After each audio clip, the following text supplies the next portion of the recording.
echoes of pain. Vi sörger, vi sörger. Cold and empty, lifeless remains. Vi sörger, vi sörger. Fields of the fallen, blood-washed in rain. This cannot be all that will be. So you have torn this world apart. You came for our suffering. So we'll bleed, cut us deep, find the death that you seek. But just remember, we retreat, but we live on. Those that die aren't forgone. Just remember.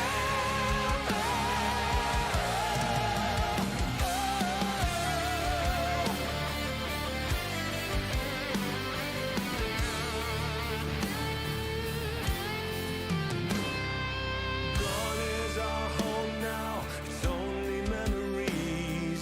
Vi sörger, vi sörger. Looking onto a life that can never be. What did you believe? Believe you would find. And so you have torn this world apart. You came for our suffering. So bleed, cut us deep, find the death that you seek. Just remember, we retreat, but we live on. Those that die aren't forgone. Just remember.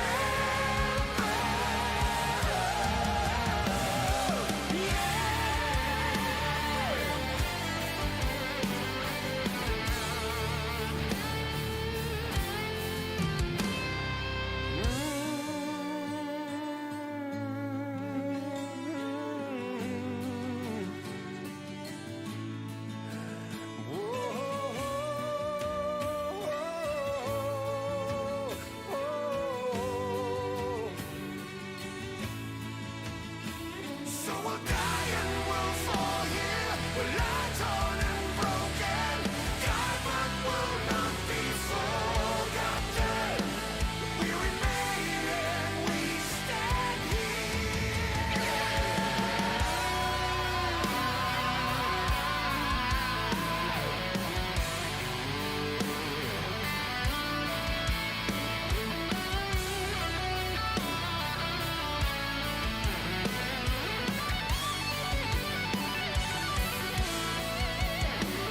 So we bleed, cut us deep, find the death that you seek. Just remember, we retreat, but we live on. Those that die aren't forgone. Just remember.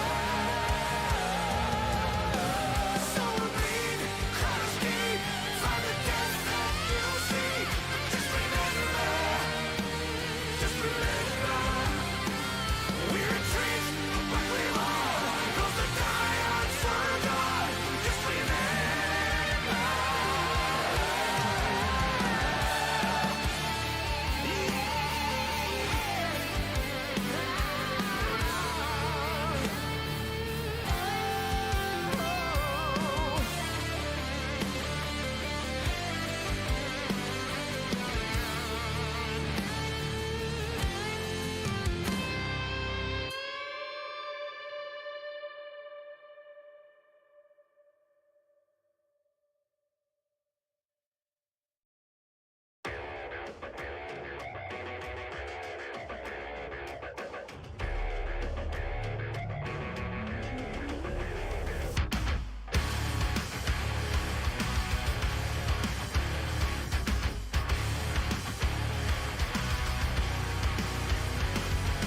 Grinded every moment of my life for this, and you expect me to just call it quits? Not likely. Coming for the title at the top, you won't stop me. Think that I missed my shot, but no, I'll be damned if I give you a chance to take us down again.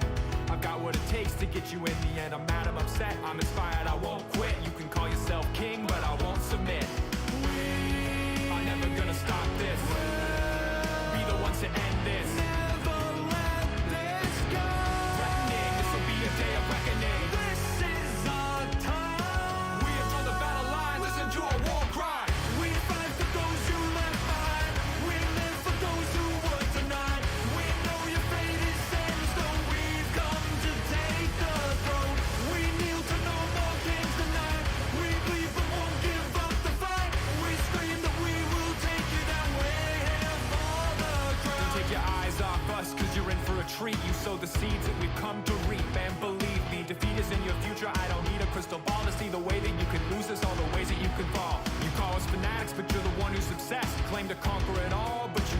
checks. Another player in your sights, but you don't understand. You'll never have shit on a self-made man. We are never gonna stop this. Be the ones to end this. Never let this go.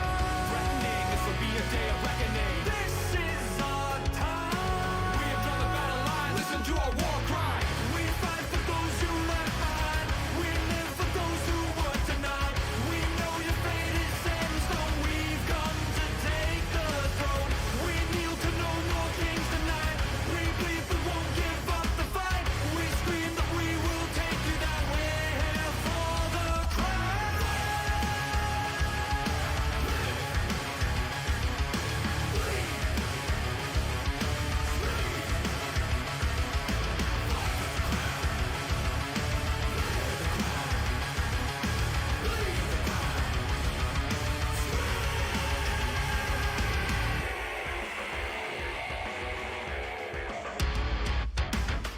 We fight for those who left behind.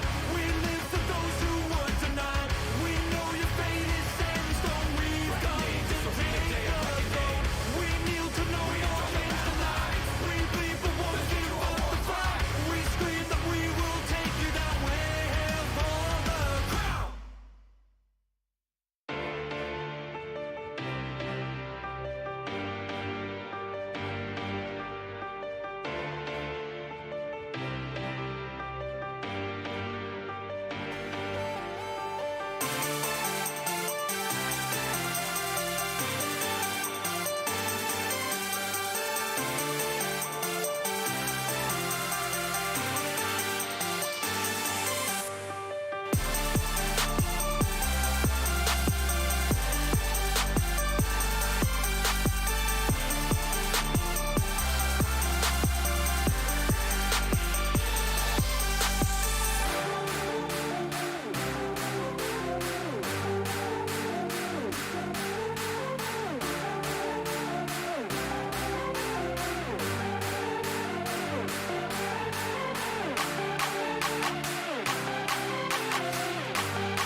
The LEC was forged by countless great moments that forever changed the European landscape.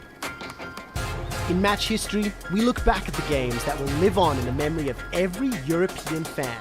And of course, highlights from the LEC 2022 season. We talked about how Soaz needed a physical damage dealer up in the top lane to really fit this composition Origin was running, and he had to go for Hecarim despite not knowing what he was facing. The lack of exhaust in the series strikes me as a bit weird. If you think about Fizz charging, if you think about Reckless on that Tristana buffed up with the Lulu Pixie, just such good, efficient exhaust targets by the supports here, but both want to run Ignite, both want to win the lane, win the early to mid game, and snowball from there to see if it works out that way. And another early play. This time it's Fnatic Is he gonna start making jumping? the moves. Huni's looking forward. The rocket jump doesn't slow. The playful Trickster doesn't connect either. What a waste. A lot of information given to Origin. Well, Source did start E as well on the Hecarim, so we'll slow down his early jungling quite a bit if he's deciding to group with Amazing, which is what we are expecting. Again, it is just the safest option if you don't know where the lanes are going. Start with your jungler, share 2 camps together, and then you can always TP to either one lane, or you can look at where the lane stop is going. So you make sure you get a decent start. They're on a ward now on the side of Fnatic, placed by Origin, so they know at least Huni and Reynov is on the top side of the map. They also see them leave and obviously walk into the shadows once again. Origin trying to match that lane. But they're going to see that they've chosen the wrong path. Nobody wants to show on that ward on the top side. That's why Mithy and Niels were hovering, but they see Reckless and the Alistar, and they're changing their path. They were ready to go to top lane, but they didn't move over that ward. They haven't revealed themselves yet. Now they're moving to the bot lane, so 2v2 with Tristana starting jump. However, it's already 2 minutes on the clock, and they're not even close to that lane. You want the 2v2 lane here if you're Origin, and you want the one-on-one top for Soaz to be a little bit of a bully in the first few levels, at least. So smart play from Origin, but they're coming very, very late to this, so they're going to lose the push. Yeah, but Reckless, he started with a jump, so a lot of zoning potential on this Corki and Thresh lineup. Let's see how aggressive Mithy will play it. Can find an opening. And that Thresh, Mithy's been playing so confidently this series. Get both games actually challenging Reckless and Yellowstar. We talked about how it's not the greatest of priorities for Mithy, but again, he's got very good statistics, very good performance, and he likes playing aggressive. He likes looking for roams and likes looking for those picks where he can. It's again why when you see Origin in the draft, it's very often AD carries for Nils where he can handle himself in the lane. So you enable Mithy to start roaming, join in with Amazing, flash body slam or hook, beautiful CC chain, and it's very easy to set up these ganks here or dives. Level 2 now for the bottom lane. And interesting, what speaks to the confidence of Mithy and Niels in his bot lane is that Mithy is not running any sustain from Relic Shield. He went for the coin approach, so gets him more global gold on average. Obviously removes the lasting part of Relic Shield as well, which is a very hefty task, but no sustain for Niels, so Niels will have to be very careful in these trades. Mostly it's initiated because it's a melee matchup on the terms of supports. Talking about melee matchup, it is Hecarim into Fizz in the top lane. Huni and Soaz both use their teleports, both have ignites. And let's see, we may get an early tower dive. Huni trying to bait out a little bit of a trade at Soaz. Look at the position of the minions. They're slowly but surely pushing down towards Huni. So right now, Reynova is just going to sit here, and he's going to wait for either Amazing to show himself, and then he's going to counter-gank it, or he's going to wait for Source to overextend when he's trying to shove out this wave. It's very normal for the jungler to go up and assist his top laner when the wave is pushing, and they're going in. Cocoon! Soaz is in trouble. Playful Trickster up, and it's down. First blood to Huni. Amazing may be in trouble. Huni and Reynova are looking for more. The Cocoon's not going to be available, and the minion line saves Amazing. Such a good read from Fnatic in terms of where the minions were pushing down and how easy they can set up either gank or the counter gank, and that is so important when you have these matchups that can snowball so hard. There's no flash on either side. You can obviously just return if you're Fnatic. And honestly, a big mistake on Soaz's part. He knew, or he should know, that this was coming. Now we see return gank from Reynova. He moves into the mid lane. Not going to do anything here because he's showing. He's just going to pressure in because Febun, he was poked out early. It's good to see Peke playing confidently on this Azir. Out of mana now.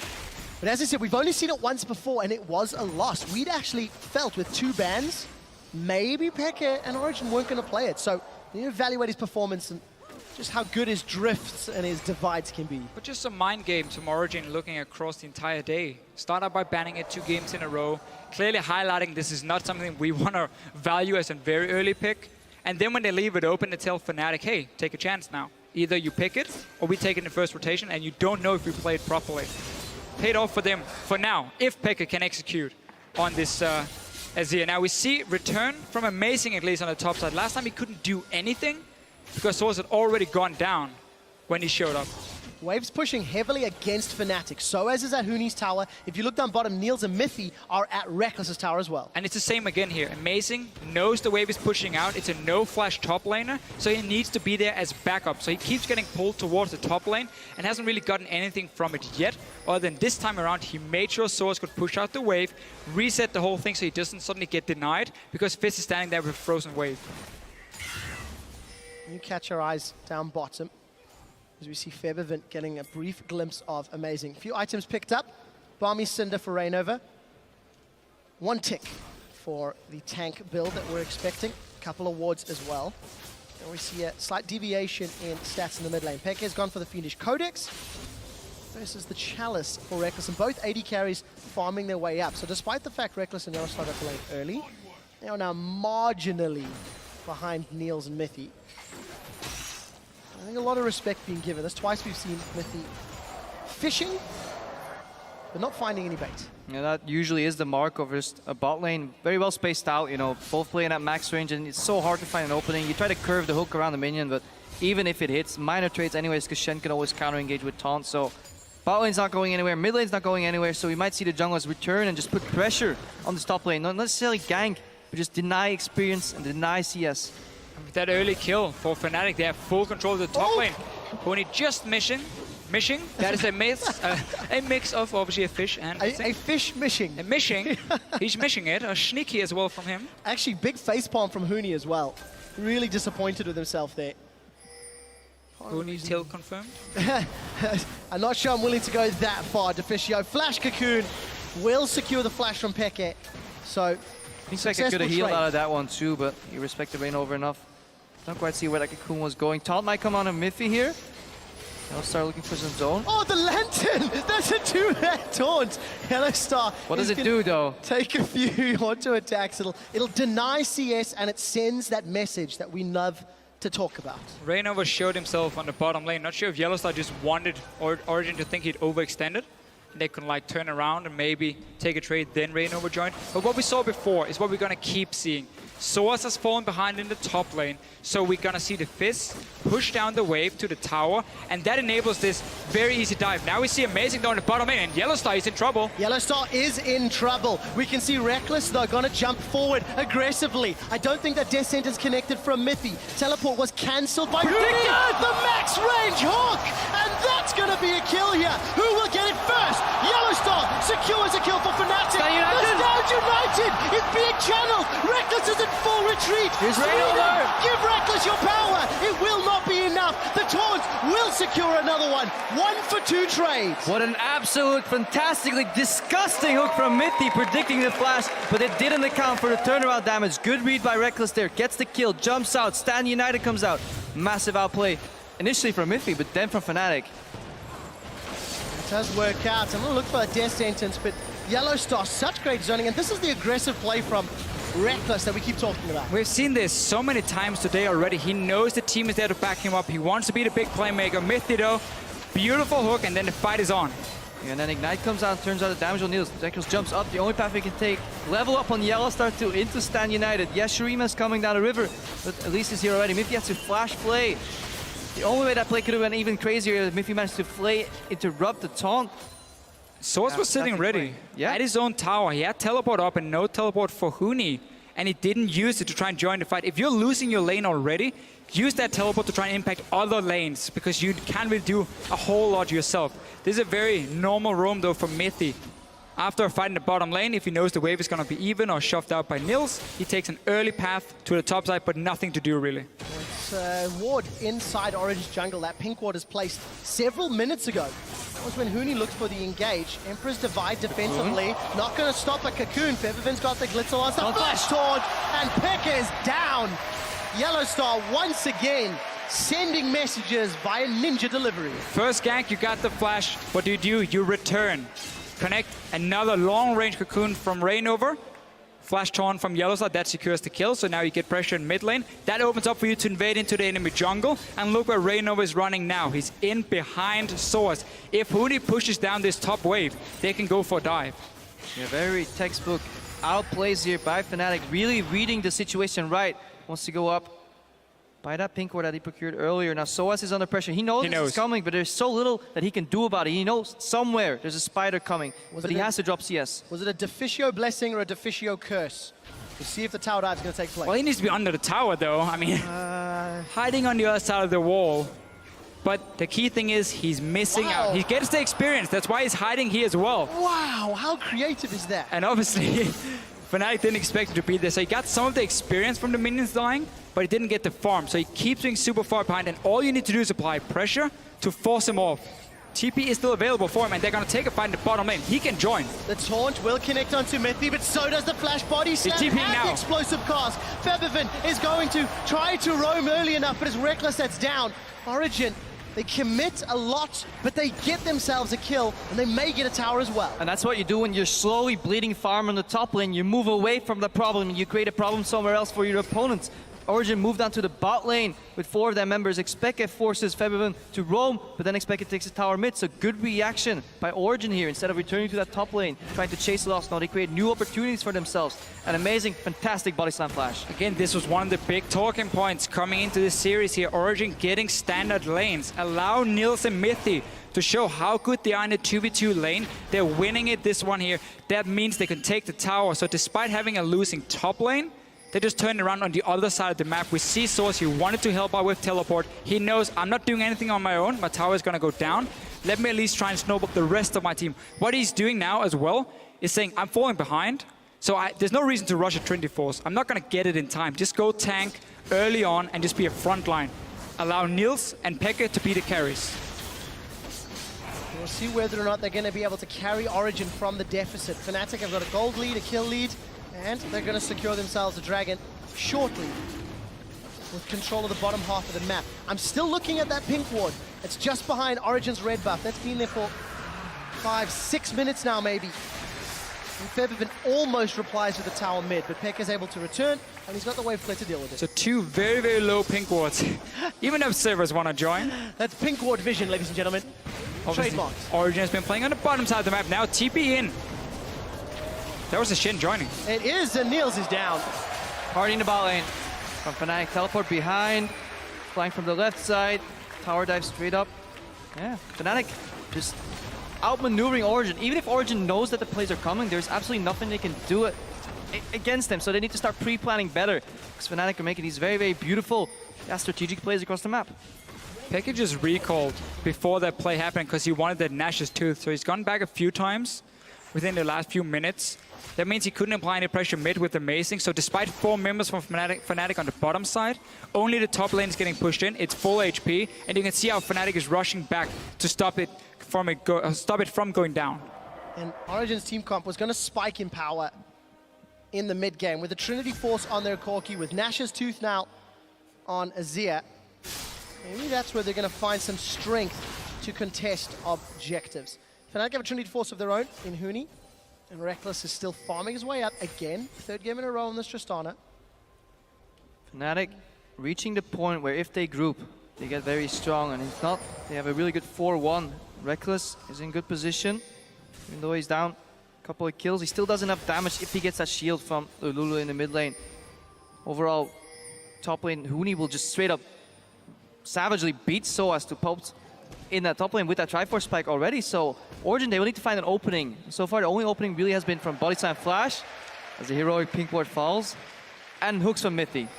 So we need to see a flash hook, a flash predict from Mithy coming out somehow to open up and siege down that mid lane, open up the map and make some plays. As long as Huni doesn't have his teleport ready, predicting when the flank is gonna happen is very easy for Origin. That's just ward on the side when you're grouping with a Azir Corki, and you're gonna see the Fizz run down. So as long as that is not available for Fnatic, we might just see them sit back and try and wave clear it out, and that's in favor of Origin. Source needs to sit under his own tower. Don't try and challenge Source up in this, or Huni up in this top lane at all. Just farm, wait till you can join your team, and then have an impact. But the grouping of Azir and Corki should mean this mid tower will go down very soon. Role reversal of game 1, where Soaz was ahead. Now Huni is ahead, and Fnatic I'm going to try to play around him. Huni's still not left that top lane, applying a lot of pressure. Good deep wards, at least replacing heroic pink ward that just died shortly. And Fnatic seem comfortable and content to just keep farming and try and wait out their own pass fight. Source is leaving the top lane right now, allowing Huni just to push it in. He wants to go down and try and secure some farm away from this bully up in the top lane. We've seen now both top laners being really far behind in one of the games, and Rain over there. That's important. You need that wave clear from Lulu. It was the last pick coming in for Fnatic, and they needed it because of the grouping and the poke from Origin. Now Soas, he cannot catch a break. No, but he will most likely catch a taunt when Yellow Star decides to throw it. There's the Onslaught of Shadows, there's the taunt.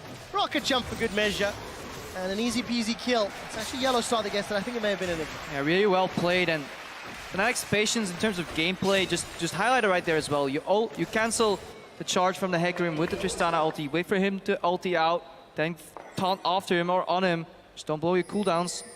Calculated play here. Mythy getting caught. Fish. Oh, Hooney's gonna get him. He's Shen got as Stacked well. United. Here comes Yellowstar. Yellowstar's gonna taunt up Niels. That's gonna remove the auto attacks. Hooney's trying to get away. He goes back in. Yellowstar's not gonna have enough to get Niels down, but he may have bought enough time. He'll taunt up Amazing. That'll land into a cocoon. Emperor's Divide will knock Rainover back. He's gonna drop back down after the repel. Wild Growth will keep him up a few seconds longer, but it's Origin that trade 1 for 2. Yeah, Fnatic should have been happy with the 1-for-1 where they got the first kill onto Mythy, traded for Hooney because down the bottom lane you had a push going already and you lost the chance of even taking a mid tower by moving all your members top and even being too late.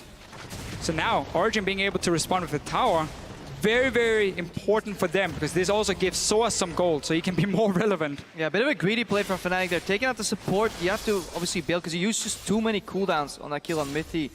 If he dropped like a fly, but he did his job, soak up the cooldowns, and that's all you have to do. Find an opening somehow. I don't know, baiting your opponents, using ultis, or getting these crazy flash-to-take hooks. And now the mid tower is falling as well, so Origin crawling their way back into the game. Let's just remember how strong Origin is when it also comes to taking down the tower itself. Nash's Tooth on his Seer, his own W applied onto the tower. Sheen proc from the Corki coming in. He's going Blade of the Rune King second, so even more attack speed being added up. Give them a few seconds at your tower and it drops extremely quickly. That means for Fnatic, when they're trying to set up this split push with Hooney, they need to make sure they have enough wave clear sitting ready to stop that fast push coming from Origin. Otherwise, they're just going to go straight down the lane and say, Hooney, you better teleport in behind us and try and take a fight, otherwise your tower is gone. For Origin, despite falling very far behind in the first 10 minutes, they continue to find picks and claw them way back in. So as he is still down a large amount of gold in CS, but he's got that Frozen Heart, he's got the Spectre's Cowl, so he's building up some defensive stats, and the initiation power of that ultimate cannot be understated if Fnatic are grouped. And we're going to have this setup now where we have double tank from Origin, so it's a strong front line. Fnatic is only running really the Elise, standing as the solo tank. So if Hooney fails to get and engage on the backline of Origin, it suddenly becomes very difficult for him to have an impact in the fight. And then it's between Febiven and Reckless versus Peke and Nielsen, who can kill the enemy front line the fastest. Seeing as it's only an Elise on the side of Fnatic, that's going to be very quick for Origin to take down and then start getting on to the squishy members of Fnatic. Dragon has spawned. Fnatic secured the first one uncontested thanks to their lead. Origin look like they're going to start this one out, but Fnatic, they've already channeled the teleport. Hooney's going to arrive before Soaz can even start his TP. Origin in full retreat. Cocoon doesn't connect. Death Sentence does. The box goes down and everything to follow. Yellowstar taunts out defensively and has the Wild Growth to stay alive. Dragon secured by Fnatic. The Onslaught of Shadows catches Rainover. He does not have a repel.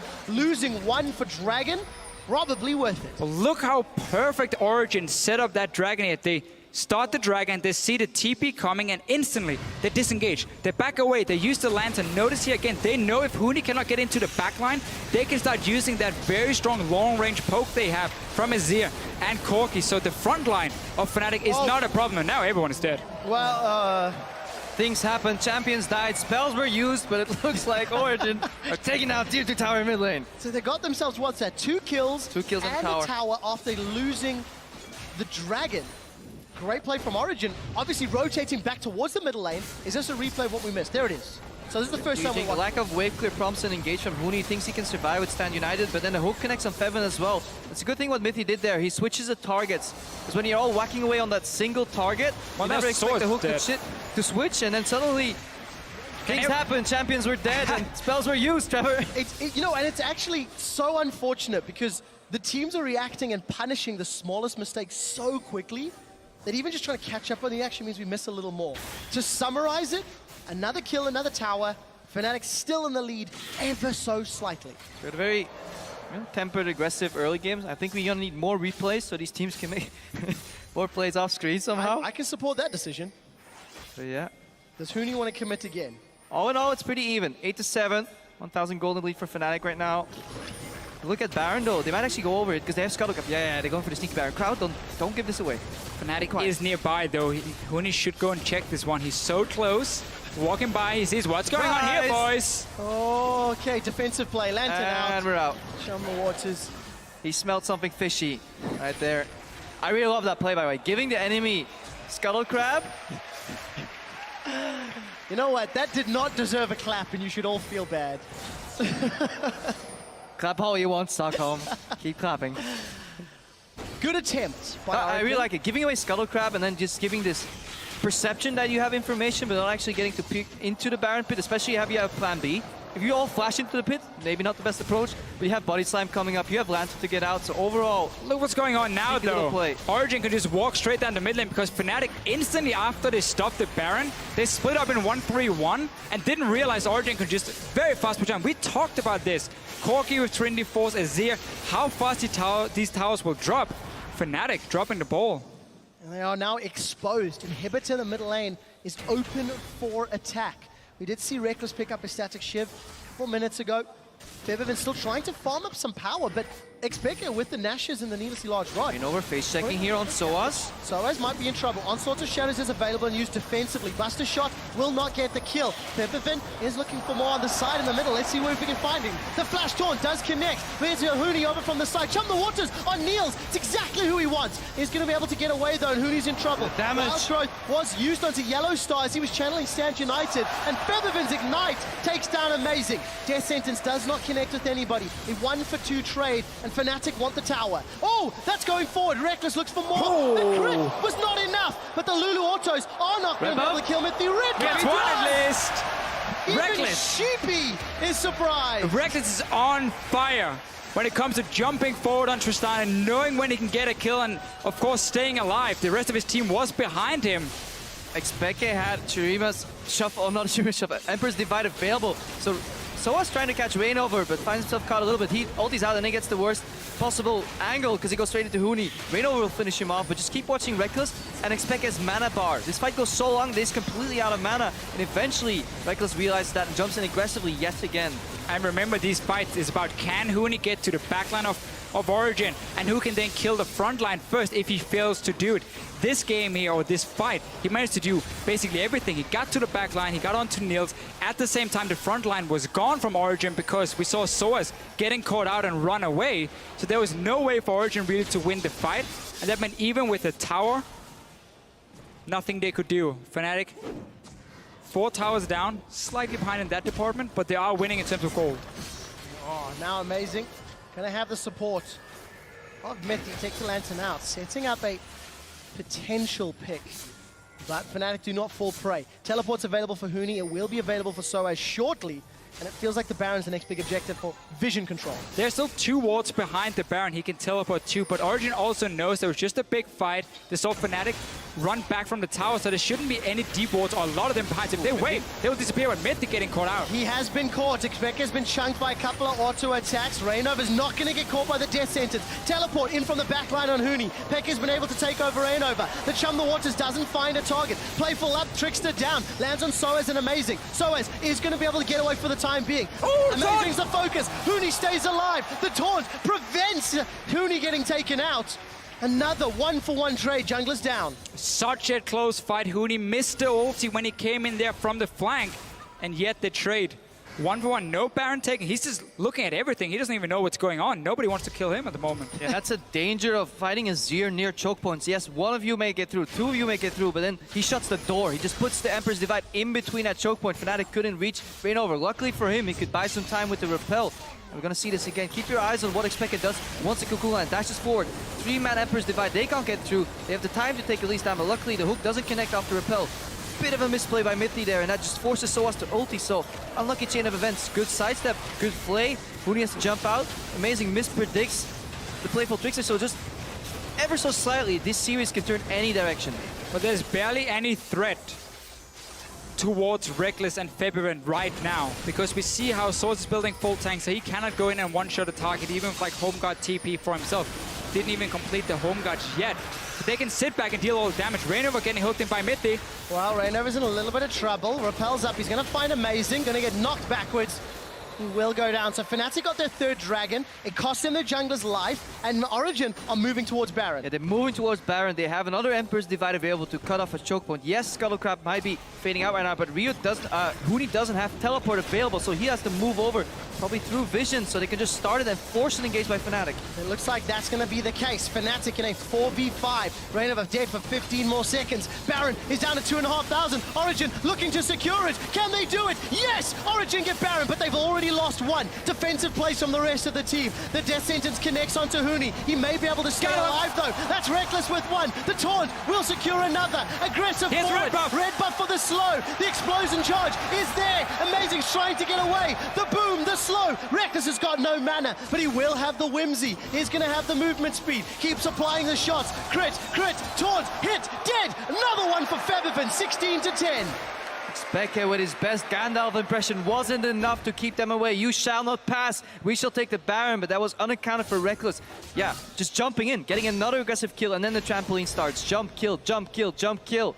Almost gets a pentakill right there, and he's the man to watch because there's no threat at him at all. Nothing can kill him unless we see Peke diving in with someone like Amazing, with Soas, and just instantly trying to one-shot him, but then the Lulu's in the way, the Shin ulti is gonna be in the way. So there's so many shields for Reckless now. He's getting to the late game point of Tristana where the range gets longer and longer as well. He's going to be the big carry for Fnatic, and all the likes of Huni has to do is just distract the backline of Origin at this point, let Reckless do the rest of the job. As it stands, Huni's dealt 16,000 damage to Origin's champions.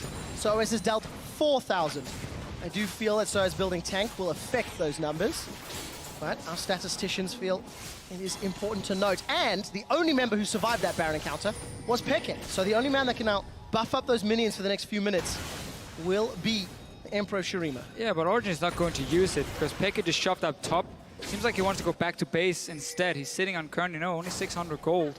But he's pushing on his own together with Mithy. Not really exactly, not the strongest 2v2. Stop hating on supports, the Fitch. Applying pressure. And therefore we can see Fnatic just say, you know what, we don't care. Pushing that one wave. We're going to go to the bottom side of the map instead. We have Tristana. Your tower will die in a few seconds. Yet again, we just want to reiterate how important flanks are in this position of the game. If Huni can get a flank off, if Soas can get a flank off, it can change an entire team fight, especially with the way Speke can divide these fights. We see a different build from Huni this game here. Trinity Force into Rylai's. I've seen it a little bit in solo queue. I would expect him to go Leandri's Torment as the third item now to get... Basically, you have the Rylai's, which slows down the target together with your own ulti and so on, and then you apply that extra damage from the Leandris. Gives you a little bit burst coming in. Not the tanky route, though, we often see after Trinity Force from a Fizz. So he's he's gonna die very, very quick. That's all we can say.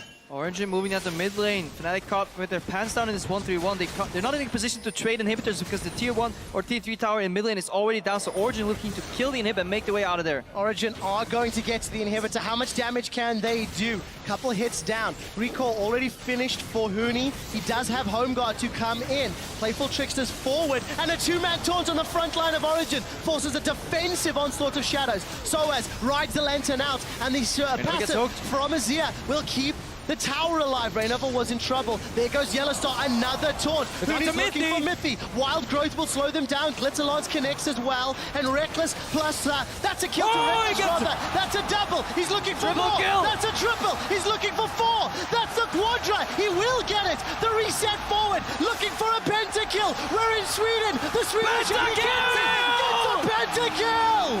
Reckless is on fire today. He's jumping forward. He gets the kills. He wins the fight for Fnatic.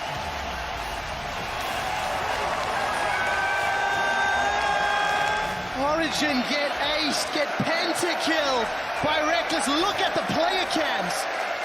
Origin are destroyed and Fnatic are ecstatic. There's absolutely no threat from Origin when it comes to the backline of Fnatic with this full tank underfarmed Hecarim. So we see the fight start. Origin know, okay, we have to try and kite back because we have an Azir turret being built so we can use it to our advantage. We try and disengage as much as possible. But again, the damage dealers of Fnatic are left untouched. So it's just a matter of time before they say, okay, your front line is now low. We can start cleaning them up one by one. And what better champion to do that than Tristana? Get one, jump, get one, jump. Yeah, what impressed me the most in that fight is the way Fnatic members went in and out of these fights, as we expect it goes down to the top from Huni, as we were in the replay, as this series will allow. But just, Fnatic, they don't overstep their boundaries.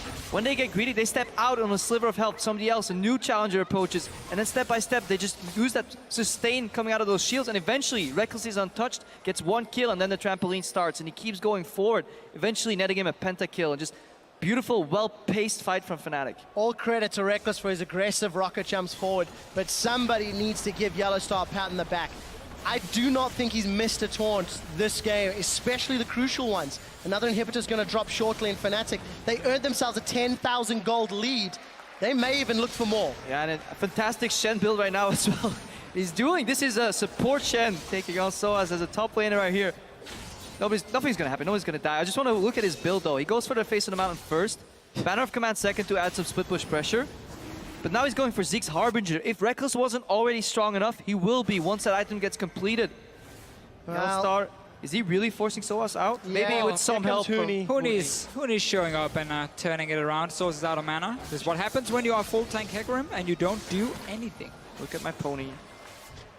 It's simply not amazing. Give it to Yellowstar. Yeah, Huni gets the kill. Greedy.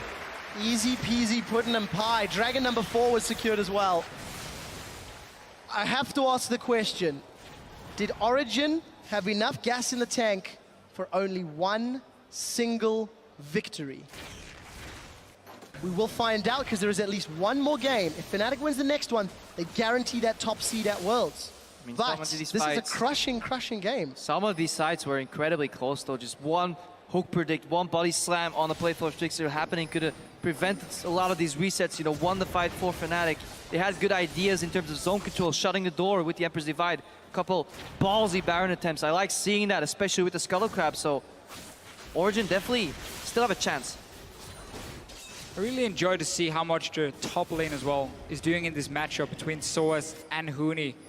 Because we have seen the Gangplank coming in 2 games. This one here, 2 no-flash top laners against each other who wants to go aggressive in the early stages. And then with the impact of the junglers, always putting so much attention on the top side of the map early on. This game was in favor of Reignover and Fnatic. We saw the first pick at least really pay off. Last game, it backfired a little bit. They fell behind due to it. And so it's gone back and forth in this matchup. But suddenly the Elise pick for Reignover really showing the strong early ganks you can pull off. Baron number 1 of this game secured for Fnatic, as Huni is continuing to just outtrade Soaz in every single regard. That tank build is not working, and Leandri's Torment is getting closer. And that tower's gone. In the blink of an eye, that support's gone as well. Fibivin is going to get the kill. Niels will fall shortly. Huni's going to get that one amazing. 2,500 HP. That is just being melted. The bomb's going to secure it. A jump forward into the wall. Reckless cannot get that one. He will get some auto attacks down before Stand United, as well as that shield from Lulu, will keep him alive. All 3 inhibitors are down. Yeah, Reckless just casual lifestealing up, double lifesteal items right now. Baron buffs coming in on the siege creep, 5 against 2. Should be an easy close. Just how many kills can OG drag with them? Ignite on Huni. Huni. Reckless gets another one, 13, 2, and 9, trying to send that message. The Glitzalons almost takes Peck out on the fountain, and Fnatic go 2-1. Thank you for watching.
face the fires, and we stray from the light. Go and leave the pain behind.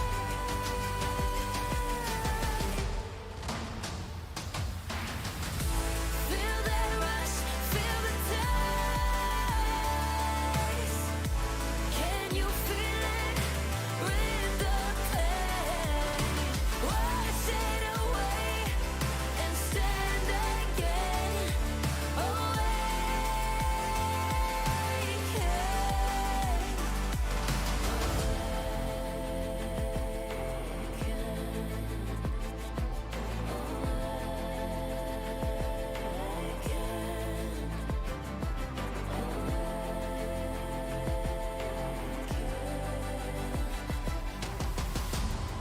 Will you turn and run from what's to come? Will you face it all?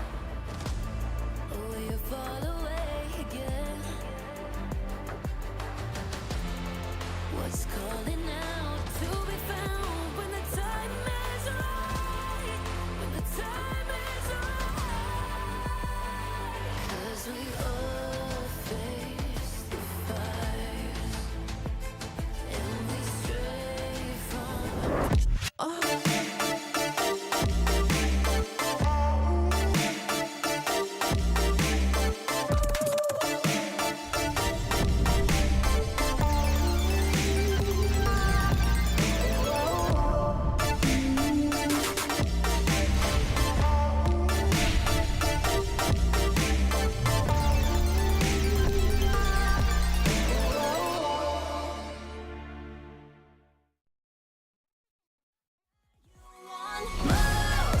Now I got it so deep down. You look like you could use some more. Now I got it, never running low. Yeah, I got more than enough, and it up and away. You know I got it like bomb, bomb, blow your mind. Never giving less, and it's how it'll stay. You know I got it like. I know the sun will shine tomorrow. It will be alright.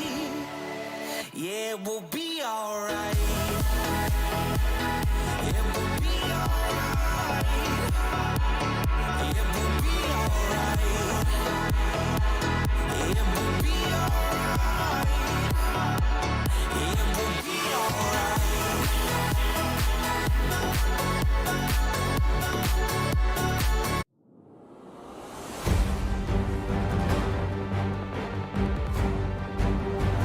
Lead of the Ruined King, Diego shuts down Misfits for the ace, the pentakill. What an award, he's going to go for it, I think. Jump, the block! Oh my god, Mickey! That's another, that's four! Humanoid, you absolute monster! Wow!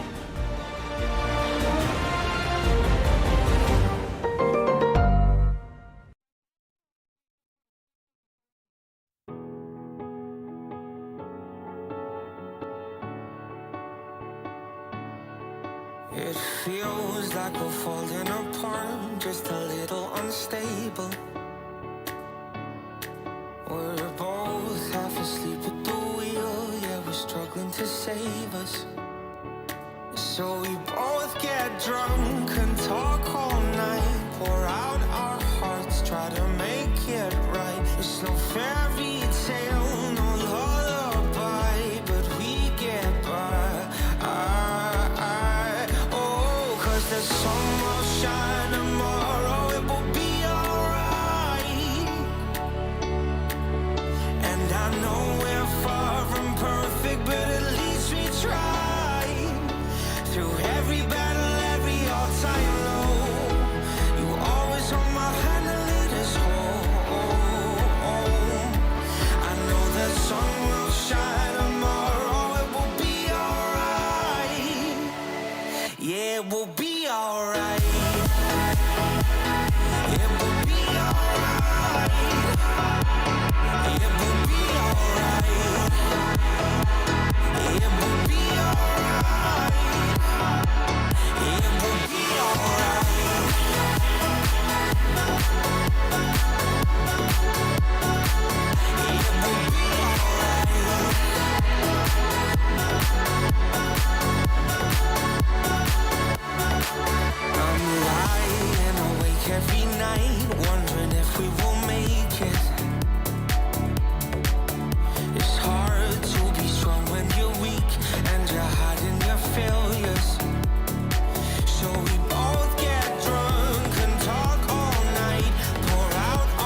the fall in the eyes.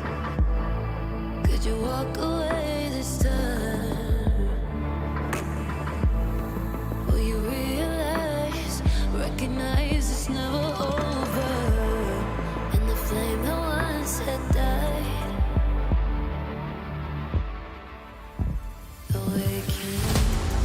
Will you rise above the days to come? Will you be enough? Will you walk away this time?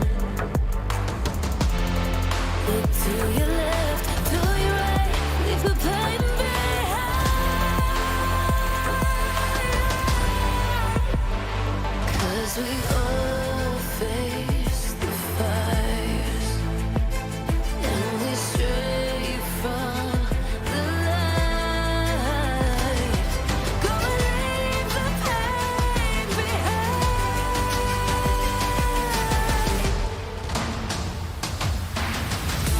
Feel that rush, feel the taste. Can you feel it with the pain? Wash it away and stand again.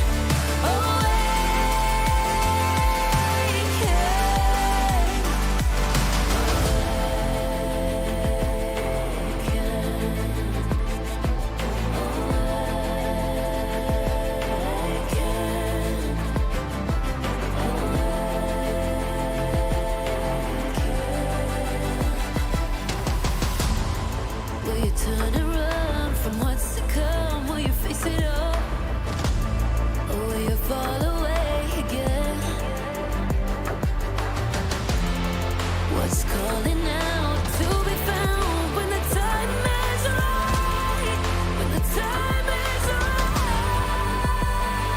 'Cause we all face the fires, and we stray from the light. Go and leave the pain behind.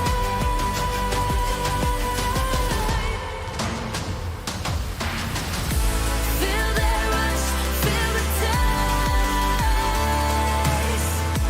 Can you feel it with the pain? Wash it away and stand again. Awaken.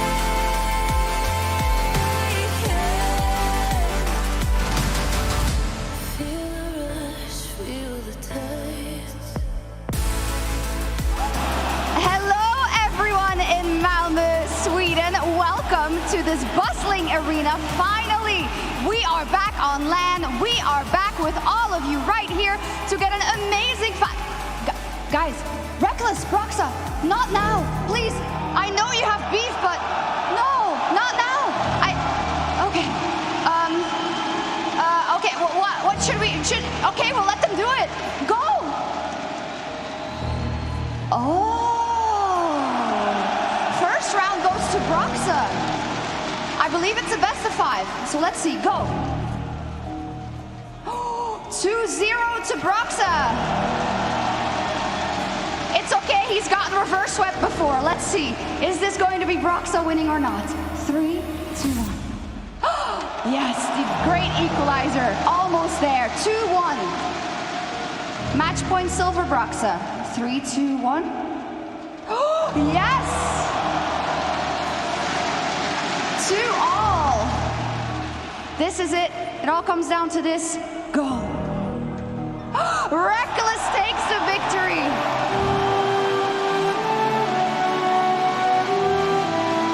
Love it. Well, finally the beef got squashed, so we don't have to talk about it anymore. Let's get into the show.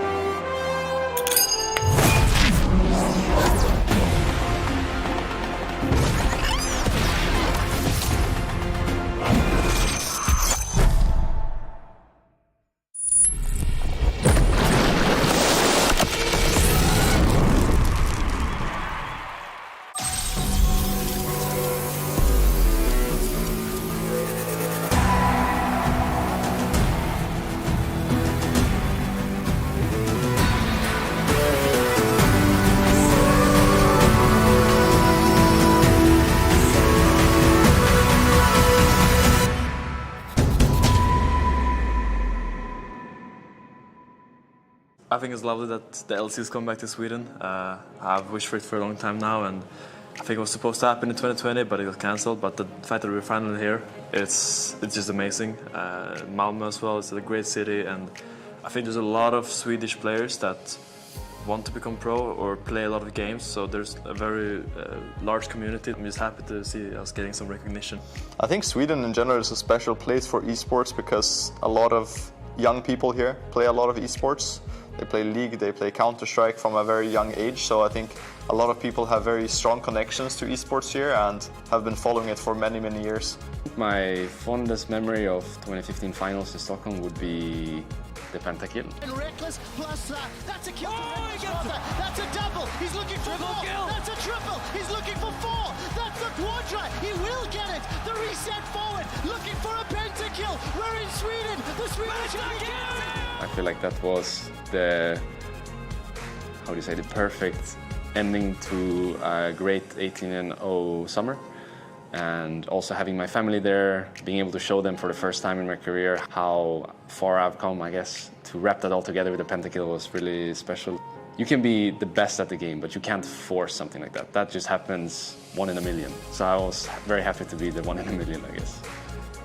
So I sadly wasn't able to watch the 2015 finals live, but I was watching it from my room because I was just getting into the league scene very passionately. I was watching a lot, and seeing that the final was in Stockholm, I kind of regret not telling my mom I really want to go here, because seeing how the final panned out, it must have been so incredible to be there live.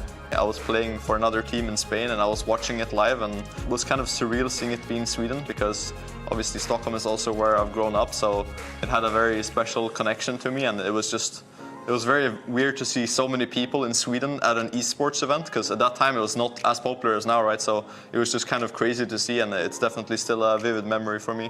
So I feel like G2 should be the ones winning. They have found a really interesting style for their team. I wouldn't say it's a style that would work for any team, but for their team it works really well. One of the better top sides we have in the league. Broken Blade is a great carry player, and I think they also play one of the better weak sides we have in the league, with Flacket being a very good supportive player, bringing out the Seraphine, bringing out the Senna.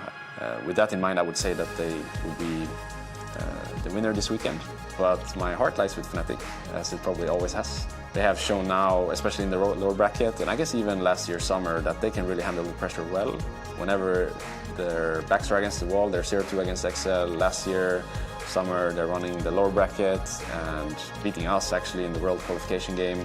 They always handle the pressure really well. They play really well game 5s. They play really well when everything's on the line, and that is exactly what this weekend is, everything on the line. So We're in Sweden. The action is about to start. don't miss it.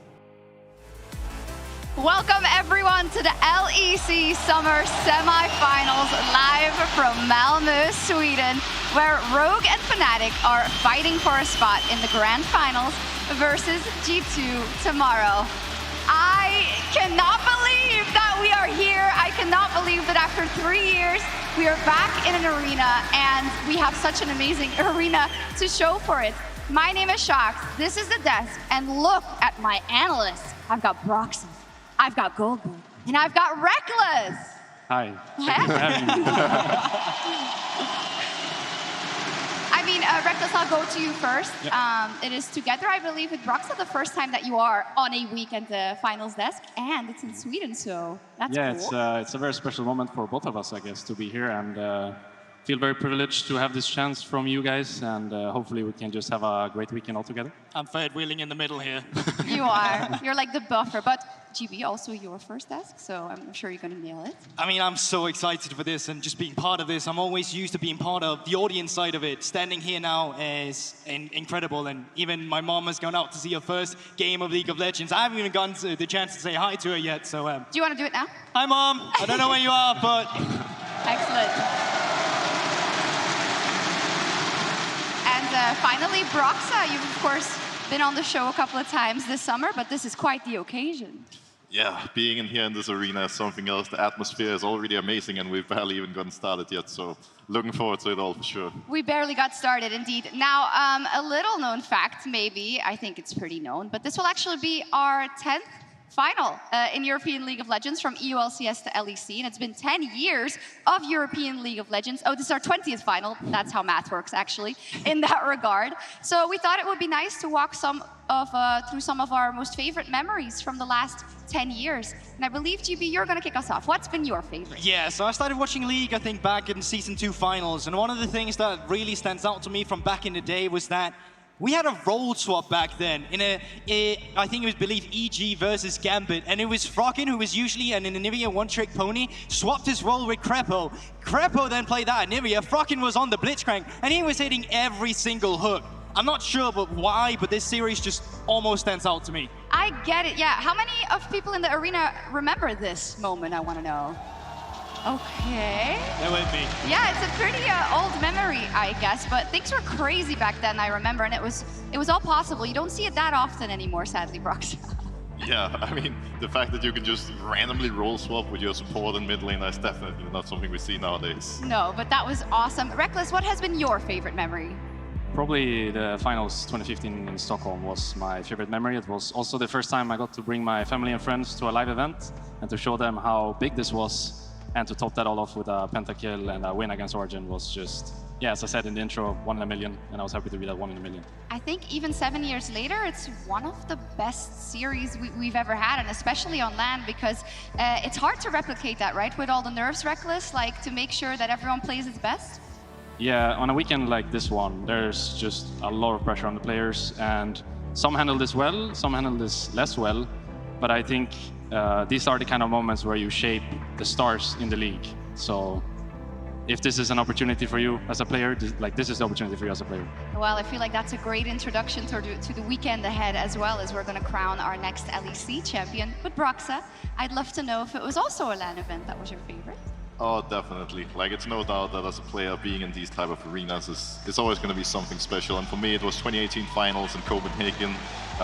Next to Martin, of course, we managed to get Fnatic back on track, won a trophy after a couple of rough years, and just being on home soil in Denmark, winning this trophy for the first time was absolutely surreal. I mean, I can say that as well. Esport in your own home country just feels amazing. I was there on the audience side as well in Copenhagen, and seeing these moments happen, it's just unreal, really, and it was amazing back then, like as amazing as it is today. Yeah, and that leads us into my memory. It's more a memory of 10 years with all of you, but also the fact that it's been 3 years since we could be back on LAN, and that you all stuck with us when we were recording in our bedrooms and from home because we couldn't go outside, and you stuck with us, so hopefully we can give you the weekend that you all deserve and that you've all been waiting for. That is the hope. So if the teams are listening, 10 games, please. Like, we don't want anything else, right?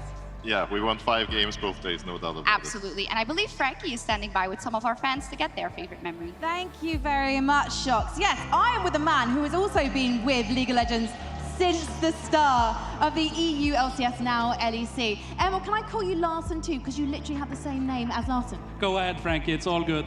Tack, thank you, Larson, too. Now, we are going to head back 9 years, aren't we, to hear about your favourite memory of EU League of Legends. Yeah, exactly. I was attending DreamHack back in 2013 when EU LCS used to tour regular season. Good times, you know. I remember when Froggen was baiting the Anivia pick for the live audience, and it was, ooh.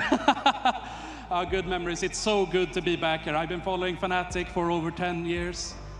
Watching this playoff run, it's been an absolute privilege. I just hope they can bring it home this time, you know?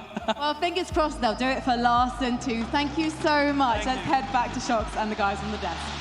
Thank you very much. Awesome that we have Frankie in the crowd giving us the look-ins to our awesome fans there. But now let's get into why we are all here this weekend, the continuation of the playoffs, in fact, the semifinals and the finals. Let's look back at last week, rather, and decide how we come into this week. I feel like at the top of everyone's mind has to be how dominating G2 has been, specifically last week, GB. Yeah, most certainly. I think G2 is definitely one of the teams that already had a lot of expectations going into playoffs with the rampart they have, but I'd say they've succeeded those expectations in the way they've done it so far.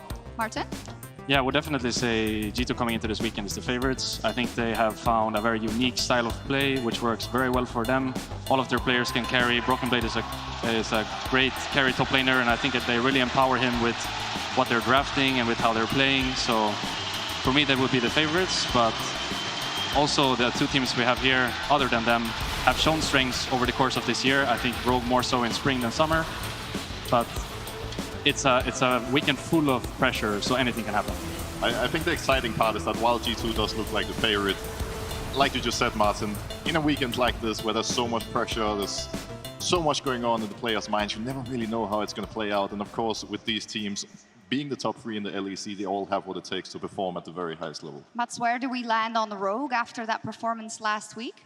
I feel like Rogue had 2 disappointing series, first against Matt and especially against G2, where they lost 0-3. But at the same time, they've also showed that they have what it takes to compete, and that, you know, if they have a good day, they can compete with anyone. But I certainly think that when you're looking at Rogue, there's a lot of people that feels like it's on them to have the improvement going into today's matchup, because even when they were playing against Mad Lions and they went to that 5th game, it was a little struggling. Coming out of a loss against G2, at least you have the luxury of being exposed for your faults and then having some time to try and improve on them. Yeah, let's see if they can use that time aptly. But when it comes to Fnatic in the lower bracket, Reckless, now that's been a story of ever since that Barrel versus XL, going from strength to strength. Yeah, honestly, even before that, in the end of regular season, they also had really good clutch games, and I think that's just the bread and butter for this team. Whenever they have their backs against the wall, they always perform really well. I think Upset is stepping up big time, almost carrying every game that they play. Razork setting him up for success. So at this point, it's just about doing that again and again. Meanwhile, for someone like Rogue, I think it's more about finding something new, finding something fresh for this weekend. But what's crazy to think about Fnatic is that they barely did not make playoffs. They almost missed out on being here today, but as soon as they ramped up in playoffs, it was like the questions mark we had of some of the players all of a sudden started becoming answered, and they started delivering to what we expected of them. And it's scary when you're coming into this weekend as Rogue, right, Broxa? Can you tell us a little bit about the perspective of being Rogue, and as said, that series versus Mad, which was difficult, but you won. Unfortunately, then versus G2, and now you're going up against a team that has all the momentum in their favor. I think it's worth noting that, sure, they lost the G2 series and it was a difficult one for them, but G2 is also the team that we expect to be by far the strongest going into the weekend, so it's not a shame to lose to them.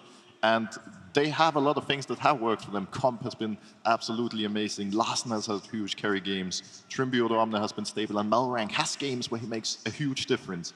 And they just need to find that recipe that works for them, potentially a counter to Fnatic, and then they can step up and take it home today. We'll have plenty of time to dive into that later as well, of course. But first, Misfits Gaming was one of the teams eliminated during Fnatic's lower bracket run, which was unfortunately the last we've seen of them here in the LEC, as they have sold their 2023 spot to Team Heretics.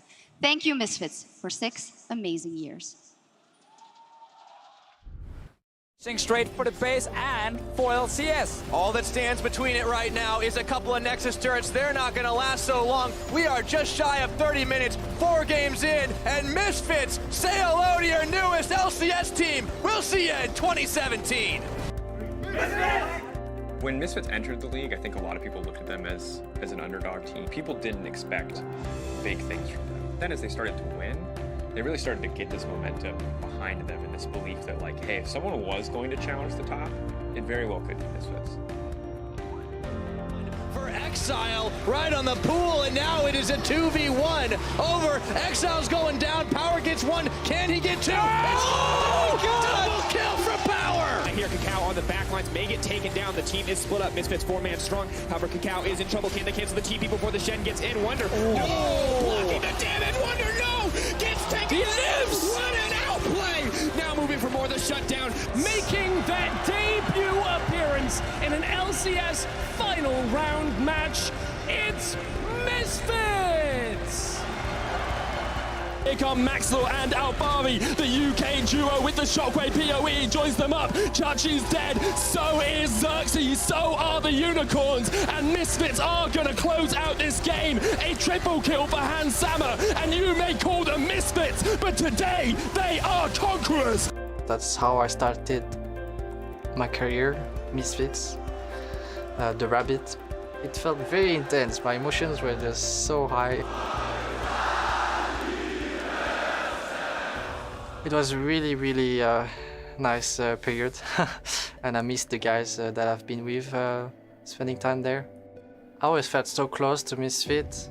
Everything felt so like familiar. He's gonna say, walk this way. The team's gonna have to meet him on the other side. The cleanse comes out. That's the shot from Ignar, taken down before Cosmic Radiance. I learned almost everything from Misfits. Thank you for player, like staff. Misfits will always have a place in my heart as like a family, you know. Misfits have done a great job of being able to find talent that has gone on to be successful. Life, but they're going to find the knockup. Hansama! Shut down for Hansama! One more to close it out. Double going in, and gentlemen, this is it. Two teams don't have time, fight top lane. Yeah, down that flashing in, Razzle. Look at where the power converges. Oh! Misfits' history will be carried on by its players. And I think you'll look at VTO in 2 years from now, if he's competing in a world championship, he started in Misfits, you know? And the fans are so loyal and love League of Legends and the product and the players so much that I think no one will really forget them. Side, eyes on Jankos, but the knockback is there. Jankos getting burned down by the Elder Dragon buff. Misfits, they're making it work. Caps on the run, Kami in the back line. Elder Dragon doing work. Misfits were 10k down, but the Elder Dragon wins them the fight. The fans that we do have are truly hardcore, passionate fans for the team itself. And fans who probably followed the organization for many, many years. The bubble sleeps onto Niski and the paddle star won't find the target. Now Vitio goes forward with a smite. That's a golden Niski. Paddle star backwards goes golden as Selfmade runs away. We get another one. Look at him. Vitio goes in. He gets the bubble to double kill. It's been an absolute pleasure to cast Misfits. It's been so fun to see all the different iterations. And I'm so grateful that as an organization they've really cared about their players. It has been a joy covering them because throughout the years they have given us some of the coolest stories to talk about. And I hope I did your story justice, Misfits. I have loved talking about you. Of course, we would not be here without the fans. And so I want to say thank you to the fans. I want to thank everyone who has cheered for Misfits.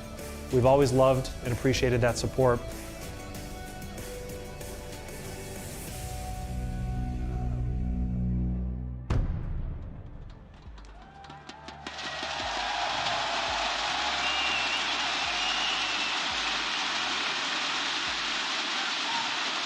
As we can see and as we can hear, the Misfits have made a stadium erupt for one last time. We can only echo everything that we saw there in the video, right, GB? When it comes to the history you just talked about and your old memories, they have been part of so much of it, and we're going to miss them. Yeah, and I think a lot of people will, of course, sing to that world stage and that spot against SKT, but I think the fact that they've been so willing to dive into the talent pool of Europe to get players in like we had back in the day, but also now with players like Vitio and the rookies they try to make to work this time around. I think those are the players that will carry on the legacy as Kadra was talking about. I think that's a really cool sentiment. During our Fnatic times, we all also had a lot of great, fun memories against Misfits. Of course, the Caps vein is the big one that stands out, right? But you know, they were already there when I joined the league as a player, so seeing them go definitely feels strange. Absolutely. We're going to miss him, but let's dive back into our show here this weekend. And to get warmed up on the desk, because, you know, we have an hour pre-show, we're going to have 2 full days with these guys. I think it's good if we find out a little bit more about them. So on Twitter, we've asked you guys to send in some rapid-fire questions for our analysts. So without further ado, let's go. Very first question. Which Worlds meta did you enjoy the most? It's rapid, so who wants to take it? Season 5.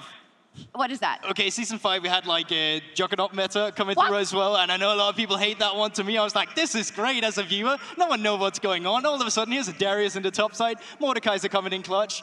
Yeah, it was one for the ice. Martin? I very much enjoyed the 2018 meta. It felt like everyone could carry in this meta. I feel like some other metas, it's been more unbalanced. Like, let's say 2017, it was only about bot lane. 2015 was all about top lane. But in 2018, it felt like everyone could have their moments. So this was a tournament full of good plays, basically, montages. Roxa, is it a jungle carry meta? Well, I definitely, you know, think of 2018 as well when I see this question, because the jungle meta was great. Obviously, Sin, Camille, Gragas, there was a lot of aggression and a lot of fighting, and like Martin just said, you know, every single role could carry, which made things so interesting. That's true. If every single role can carry, it's obviously more interesting for all of us. Which career memory forged who you are now? Woof, that's heavy. Damn. I don't know if that's so easy to I feel like I'm being forged right now in that moment. I mean, this is definitely a question that was loaded for them. I'm just saying. I saw that Twitter thread. Yeah. Not a lot regarding me. Trackless. Which one of your many pentacles? Yeah. I guess the 2015 one for sure. But I was actually thinking, the first thing that came to mind when I saw the question was actually how I wasn't allowed to play in 2013. I think that was actually a good thing in my career, that I could take a more slower approach to becoming a pro player rather than just getting thrown in there as many others are. I remember that.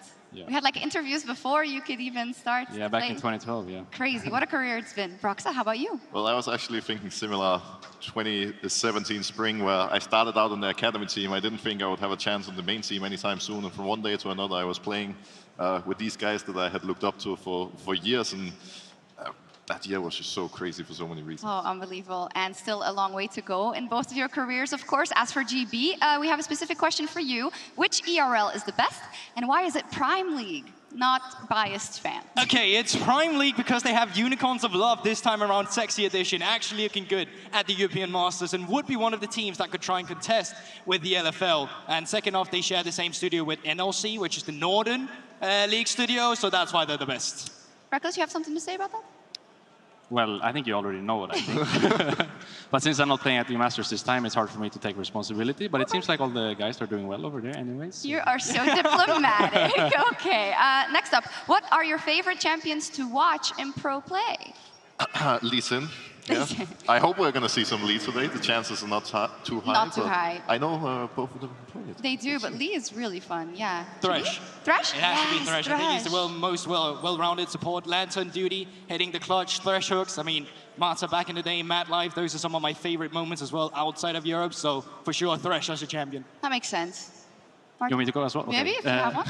So I was actually thinking of recently more. I like to see Patrick on Nyla. I think this champion is quite fun to watch. And the skill expression is quite high on this champ, I think, as well, in terms of what timing you have with your spells. So something I would like to see more, but not many teams play. Okay, then what is the first main, you like, obviously the first main, the only main. Well, your first main, no, your first main. So the first champion you ever played. And if you ever pick this, the fan will cheer out loud in the arena that you're playing in. Well, if we go all the way back to season 1, I'm going to say Tryndamere. If we think more recent times where I was actually a jungler, it's going to be Elise. First main, so Tryndamere. Yeah, I think that's a cool answer. I miss Elise. Unexpected too. Yeah, I miss Elise. GB? Master Yi, 105 of 50 IP coming in. You could get the skin already. Assassin Yi back in the day with the RP you got. That was the first main. Okay. I used to be a Vayne one trick, and I played some Astral as well back then. I used to play him crit because I didn't know any other way to play League, but in the beginning I was mostly a Vayne one trick, and that's when I got most of my wins too, in IPL 5, DreamHack Winter 2012. So. Oh, IPL 5. The memory. It's still close to my heart. Yeah, for sure. And who doesn't love a good Vayne pick in pro play? Now a question from Broxa to GB. What is your favorite Nick and Jay song, and why is it Pop Pop? What is it? It's not Pop Pop, it's Boing Boing as the best Nick See, and the Jay fans song. know it. The fans know the way. They're uncultured. They'll know the ways later. It's fine. What is it? Is this a Danish song or Swedish? I mean, if you grew up with Nick and Jay, you're definitely a Dane. Okay, we'll leave it at that. We do also have some questions for our audience, so we're going to send it over to Frankie once again. Thank you very much, Shocks. My name is Frankie Ward, and I don't know anything, but this audience knows everything, so we thought we'd make the most of them now and get their wisdom. And I've heard skins gets you friends, as well as boosts your rank, so I'm going to give some of these away if they satisfy me. Coming to you first, my friend. Why is the best player in the world Reckless? Of course it's Reckless. I'm very happy to see him today. But he's not playing. You disappointed? Yeah, but it doesn't matter. I'm very happy to see him live again. Oh, well, we're very happy to have him as well. Have yourself a skin, lady. You're also a Fnatic fan. What do you think the score's going to be today? What? I didn't understand. Please, once again. What's the score going to be? Today, I say pretty close, 3-1, I would say. 3-1, okay. Why are you not saying 3-0? You're a Fnatic fan. For shame, for shame. We're going to come over here. I'll bring you a skin in a moment. Hello. Sir, stop your clapping and look at me. Now, you're playing in solo queue, and you type your role into chat, and someone drafts your champion. What do you do? I FF.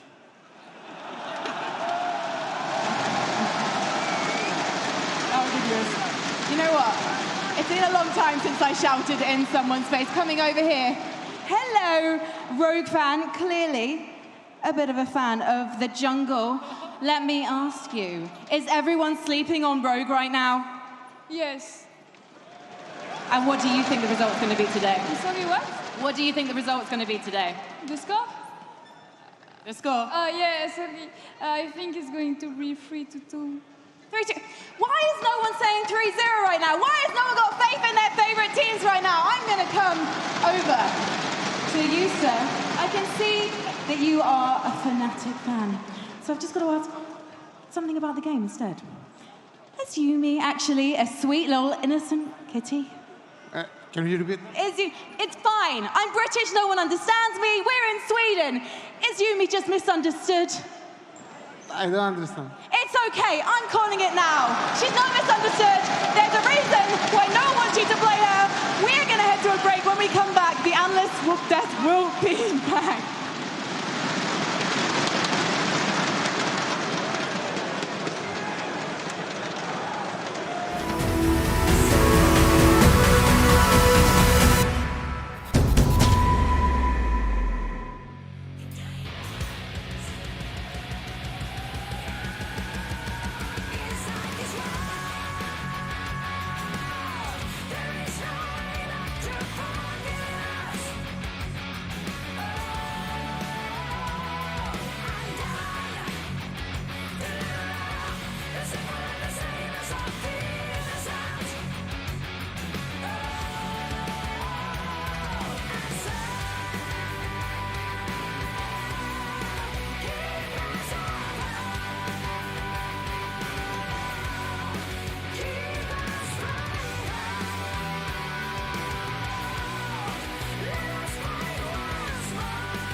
Taken away, and almost too great to comprehend.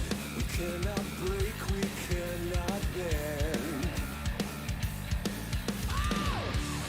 We must find and strike their hearts. Must stop its relentless beating pulse.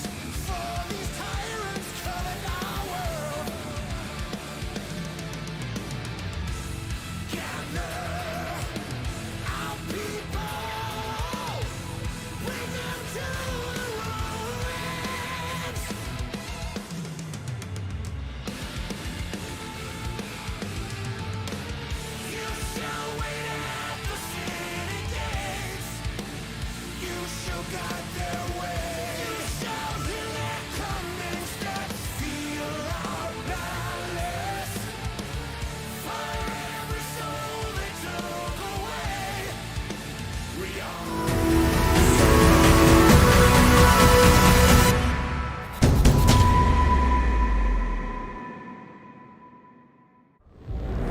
It has been over 1,096 days since these teams have been able to play in front of a crowd this large. I think it's been over 3 years now since we had the last road show, and I think it's great for us and great for everyone who gets to go to Malmo and play and kind of make esports be normal again. The nervousness you feel as you enter the tunnel, the flutter of your heart as you see the size of the stadium, the vibration through your body as they call your name. This moment is what these players live for. Going to Malmo will be like so amazing. I've been missing this type of events that you have like a huge crowd and you're playing on the stage for so long, and I think we can make it to the final. Playing in front of this big crowds for very important games and the finals is kind of like what made me want to become a pro player in the first place. And now that it's finally back, it just feels so much better. I was always dreaming of being the player that's on stage, and I still don't believe that this time is going to be my turn. Rogue have come so close to winning it all, time and time again. Fans respect them for tenacity, their mentality of not giving up.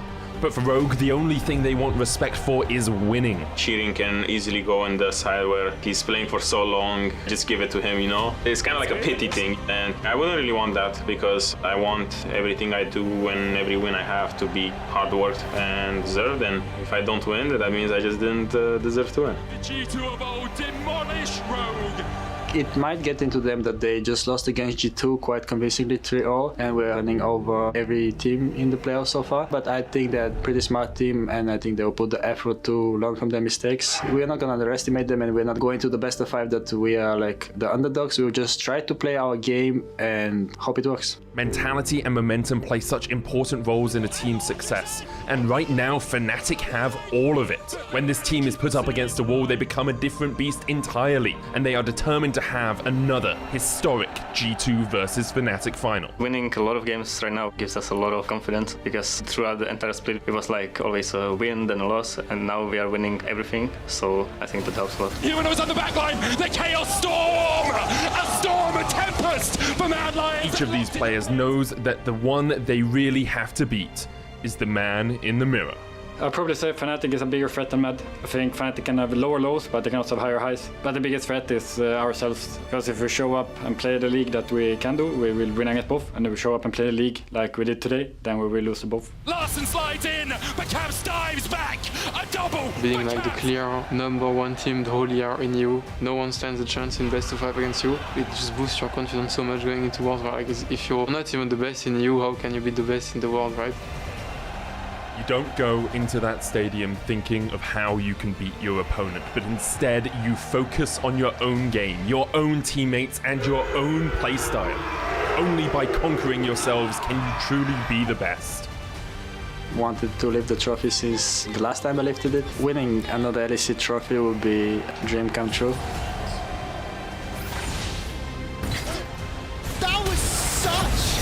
Good rocket grab. Definitely the biggest moment in my career. Even just like the Saturday games, it's not a final, but it's my first big arena, and on top of that, it's my home crowd in an arena that I've been to as a child. I played like 2 other finals, but this is still a way bigger moment for me. Larson trying to get onto the back line. Oh, what a fight! Oh my goodness gracious me! It's a quadra! Winning another LEC trophy once again in another team with completely different players would mean that I'm on the top of the players. Nisky looking for it. Petrifying gaze in by Humanoid though. Fnatic don't want to stop We want to make the run through the lower bracket now, or like win the lower bracket finals and face G2 again in the final. I just want to be back on top. I want to, win back-to-back championship in Europe and go towards as the best team in Europe. It doesn't matter anymore how hard you have tried or how much you think you deserve it. Only one team will rise above the rest. The only thing that matters is to win. League of Legends is European, and this is what it looks like. Well, isn't that the truth? It doesn't matter how much you think you deserve it. You need to deserve it, and you need to make it happen by yourself. And I think as we dive into the overarching storylines of these two teams, starting with Fnatic, you can very much see that, GB, in the way they were with their backs against the wall in that series versus XL. And since then, it seems like a switch has flipped and they are a different team. That's the big thing. It finally feels like this plot armor that's been talked about when you talk about Fnatic is kind of coming to fruition. They're back in that lower bracket where they found their comfort zone before. And once again, it's so interesting to see their development just because regular season was struggling. They barely made their reverse sweep against XLs, and now they're continuing their lower bracket run. Yeah, and I think it's something that's always been there for the organization. Even when me and Broxa was there, we always had our backs against the wall at Worlds, for example, 2017, 18, and 19, and we always made it out. We made it out of the group of death together with RGE in 2019. We made it out of the 0-4 miracle run in 2017, and we beat IG back-to-back to finish first in our group in 2018. So it's something that's been there always for the organization, and something that they have carried on beyond ourselves as well. Last year, if you look at the summer playoffs, in the lower bracket, they made the run, they beat us for the Worlds qualification, and they might as well have won that summer, and now they're doing it again. 2 must-wins in the end of regular season, both pulled off, and now they're winning every game here in the lower bracket. So it's the DNA of the club, and it's great to see that it's carried on by all the players that have played there. That's one of the things that have always been so interesting about Fnatic to me, because like you said, it doesn't matter what year, what roster, the miracle runs and the chances of, you know, actually going all the way is always going to be there. Like in this case, Fnatic was so close to not making playoffs, then they were so close to losing to Excel, and now they're here and they might as well go for the trophy. And that's the big thing, right? Because you guys are mentioning the legacy. You guys are mentioning the pressure that players playing on the Fnatic are currently feeling. But the big thing is that Fnatic as an organization has not won since 2018, and that was when you guys played there.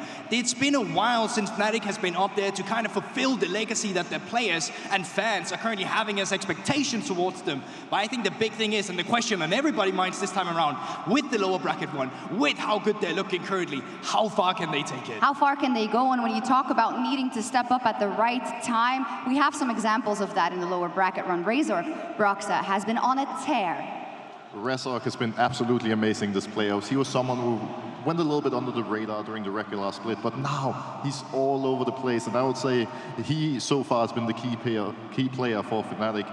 He is all over the map, securing first bloods, getting them ahead, and just is amazing at setting up his team for success. I would also say Hilly is someone that really brings his team forward. Together, when we played together, I always felt like whenever there was a big game, a place like this, most players would crumble, but Hilly would always make the play anyway. It didn't matter what kind of game it was, it didn't matter what champion was playing, he was always going in, always making the play for me. So I think having someone like him here today for them is a big strength. Absolutely. GB, final notes on the Fnatic weekend? Yeah, I mean, it's just so impressive that there's been so many questions for this team in regular season, so many people who had to find their identity, Razork specifically, Hilly sang on Enchanters, but all of them overcame their demons and made it to where they are currently. Absolutely. Well, of course, their coach has a tall order today as well. So let's hear from the first of two Swedes today, as Yamato Cannon is standing by with Lore. Thank you, Shox and Yamato. Thank you for joining me. This feels good to be back in an arena. Feels like the old time. But before we go there, I talked to Humanoid last week. We went through the loser bracket run with Fnatic and how much it helped you guys being ready for the events we have today. Can you talk me through the improvements and the experience of going through that run? I think with every team that you face, you have to face different challenges, and I think if you manage to overcome them, you grow together as a team. This playoff run, we've played more games already than the regular split.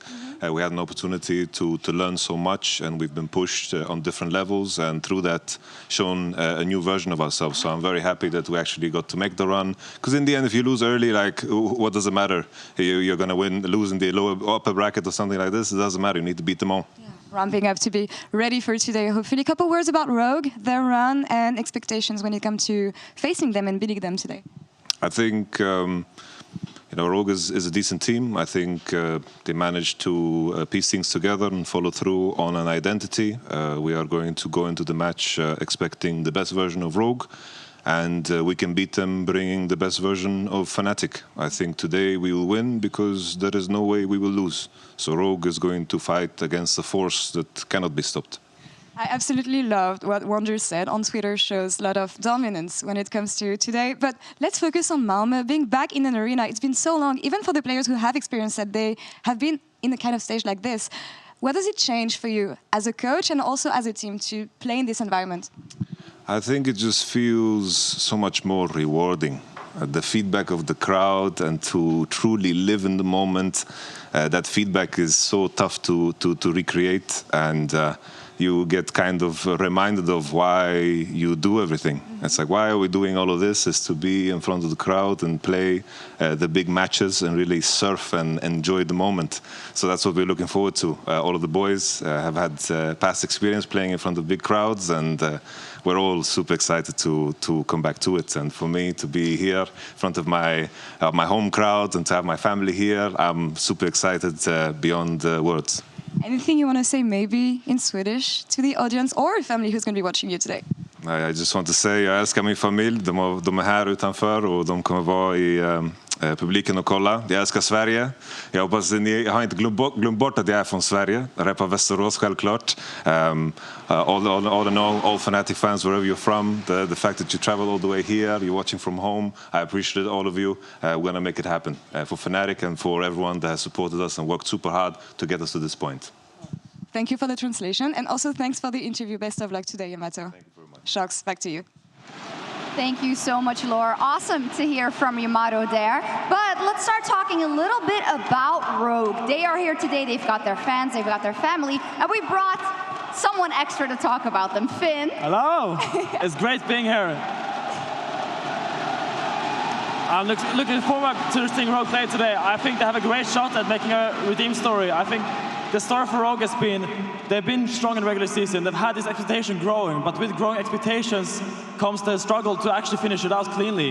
And being in the final here for the first time, I think they have to really step over the finish line this time if they want to make them known for themselves. Yeah, thank you. That was the story, right, GB? Regular season kings, fantastic in competitive, but not when it matters the most. That's the big thing, right? Because I feel like a lot of times Rogue are actually undermined and undervalued as a team because it's so incredibly gifted to be able to make it as a top 3 team every single time. But the hurdle and the demons we're always talking about with this team, of course, is the fact that they're not able to break that barrier of entry in towards the top. They haven't been able to overcome the pressure. And I mean, talking of pressure, this is the big one today in a filled-out arena.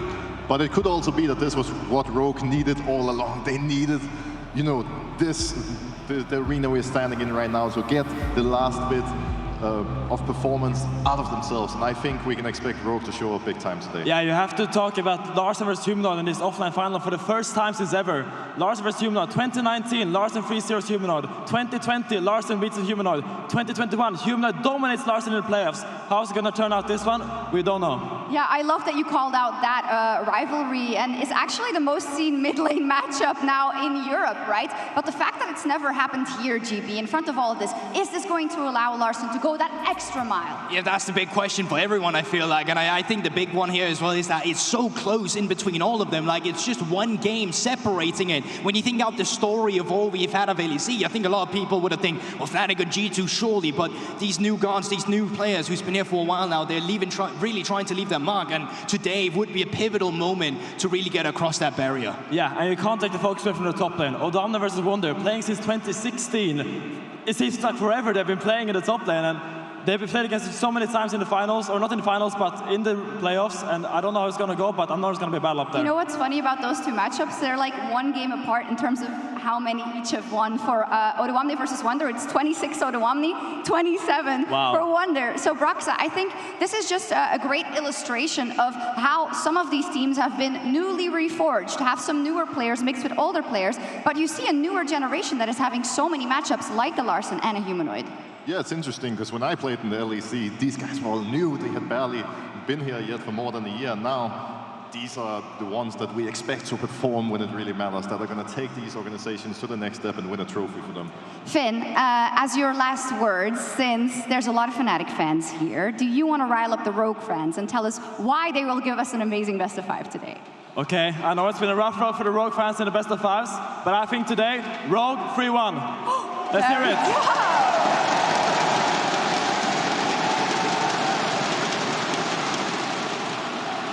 Well, let's see if that's what happened for Rogue. Of course, as we already said, this will be the first big offline event for most of their players. And maybe most notably, the man in the mid lane, Larsen, is standing by with Lore. Thank you, Sharks. Larsen, thank you for joining me before your game. Look at this. Look at the mood. Look at the audience. This is your first. Thank you, Mama.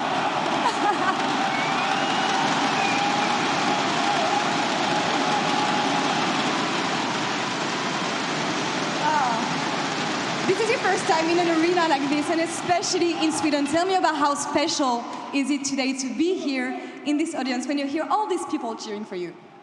Yeah, I mean, I was actually feeling a bit nervous, but then I walked into the arena and everyone was like screaming and cheering for me. So actually I lost all my nerves when all the fans went crazy when I walked in. Perfect. So fantastic. And on top of that, you also have your family who came here today to watch you. So Frankie, I'm going to toss to you now and introduce us to Larsen's family, please. Thank you very much. I have to say tack to Larsen's nan, who's lent me her seat, so I can talk to Larsen's dad, Per. I've just got to ask, how do you feel about the fact you and your entire family are about to watch your son compete on one of the biggest stages in esports? Oh, it's so nice. It has been his dream since he started to play for many, many years ago, and I'm so lucky for him, and I hope it will be a good game and a Rogue win. It's going to be a great game. Let's check back in with Larson right now to hear what else he has to say.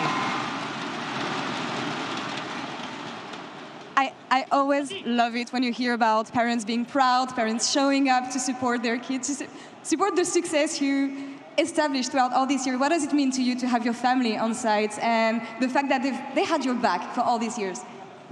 Yeah, I mean, they were actually there 2 weeks ago in Berlin when we won against MAD, and it just felt extra special winning when they're there, and I'm sure it will feel the same today when we win.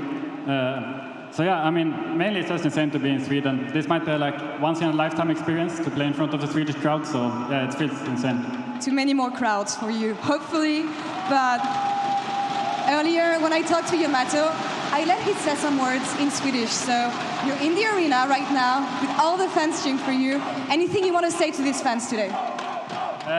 Tack som fan till alla som kommit hit och jag hoppas verkligen att vi är en riktigt bra serie idag. Thank you for the support. Thank you for being here today. Larson, you're about to play Fnatic. We've been over the fact that you versus Humanoid is one of the most played matchups we had in LEC history. Tell me about playing Fnatic today and what we can expect from the series also. I think it will be a banger series. Yeah, I think it will be a banger. Banger series. That's what we want. Larson, thank you so much. I'll let you get ready. And Shox, back to you. Thank you very much. When Larson said something in Swedish, the Swede on my desk said, oh, so Reckless, what was it? Yeah, he said something you probably shouldn't say. But it's kind of, I mean, it's part of the language, so I get it. Okay. We'll leave it at that. We won't take any risks. But Larson may, of course, very well be a key figure in this best of 5. And we need a big performance out of him. And talking about big performances, let's talk about the bot lane. It is expected to be an absolute fist fight, right, Reckless? Yeah, so comp has been really good. Ups has been even better. So you actually have 2 AD carries today that have both been performing super well pretty much throughout the entire year. And I think a lot of the game is just going to come down to who can enable their AD carry more. And I think that's the big thing as well, because for the side of Rogue, Comp has been a catalyst really in terms of finding their victories. He's never really had a bad day. He's never really been the reason they've lost in anything. He's been the reason they've won a lot of games. The problem he's facing today is just that you're going up against Offset, who in playoffs is looking like the best AD carry. And the question is how Rogue are going to approach this because of how dominant Huli and Upset have looked like. One of the things that I am looking forward to seeing today is how they approach a draft, something like the Lucian Nami that especially Fnatic had success with, but even Rogue got some nice games on it. Yeah, so you saw in the match series in Game 5, they let the Lucian Nami through and they went for the Caitlyn Lux themselves. This is something that no other team play, so this is something that they could pull out today without Fnatic having any practice against it. But I think in general, the idea just has to be we contest early game. Because if we don't, then Upset will either get to a point in the game where he's strong enough to carry on his own, or they're going to snowball themselves through the bot lane, which they have shown multiple times. But I think as well, if you go back to regular season, Trimby and Comp was one of the bot laners that was more flexible. They were one of the first out to bring out the Seraphine. They were one of the first bot lanes to try the Sejuani, albeit it didn't work.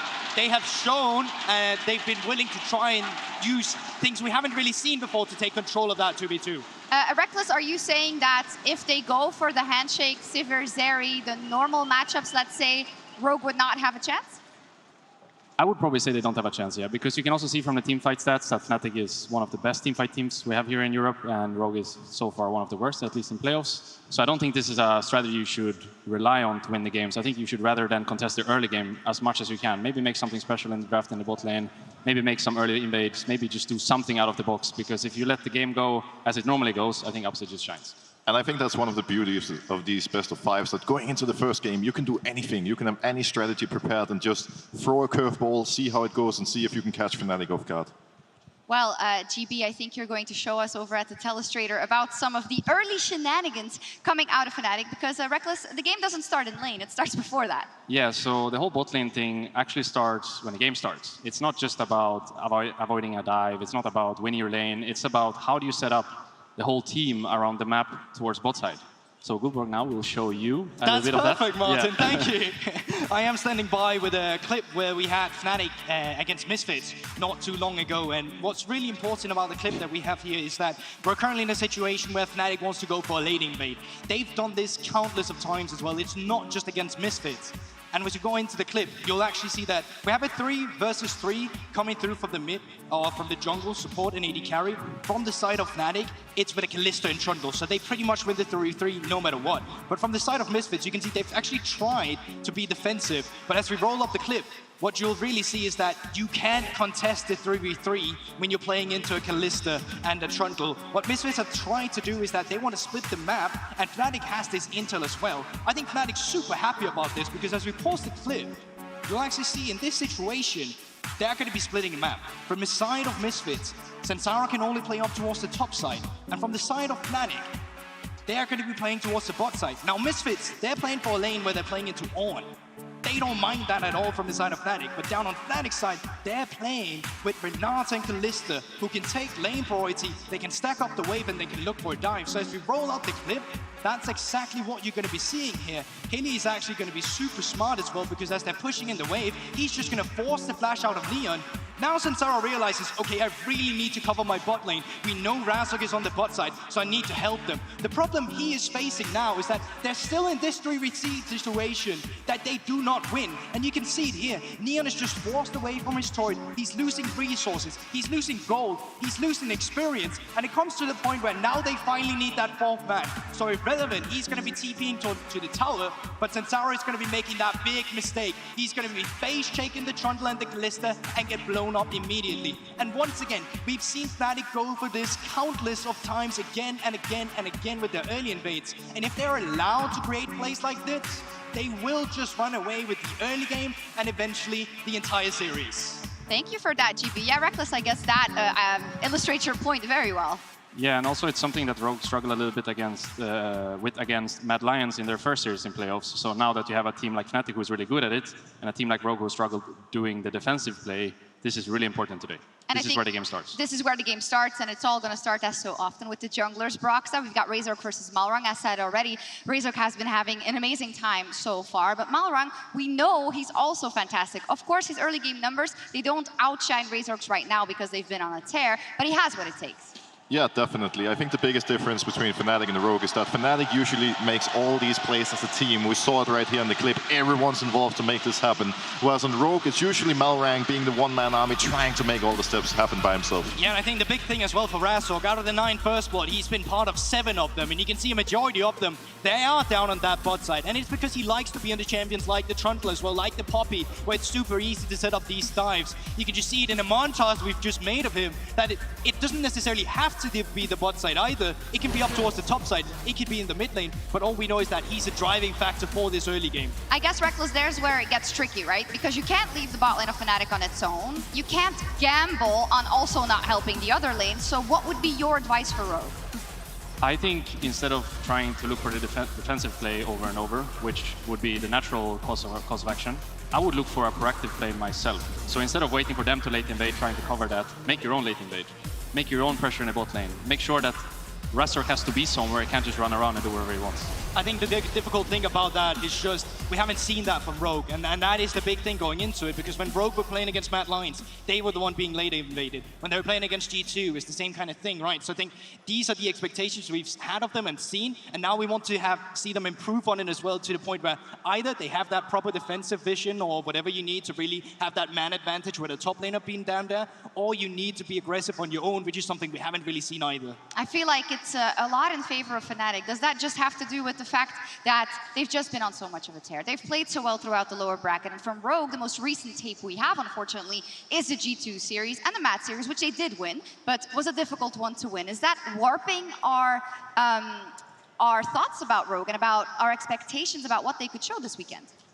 Well, I think we need to make it clear that despite Fnatic being our favorite coming into the series, Rogue is an incredibly strong team, and they do have what it takes to beat them. It's just about looking at, you know, the matchups in particular, top and mid, pretty similar playstyle, pretty similar skill level, but jungle and bot, we do give the favor to Fnatic, which means that is the areas where Rogue really needs to step up and make a difference. And also just from the context of it, I think it's only natural that it's easier to pinpoint mistakes from a team that's been struggling a little bit and then come off a loss, where when you take a look at Fnatic, yes, you can pinpoint things, but it's really hard when you know they 3-0 and they're looking so clean when they're playing the game. Yeah, it just feels like everything's working as well for Fnatic, because they win the game where nothing happens. They win the game where things are going down in the bot lane. Razork is everywhere and ganking everywhere, so it just seems like they have a lot of strengths to their team, and right now Rogue hasn't really found their own. So that's why I think today it's good just to mix things up, try something in the first game, try to go for a late invade, try to go for a top carry style maybe, just to get a new flavor to the game. Yeah, because regardless of how much we may give the edge right now to Fnatic because of what they have shown, this is what it's all about, right? The playoffs, and in particular the semifinals on stage and the finals on stage, Broxa. It is about reinventing yourself and making sure that you can go further than you ever thought you could. Yeah, it's in these moments that you need to be able to bring out something special and really step up when it matters. I know back in 2018 when we beat RGE to make it to the World's quarterfinal, going into the deciding game, we put me and Gragas, and our entire game plan was do red, gank bot, and hope Uzi dies level 2. And it worked out perfectly. We made it to the quarters. Yeah. If you can do it versus something Uzi. crazy is not always a bad thing. I think actually in games like this, it's the perfect way to start a series because you got nothing to lose, especially for Rogue. Just try something. Just try something. Let's see if you are trying something in the predictions. Reckless, who wins today and why? So I'm not trying something. I'm going for Fnatic 3-1. I think Rogue can for sure get a game, try something new, try the late invade, try to go for an aggressive bot lane that can punish Illusang and upset. But in the end, there's too many things that are pointing in Fnatic's favor, and I think also the game where nothing happens is in Fnatic's favor, and that is on a stage like this, the usual game that happens. Dracos reminded me that you said on Euphoria once that 3-1 was a cop-out prediction, but yeah, it's start slow. Fine. Start slow. Start slow. Goldberg. I agree with a lot of the points that Martin is making as well. I think from the side of Rogue, they've shown they can adapt at times. They've shown it very slowly, albeit. But I think that keyword slowly is kind of what subtracts me away from going in the Rogue favor. So when all the factors are lining up, when all the chips account, I have to go for a 3-1 to Fnatic. Okay, 2 Fnatic votes so far. Okay, safe, I would say, based on the tape we have. Safe. Broxa, what about you? I guess this is the moment where I have to pull out the big Rogue speech, but in fact, I don't think Rogue are going to have what it takes. They're not going to be able to stop Razork, Huli, and Upset. It's going to be a quick 3-0 for Fnatic. Quick 3-0 for Fnatic for Broxa. What does Discord have to say? Let's take a look. I believe Discord also voted 3-0 Fnatic. Yeah, I mean, that's the way the cookie crumbles, but I've been in enough shows to know that sometimes all my analysts are wrong. So we'll see if that happens or if it is going to be Fnatic that makes it. We will find out very soon. As you can hear, we are getting closer and closer to meeting our players. There is less than a minute to the opening ceremony, our first offline event in 3 years. Malmö, let's make some noise!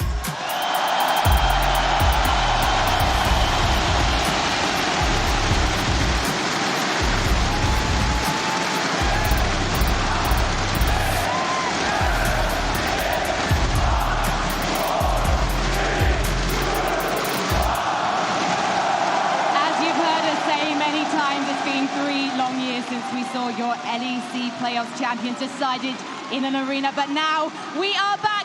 Malmo, are you ready to cheer on the teams? In our semi-final, we have Rogue. They are no strangers to a final, but they're new to the arena and they're facing a revitalized Fnatic, who are hoping their brand of lower magic will take them all the way to their first title since 2018. And we're going to kick things off with our top lane. It's Odoame and Wonder.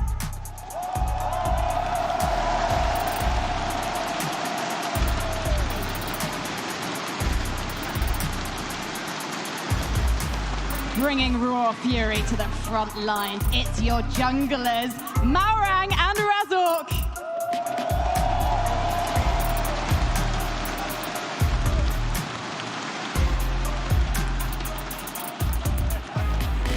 One of the fiercest mid-lane rivalries in the LEC. It's Larson and Humanoid.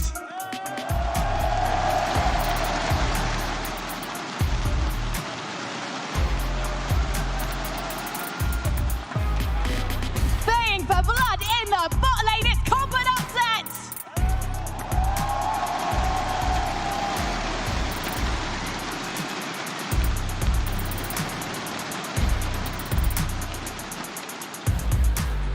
and the backbones of these two teams. Their support is Hylissang and Trimby.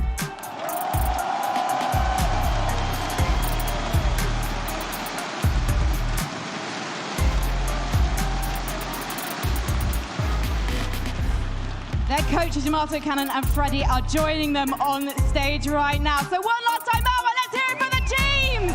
It's Rogue and Fnatic!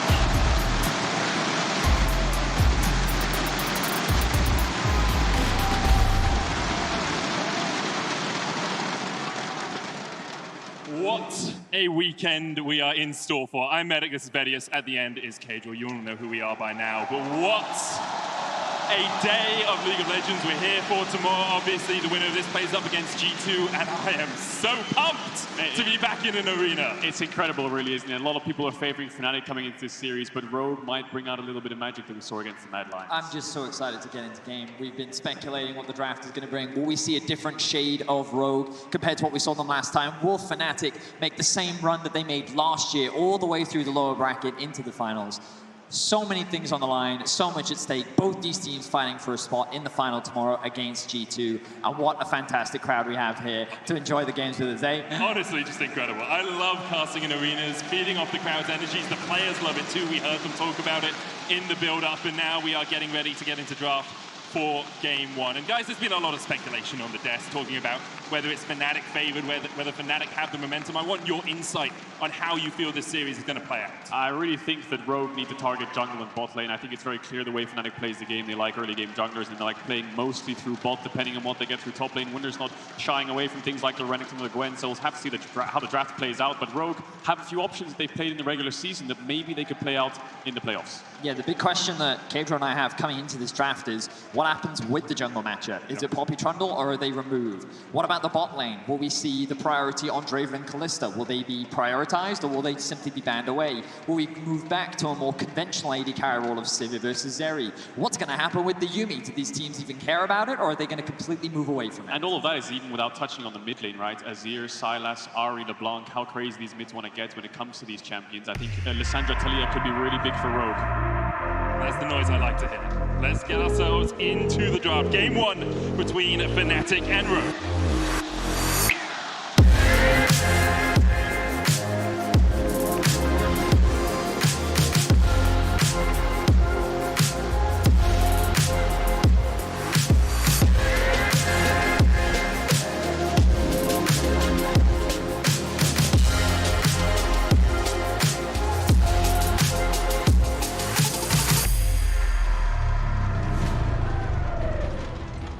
Jump into the draft. Rogue on the blue side. They came from the upper bracket, so they had side selection.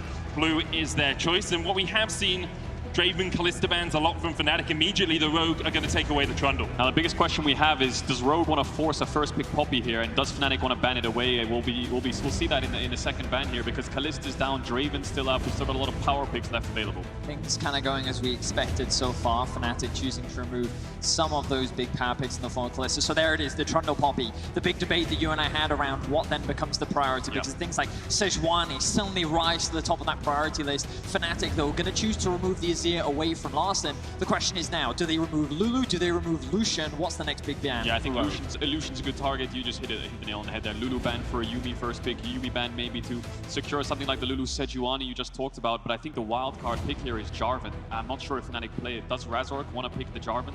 That's the question I have. Or is Rogue forcing a first pick Lucian here by taking away that Draven?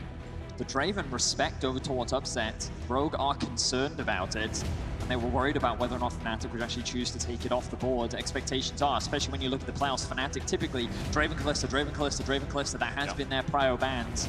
But they know that Larson is a big Azir player. How are Fnatic going to round this one out? They're taking their time. I think the Draven ban threw them off a little bit. But it will be the Jarvan. You talked about it. We speculated this is something that Malrang could have gone towards. But now that Sejuani has to rise on the priority list. You have to take away Sejuani from Razork, right? No, they're going to go for the Lucian. They want to deny Upset Hilly having that Lucian bot lane. Now, I wouldn't be surprised to see them go for something like Sivir or a Zeri lane with an Enchanter on 3 here. Yuumi's still a bit. Yeah. Sivir, Yuumi seems pretty strong. Obviously, loses the lane into the Lucian Nami, but very good if you look for later game scaling. And we've seen what Upset can do on Zeri, right? That's going to be the Yuumi picked up. Only a few AD carries can work with the Yuumi. I'm not quite sure. Do you think the crowd likes the Yuumi pick? I think they love it. Yeah, it sounds like woo! There's the Yumi locked in. Now, the question you just had as well is Sejuani. Do you pick Sejuani here? Pick AD carry on 3. Is that even high prio in both these teams' minds? Of course, if you lock in Sejuani Yumi, you really need melee champs in mid or top. Is Fnatic wanting to go for something like the Renekton on 4-5? Will Rogue let them have it? We will see on the second pick. So much discussion, so much... Oh my word, they're just going to lock in the Sylas for Humanoid. We talked about how, as a champion, it feels very strong in the current meta, but in Humanoid's hands, we saw what he was able to do it in his last best of 5. And this is a really smart blind pick, because what it's saying is, Rogue, if you want to take away Sejuani here, we're going to play Sylas into Sedge, take Sejuani ult, and he can do a massive burst of damage onto the Lucian when it comes to finding those flanks. And now, if Rogues choose not to take the Sejuani, because the expectation is they want to lock in that Nami, now it's an easy pickup for Fnatic as well. They could choose to go for the Sylas Sejuani. They have a comfortable jungler for Razork. They have that engage tool, and they have the follow-up with the Yumi. Fnatic looking at a pretty comfortable spot already. Yeah, and even if they don't, there's things like Wukong, Xin Zhao still available. There's the Vi from Malrang. He's just going to pick that up himself. Now, Fnatic, the question is, Zeri, Sivir, or jungle? What do they prioritize here? Because one of them will get pinched, one of them will get banned out. We've seen Upset play things like the Ezreal in the regular season, but the Zeri has been causing a storm in the regular season. I mean, Zeri Yumi is just a tale as old as time, it seems, and it's only been around for about 3 months. So incredibly strong there for Fnatic. The bot side of the map, their focus, same from Rogue with the Lucian Nami locked in the early rotations. Now we move into the second phase. Expect to see mid laners banned by Fnatic because they've already got that Sylas, and Rogue don't have a mid lane of their own. Sejuani now being removed from Rogue with the Talia now taken off the board from Fnatic. But before we move on, that Zeri pick for Upset, let's not forget that this was the champion that he set the all-time LEC damage record with. This was a champion that helped Fnatic lock in those last 2 games that even qualified them for playoffs. That alone, getting them through the lower bracket run. This is a champion that many teams have shown respect towards because of how comfortable Upset is on it. And with Hylissang on this Yumi on his back, you have to fear that in the late game, Upset will be the man you have to watch. Yeah, just going back to these 4-5 bans, Akali taken away from Larson. When I think of Vi, I think of Ahri, but the problem is, do you want to pick Ahri into Sylas? Does he want to pick something like LeBlanc maybe? I think Larson needs to go out of his comfort zone here and maybe not lean towards a control mage when he's playing things like the Vi, Lucian, Nami. He needs to play something that can play a little bit more forwards with Malrank to find these 2v2 kills. Xin Zhao would be a good pickup here, works really well with the Yumi. With all of these jungle bans, I think it's your best bet. Very much agreed. The question is, there it is, the lock-in.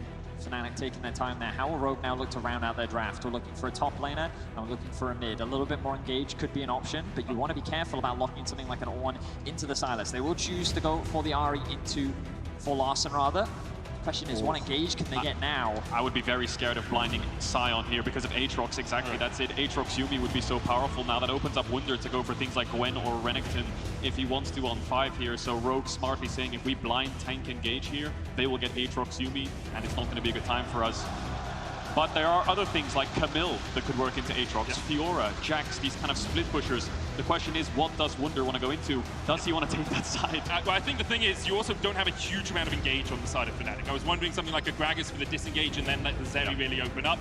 Ornn gives you a bit more engage, gives you follow-up as well with the Zeri and the Yumi chasing in. So I like it in the composition, although into the Aatrox is going to be a difficult matchup. Yeah, the matchup itself will be hard, but Fnatic are the ones saying we need engage. And I think that Rogue's comp is quite mobile. You know, Vi, Ahri, Lucian, it's going to be quite hard to lock them down, but Fnatic have a very clear front to back.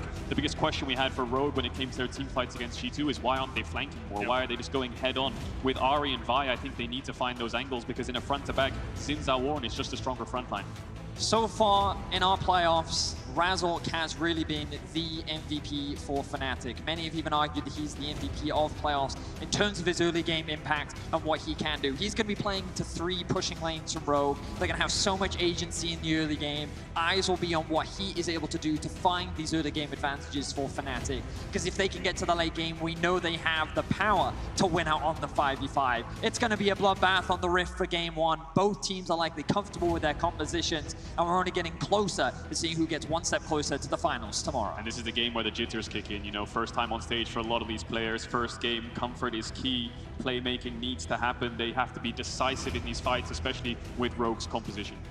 And as much as the position in the finals of the LEC is on the line, also group stage at Worlds, if you win this series, makes it a lot easier for you to traverse that very difficult tournament. Fnatic looking for their 3rd team title. They have made every playoff they've been in. Rogue have yet to win a final. Let's see who takes this right now.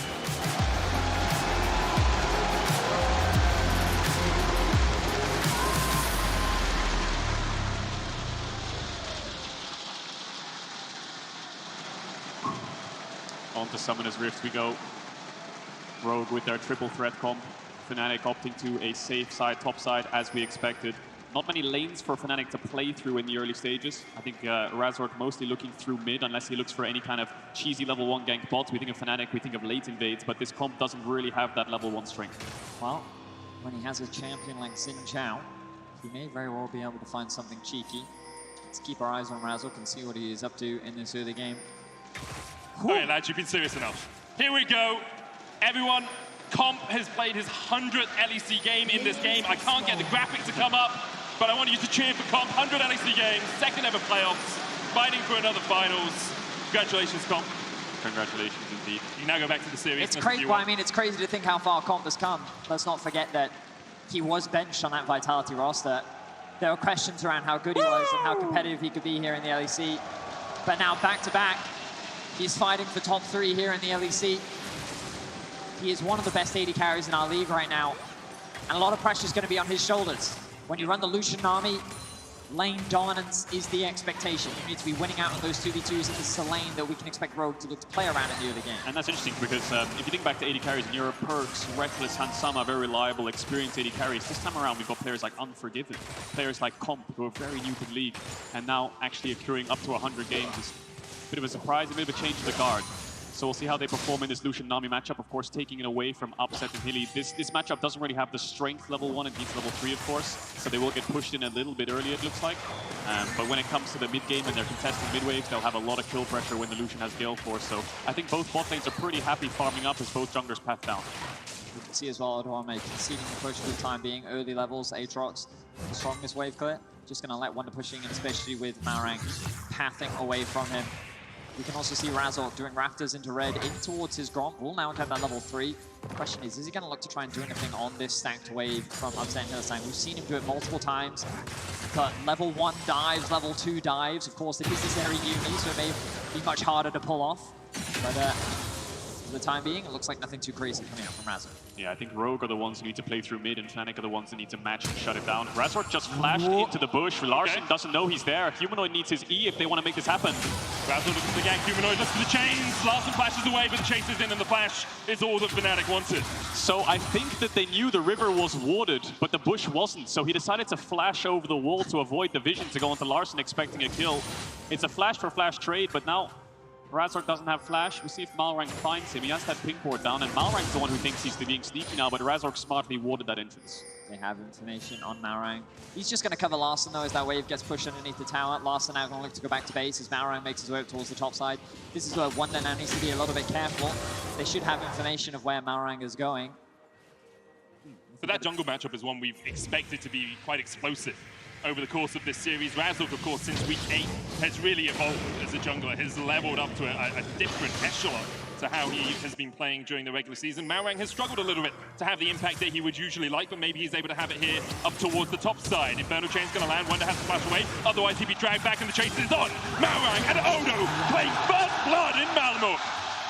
Malrang is here to play. He was spotted on vision around mid, went towards the top side. I think Fnatic should have had information that he was around there. He even had a ward in river, but they still pulled the play off. Maybe Wunder just overstepping his lane a bit too much. We talked about how Wonder needed to be cautious about this window because it was he who got that early level push. The wave was slowly pushing back in Odoame's favor, and as Malrang secured that top grab, he saw an opportunity to get the gank in top lane. Now Comp and Trimby looking for a bit of a skirmish. Upset will lose a bit of his HP, but still a fairly favorable trade back in his favor as well. We can now see Malrang pathing towards the bot side of the map looking to cover. And indeed, has got his base off. Base off, of course, going towards that Kempung chain sword. Razork doing a similar kind of thing now. Malrang looking for a gank towards bot side. Still has the flash, just covering his bot lane here to make sure that they can crash the wave so they're not vulnerable. But Razork is top side. Odo, no flash, will spot him now. Odo should just be able to upward dash away from this one if Razork did look for the gank. Still only level 3 as well on the Xin Zhao there. He's left his Krugs and his Razorbeaks, but now he's going to try and invade and get that Gromp.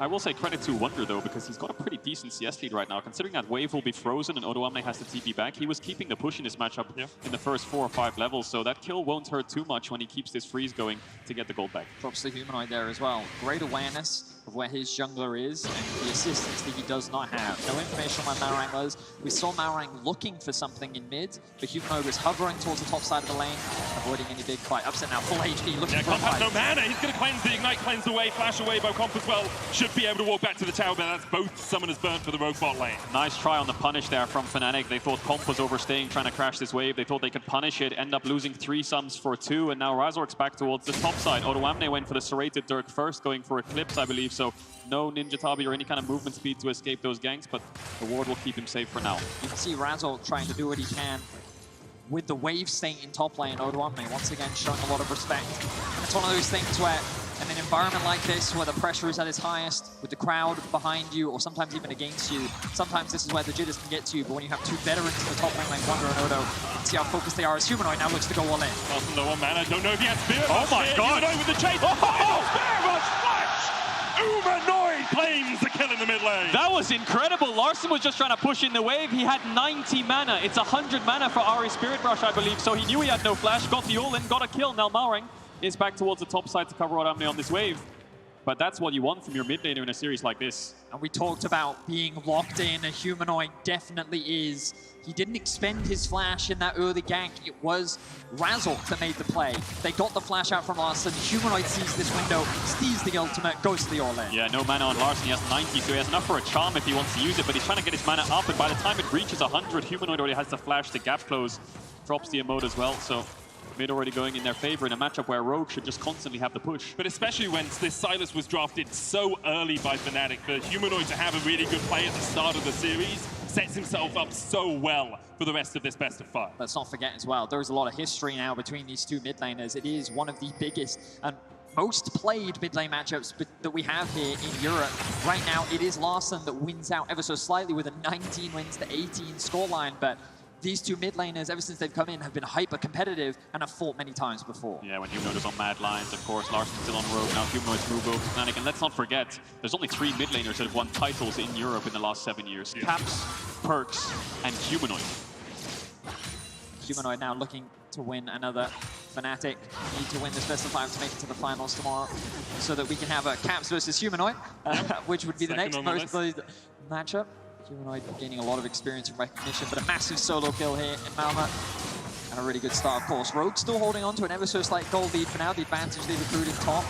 Kind of holding them even, but pretty much the goal dead even for the most part. And let's take stock of the game, because it's 8 minutes, perfect time. The Herald's just spawned. Razork's just going to start that one up. This is, of course, a really powerful early game objective that both teams want to fight over, ideally, but it's Malrang who's actually just clearing out his bot camps. Razork first to 6. Malrang doesn't want to contest. Larson will spot this out in a second. Please be careful, he doesn't have to burn his ult in doing so.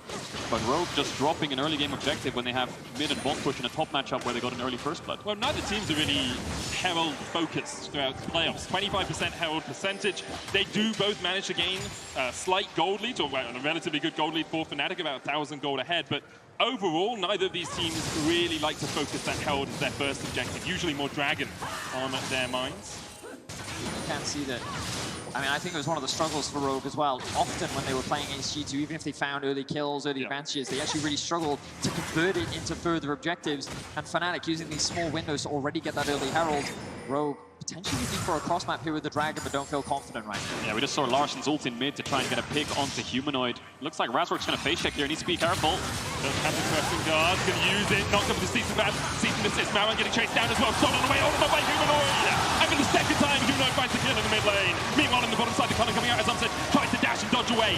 Trimby healing himself up, but Upset still very healthy in this trade. Chain CC wasn't good enough there by Rogue. They got the Q, they got the ult, but the ult came out from Razork just in time to stop Larson's damage. That's why Malrang had to flash away so quickly, but now it's Rogue's bot lane who might be in trouble. They might drop the Herald here to get Upset a couple of plates. Mid lane's already ahead, 2 kills, get you out to carry some gold. Humanoid is just on form right now. He's looking for an engage. Decides not to overcommit. He knows the tower is close. Oh, but the damage is good. Humanoid doesn't have flash. Larson does. Kill him here. But he's going to force him away from the tower at the very least. He's going to look to get himself a play. Hits him with the emote once again. Humanoid is in form today. He is feeling it today.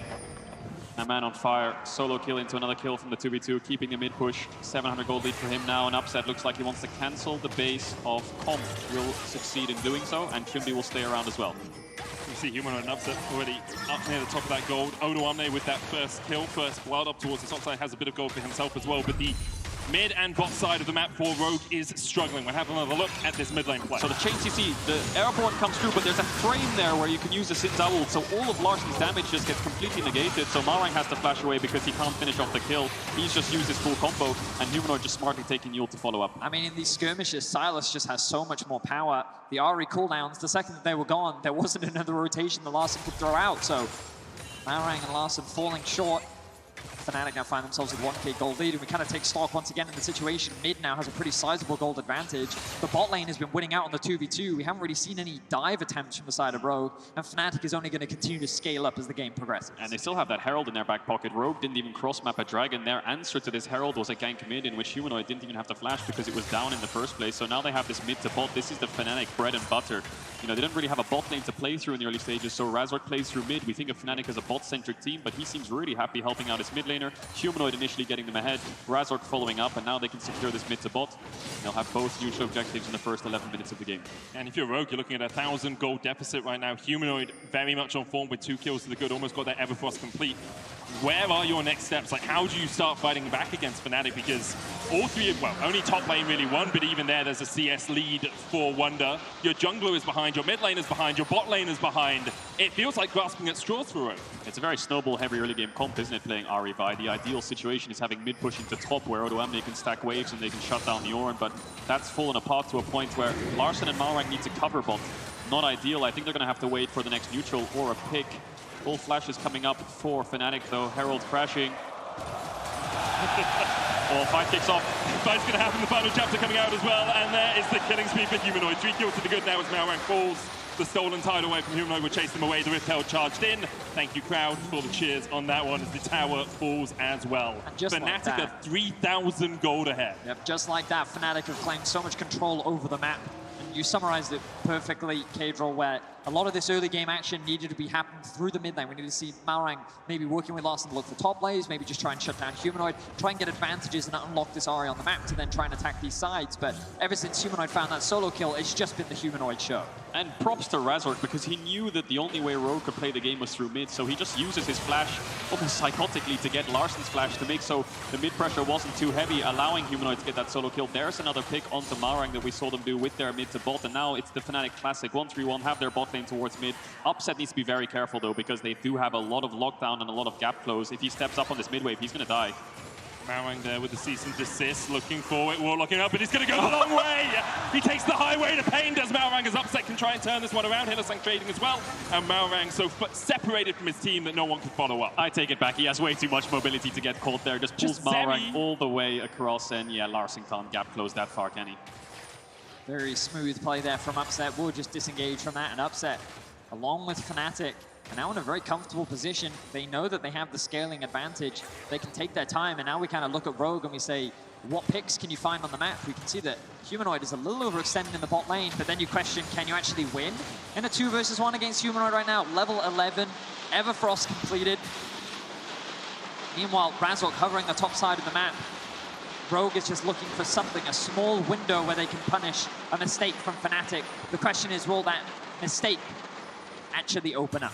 Their best bet now is Humanoid's TP's on cooldown. They should have a timer, 30 seconds on the Herald. Rogue could set up topside before Humanoid arrives because he's just based. I think he's going to group up with his team here so they can force that neutral objective and get this mid-tier 1. Wunder, of course, not having TP either. They want to make sure they avoid any kind of numbers disadvantage fight, which Rogue could look for. And I think it's going to be on the top side of the map. You can see Larsen moving up to make sure he's there to match. Wunder coming towards mid. We might have a 5v5 for this Herald. Upset going back to try and get his mythic before the fight starts. There's the Immortal Shieldbow complete. Larsen, the only one of the 4 main players on either side that doesn't have a mythic as of yet. Let's see where he's sitting in terms of total gold. On about 1,200, so he should be pretty close getting a mythic of his own on this Ahri. Problem is the timing is not good for him. Wunder just turning over to level 11 now as well. We'll have that upgraded ultimate. They're looking to get the push in mid, rotate into the top river, secure that early Herald, second Herald rather, and then as Kadril said, look, use it to try and break down that mid-tier 1. I mean, it's just playing by the book, really, isn't it, by Fnatic? Very simple, easy to execute. There's really not much Rogue can do to respond. You can see Larson just faced to pick up that mythic, Leanderies, but he doesn't have TP in time to contest this. Maybe they have to make another stand on Dragon. They're going to look to do something. Well, Larson's TP is coming up in around 10-15 seconds. Odoamne's around. Comps on midway. This will be gone, but they could look for the fight if they can find someone split off. Wonder's on his way across as well. We'll see as Marang goes forward. Smite secured by Razor, but now the final chapter's going to turn it around. Marang does still have the flash to try and get away. The stopwatch used. Call of the Portugal coming out as well by Wonder. Cease and desist on towards Wonder as well, but on the back line, it's Humanoid separated from the rest of the team. Hitler's going to try and heal him up with the Yuumi on top of his shoulders. Odo trading in, but Humanoid's just too damn tanky. You just can't take him down in the end. The Orb of Deception from the Swede himself, Larson, will get Rogue on the board. Well, it was a bit of a sloppy fight there by Fnatic. It looked good initially, but I think Malrang, he had a stopwatch, so he bought so much time that he kited back to his bot lane, Comp and Trimby on the side, and Humanoid and Hilly thought they would win the 2v2 all around the blue buff, and yes, they were winning, but Rogue were first to collapse. Humanoid getting a little bit overconfident there. Obviously very strong on the Silas, but Larson leveraging his mobility. This time he was able to use the Spirit Rush, and when paired up with Odoamne, they were able to come out ahead. Of course, they still needed 2 people to shut down Humanoid, but the shutdown did come through nonetheless. Yeah, this stopwatch was really a game changer right here from Malrang, because what would happen here is he would get rooted up and die. There's nowhere he can really flash, because the Ornals would follow it worst case anyway. He would be dead, the fight would be over, but because he can ult, stopwatch and then ult and flash to the side. Wonder almost falling. Split fight towards the top side. Yeah, exactly that. The fight ends up getting split. Humanoid gets separated, forced to flash out, and then a really good charm there from Larson. Ends up getting a bit of revenge onto his mid lane matchup, and will secure a little gold into his back pocket as well. Fnatic now securing their second dragon of the game. Odo does come close to getting that kill onto Wonder. That's what is showing in the bottom left of your screen. As Rogue now look for a cross map on the top side. That's what they need. They need gold right now. They don't really want to fight over neutrals. The Herald can inevitably give gold. They lost that. Fighting this dragon would be a waste of time. Get the top tier 1, try to defend the Herald play through mid. They need to look for fights. And getting to that dragon pit wouldn't work. They have bot push, they have mid push right now. Fnatic, Rogue just going to cross map this tower. Yeah, still about 2,000 gold in the hole, but Rogue will be rejuvenated by that last fight. Of course, we'll see where Larson can use the gold injection that he did acquire. Fnatic, though, controlling the bottom side of the map perfectly. Rift Held available to them as well. Razzle can use this to break the tier 2. Of course, still, second tier towers give you more gold, so this is a large cash infusion for Humanoid.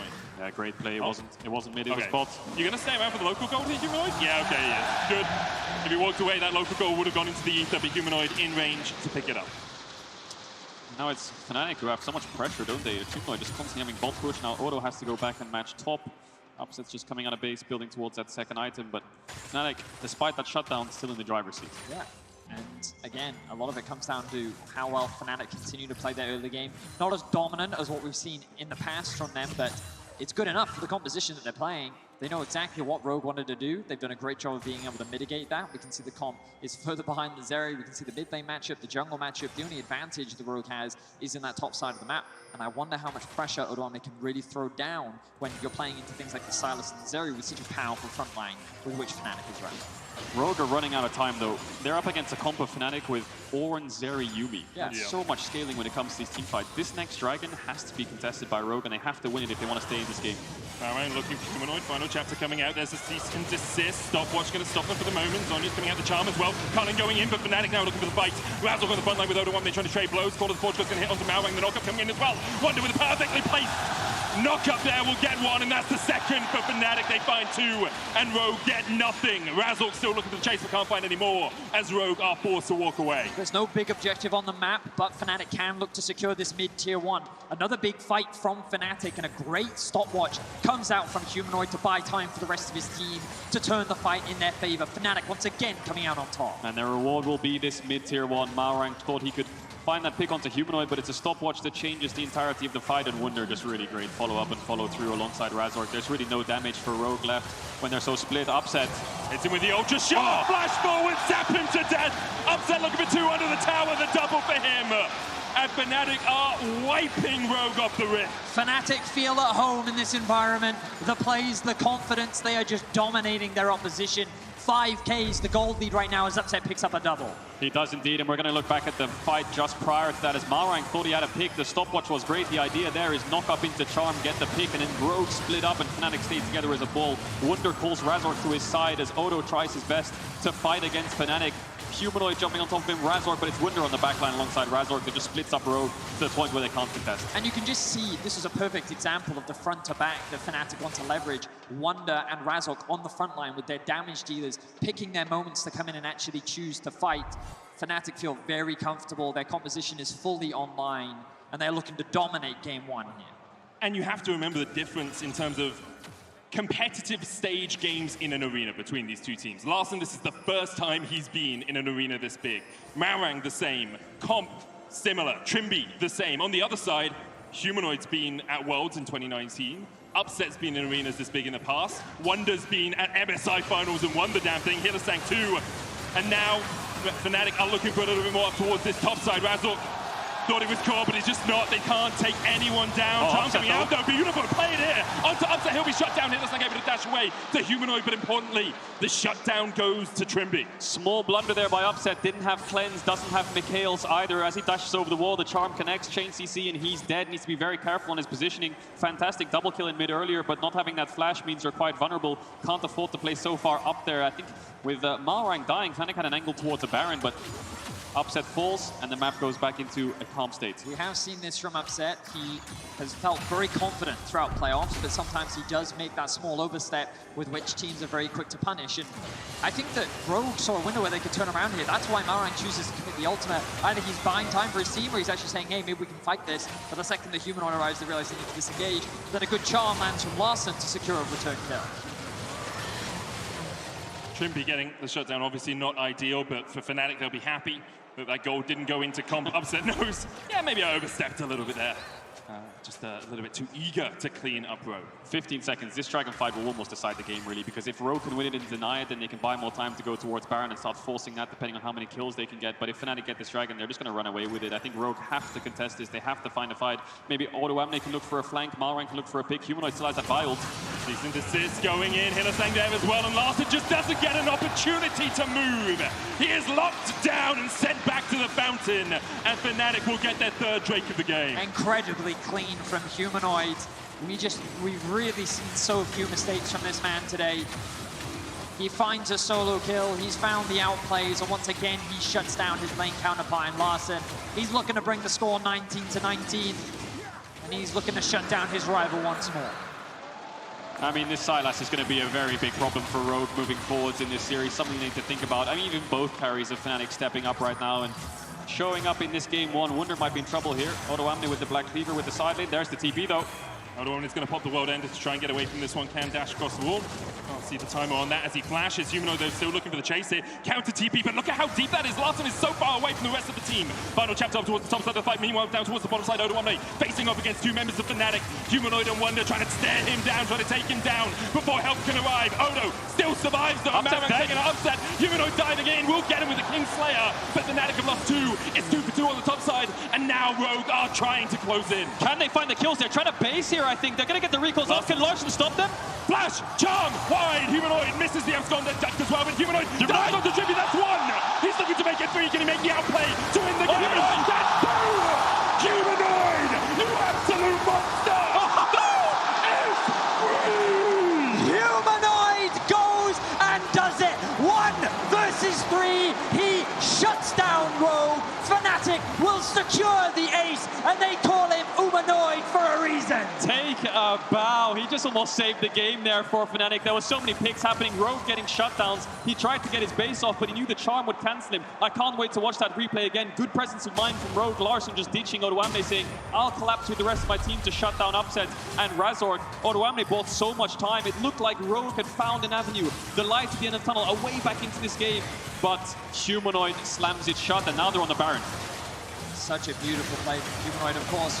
Off screen in the little pit, you can see this little skirmish happening. We don't have time because the Baron has now begun. We're in another fight. TP coming by Rogue as they look to try and turn this around. It's last hope, it's last vestige of any life for them in this game. You have to feel Wunder stepping forward, has the call of the Portugal as well. He gets the knock of his Comp. There's the tidal wave coming in as well, but Comp has to try and dash and dodge away, but he just can't do it. Hylissang takes it, closes the book on game one. And Fnatic once again just take Rogue to the cleaners. It's going to be Baron. Rogue inevitably had to walk in. Comp no flash, and Wunder finds him with the knock-up. Fantastic engages from the top laner of Fnatic. Good follow-up by the mid-jungle AD carry as well. Humanoid now 10-1 on this Sylas. They're going to pick up the Baron, and they're going to siege down mid.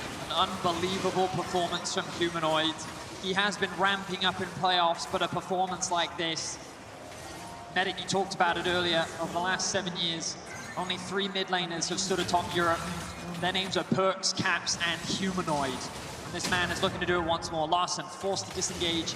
Upset has his eyes on another kill. But Fnatic now with the Baron, 10k gold lead, are looking to secure game 1 in this best of 5.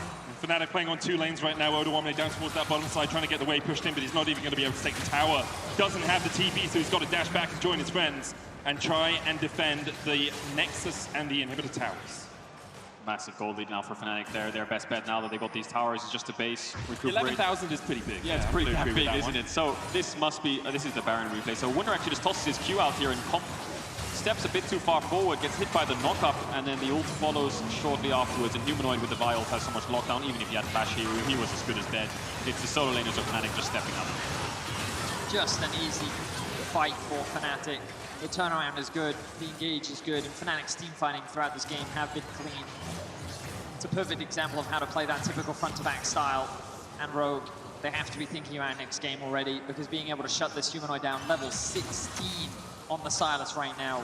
10, 1, and 3. 4 items fully completed. 10 stacks on his Dark Seal. There's a minute until the next Dragon. Fnatic, they're going to take their time, and they're going to look to secure the soul. And he has a Yuumi to work with as well, and Hylissang just picked up Mikhail's too, so any of this kind of CC from the charm and such is just going to get cleansed off as Humanoid just runs forward into the fray, into the fight with that damage from those items. They're going to go through mid right now, 50 seconds on that Dragon. Rogue want to find a way through bot side, but Fnatic are just going to siege at the moment. Rogue, not that much wave clear. Fnatic pushing in, Baron, as you say, still a minute remaining on it. That will be the inhibitor tower in the mid lane going down. Comp maybe getting chased away here. You can see Wunder looking for it. Fishing for it, lands the knock-up onto Comp once again, and Comp's just down! Wunder just assassinates him with the help of Humanoid. Now Rogue running for the hills, but there's nowhere for them to go. Upset will chase them. Larson, the last one standing, but he just can't do anything into the 5-man might of Fnatic. That's going to be it, isn't it? They're pushing down mid, they're pushing down bot. 27-minute game. Upset's looking for the 1v1 onto Larson's going to hop over the wall. Should be able to pick that one up as they continue the siege down mid. 30 seconds on Maorang, 20 seconds on Comp. It's been a statement on the TP from Humanoid. He says, well, Larson, you have one game over me, and I head-to-head. I'm making sure we're evening out the score here. Humanoid joins. Upset takes it before Humanoid can do anything about it. But Fnatic make a statement in game 1 as they absolutely dismantle and demolish Rogue. Touch-ups of stats, of course, before they kill the Nexus, but Fnatic will close this one out just under 28 minutes. And the only time Rogue was really favored was that first blood through top. From that point onwards, it was Fnatic through mid when Rogue should have been the ones there, and they ran away with going to bot, getting Upset ahead, and then Humanoid just clutching the entire game ready. And there were a lot of little things that really stood out. The flash early from Razzle, trading in for Larson to set up Humanoid for that play. The engages that we saw from Wunder. Upset being able to find that double kill in the mid lane. A lot of little things that came together, all surrounded by Humanoid's phenomenal performance on the Sylas. What a masterclass mid laner performance we saw here. Humanoid looking to go to the finals tomorrow against G2. Looking like a star right now, Humanoid, and now you have to ask yourself as Rogue. We just first picked Lucian Nami away. Yep, that didn't work. We gave them Sylas. Yep. They're going to have to change the plan up a bit. They're going to have to give them something that they banned away that they're maybe not too happy giving, or just swap it up, give them the Lucian Nami, play something into it, put a Sylas ban into that. Because that's the thing, the Lucian Nami is going to define the series because Upset was so good on it, alongside Hylissang when Fnatic been playing into playoffs. And so you could see Rogue saying, maybe we can do the same thing. It really didn't work here. So now they have to work out how they're going to deal with Fnatic's Lucian and Nami in later games. Whew, what a game 1. What a game 1. What and the crowd. I took off my headset for a moment when they were doing the clappers. Absolutely absurd. I love it here. It's so good to be back here. Anyway, we're going to hand it over to Shox and the gang on the analyst desk who are ready to break down that game. Thank you very much, Medic. I think we will be talking about the bot lane picks, but I think we got to talk about the mid lane as well. That Sylas, I mean, that was incredible. That is the first game in front of 10,000s of people in what could be our last series in the playoffs so far. Broxa, that is stepping up to the occasion. Yeah, definitely. We didn't even talk that much about the mid lane matchup before this, and then all of a sudden Humanoid just puts the entire team on his back and single-handedly destroys Rogue. Crazy stuff, Reckless. But it started in the draft, and we talked so much about where's it going to go specifically in terms of the bot lane priority. What did you make of Rogue's game plan? So at first glance, I thought they had a pretty good idea with the Lucian Nami because it's something Fnatic has a lot of success with. And Fnatic also now didn't show that they had a specific counter to it. But then I think the way you play has to be a little bit more aggressive because in this case, you know you're getting outscaled. But your only real play in this entire early game was via ganking Ornn in the top lane, which does nothing for the game. So I think something more just has to happen. But I also just think out of the first 3 picks you have here from Rogue, you would be super happy going into this game. You get the Lucian Nami, a little bit of a takeaway, but you know you have the early game to play through. The rotation that comes through is going to be the Yuumi paired up with the Seri. And you have Vi into that. I think Fnatic had all their chances to just be like, you know what, we're going to play Sivir. Vi's going to be usually with a spell shield, but they didn't. And that created a point of attack for Rogue that we never saw happen. So basically the picks might have been a good idea, but the approach in game wasn't necessarily there.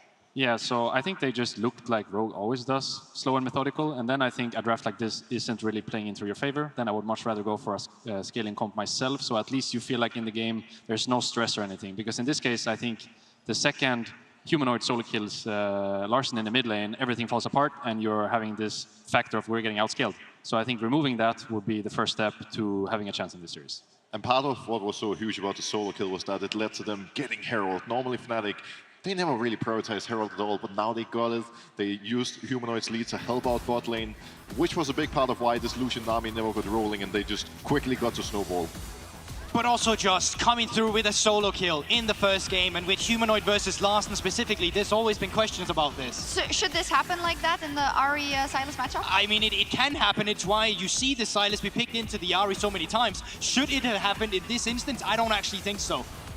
So I think there's, I think there's 2 important things here. One is that Humanoid has shown a lot of priority on Sylas in pressure situations. They were 0-2 down against XL, and he ended up picking Sylas 3 times in a row to come back in that series. He had the Cassie ult, the other series, I think it was the last series they played, and now he has this performance. So Sylas for Humanoid specifically, I think is something strong. And this is just something we almost never see in a competitive game, right? You have that 1 versus 3 scenario. He literally has the montage play right here on the Sylas, and it becomes a question. Is it okay to even leave Sylas up when they show the priority they have on it too? No. I think at this point we know the answer. Like, you have to ban Sylas against Humanoid at this point, but then the question becomes, what do you give Fnatic at that point? Because they have so many tools, so many carries, and if you have to ban Sylas, all of a sudden that puts you in a really tricky situation in draft. Yeah, we talked so much about the game plan for Rogue, Martin, coming into this. We talked so much about what are the strategies for bots, right? As we take another look at the outplay. In fact, now it feels like you've just got a conundrum that is almost impossible to solve for Rogue. But I heard from you more scaling. That's a start. Yeah, so I think you start with more scaling because you have now played an early game composition and failed in doing so. So I think just maybe doing the Sivir Seri trade then and seeing if you can go up against Fnatic in teamfights would be a place to start. But also I feel like then you have to perform better in the bot lane because now you had a Lucian Nami matchup into the Seri Yuumi and you're actually losing that 2v2. So that's already a problem in itself. And it just requires more facilitation. When you take a look at the way how they actually move their pieces around on the map, that bot lane is not getting a lot of resources, right? And I think even if you go in for the scaling aspects of the draft, you cannot play up towards that top side, even when you have an Aatrox, because I don't think it's going to work out. This is a meta that's already bot-centric. This is a meta that when you go to the late game, it's not going to matter who the top laner is, it's going to matter who the AD carry is and what position they're currently in the game state. Personally, I would actually like to see Rogue changing it up a little bit here, because now we had a pretty standard bot lane draft. Obviously, they were very focused on the early game in particular, which didn't work out. But in my opinion, this is where you pull out something like the Caitlyn Lux and try to change it up to, you know, make sure that you're in the comfort zone and play something Fnatic hasn't practiced against. Because they could play a Sivir Seri matchup. There's a chance it's going to work, but Fnatic just steamrolled them early game, and I'm not sure if they can actually survive. It seems a little hopeless, unfortunately, but we gotta believe that maybe Rogue was along the line of thinking of, we're gonna try and attack it standard and see what we got here in this Fnatic that we haven't played yet in the playoffs. Brock, so you wanted to take a look at the second Rift Herald fight, which unfortunately Rogue didn't win, but you saw signs of improvement. So I think the second Rift Herald fight was Rogue's best chance to come back into this game. We see it right here, Melrang dashing forward on Vi, and he just tunnel visions on the steal, because once he doesn't get the smite, well, look at Melrang, he's standing in front of the entire enemy team, is forced to ult the Ornn, and all of a sudden that vibe that can create such a good engage for Fnatic just went to complete waste and it fell apart. Yeah, I think what's crazy about this is it actually goes a little bit in the favor of Rogue, but even then I think Fnatic could have played this fight specifically better. They get picked apart a little bit, they get isolated, and I think that still shows some weakness in the team fighting aspect that Rogue can look to exploit, but it's about finding the right time to do that as well. And I know that we're looking at this and trying to look at, is the glass half full? Maybe. Have we seen signs of something that can change? Where do you land, Reckless? Do you think it is a case of, let's first see what we got, go with relatively standard, okay, we have a more aggressive pick in the top lane, and then we see what we can work off from there? Or do you want to see a radical change? They have chosen blue. I would like to see a radical change, I think. Just go full scaling and try to see if you can match them in a team fights. This was actually a team fight that could have been good. The one thing I did like here was that they felt like the game was getting out of hand, so they went for the 5v5 here. I think they should have committed harder the second Sterry missed ult, but at least the idea was there that we are getting outscaled, we need to fight now. So maybe in that sense, they have some sort of team fight idea today that they could use in their favor by picking more scale. But my worry is as well, if that you go for that full scaling, let's just look towards these late game team fights, you're also playing into a win condition of Fnatic then, because they love playing around with the early game. If you have losing lanes that just plays to scale, but never have some impact in the early game leading into the mid game, you're going to be losing a lot of objectives, and specifically playing with Riptails now, if you lose the first two, you're going to be put in a deficit that's really hard to come back from. Yeah, and Fnatic is really comfortable at pushing the objective and pushing the advantage when they have it, Brock. So when we look at it from their perspective, it's been a crazy ride so far, but they keep racking up those wins. And when I looked at those cameras, it was just another day in the office for them. Yeah, I think that's something that was so great to see, because obviously from the outside we get so excited watching these games, but you can't let yourself get over ego when you're a player. And like you said, you know, there wasn't any excitement. They were just taking it slow, continuing to be focused, and then, you know, just having the full focus on winning all 3 games. Yeah, Martin, that looks like a team that is just poised to fight G2 tomorrow. Yeah, especially I think when a draft like this, they are still playing aggressive in the early game. It looks so impressive when Rastor goes for that level 3 mid gank. It didn't work out, but the idea is there. They get the early objectives. They are winning their 2v2 bot. It doesn't seem like it even matters if they have the tools in the draft or not. They just pull it off anyway. You have, okay, I see your hands. What do you want to say? Is this the best of 5 though? And as you said, it's looking like of a game 1 where we could send Fnatic immediately, but this is where I'm looking at Rogue and I'm saying, prove to us that whatever we always talk about is not true. If you really want that to happen, you lost the first game in a best of 5, show us the adaptation that, you know, really means that you can come back from it. Yeah, take that step forward for Rogue. We'll see if they can, because we have a full house. We want 5 games, Rogue. Let's see if they can bring it back after the break.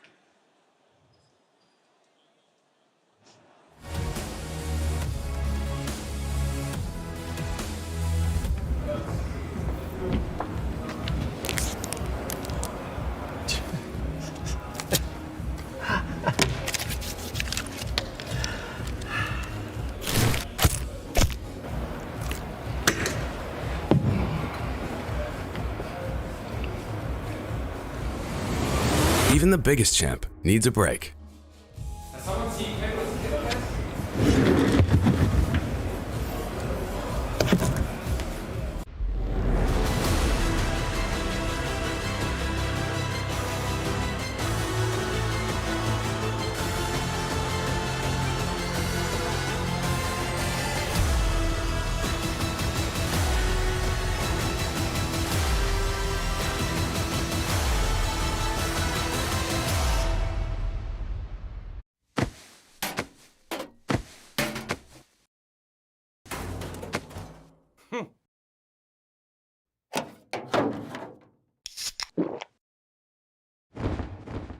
Red Bull gives you wings.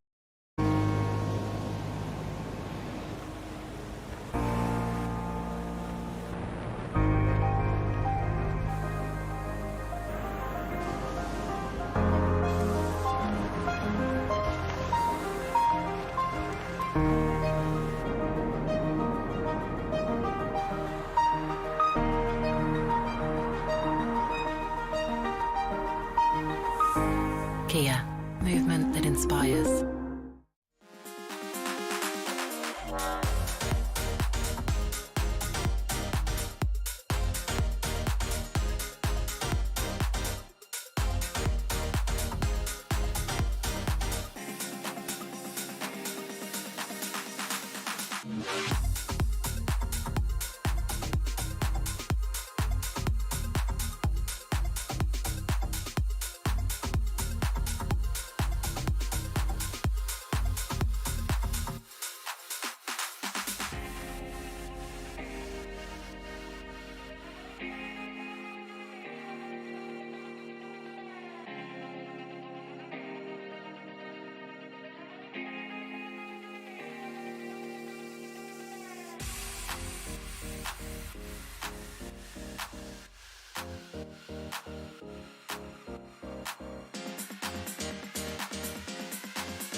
And welcome back to the LEC here in Malmö. You guys are getting a preview of the cosplayers from the cosplay competition that will happen tomorrow. Winners will get prizes and a trophy here in the LEC Expo, the Malmö Expo. Looking forward to seeing exactly what would you cosplay, Pedro? What would I cosplay? Yeah. I mean, we all know how's a half. I'll get a six-pack. No, I want you as XDD. I want you that like that, just like XDD. Only Twitch out. Twitch main, yeah. What would you do? Ezreal? What would I do? I think the Ezreal. I would do Ahri. Okay. Yeah. I think you make a good Kane. Ahri Lee Sin, we're in mid-jungle. I'd do a good Kane. Yeah, I think you make a good Would Kane. I? You have a similar Because I'm a little physique. demonic, I'm is that why? Gragas, obviously. All the things we can choose. Obviously, we are waiting to start game 2 of this best of 5, and Fnatic had what was a very one-sided performance in game 1, especially from Humanoid. He absolutely schooled some kids, so it's going to have to see how like Rogue were able to bounce back. I mean, I think one of the big things was that there was doubt surrounding Rogue, right? Especially after their G2 series, there were question marks around how would they actually look coming into today's series. With a weak practice, getting beaten that bad, surely you've been able to rectify some of your issues. But the problem we find is that game 1, you take away what made Fnatic so strong, which was their early game dominance, in particular playing through bot lane. You try to take that away from them, and then what do? They go for a little bit more of a slower game approach. They go for more scaling, front-to-back team fighting, and they still dominate you in the early game, and they outplay you in the team fights. I think having champs that need to be proactive for Rogue is not something they should go into in game 2. You know, having Ahri, Vi, playing through mid, playing to bot, it's really complicated. Maybe they should just go and change it to blue side, go for first pick poppies, play something But that what about Malrang- the early game, then? Malrang can be the early game bridge, and then I think Larson can go towards more of his comfort in things like the control mages, maybe a Sylas ban if he wants to blind pick the Ahri again, because Sylas notoriously good in things like Ahri. I want to see Larson on champs like Lissandra, Talia, Ahri with Sylas down, and then use Malrang as a bridge and keep bot and top into champs that actually can play well into the mid to late game. The real problem I think Rogue has is, do you give up jungle bans to ban away the Sylas? Yes. We're going to have to wait and find out, because it's that music, which means we're about to get into draft.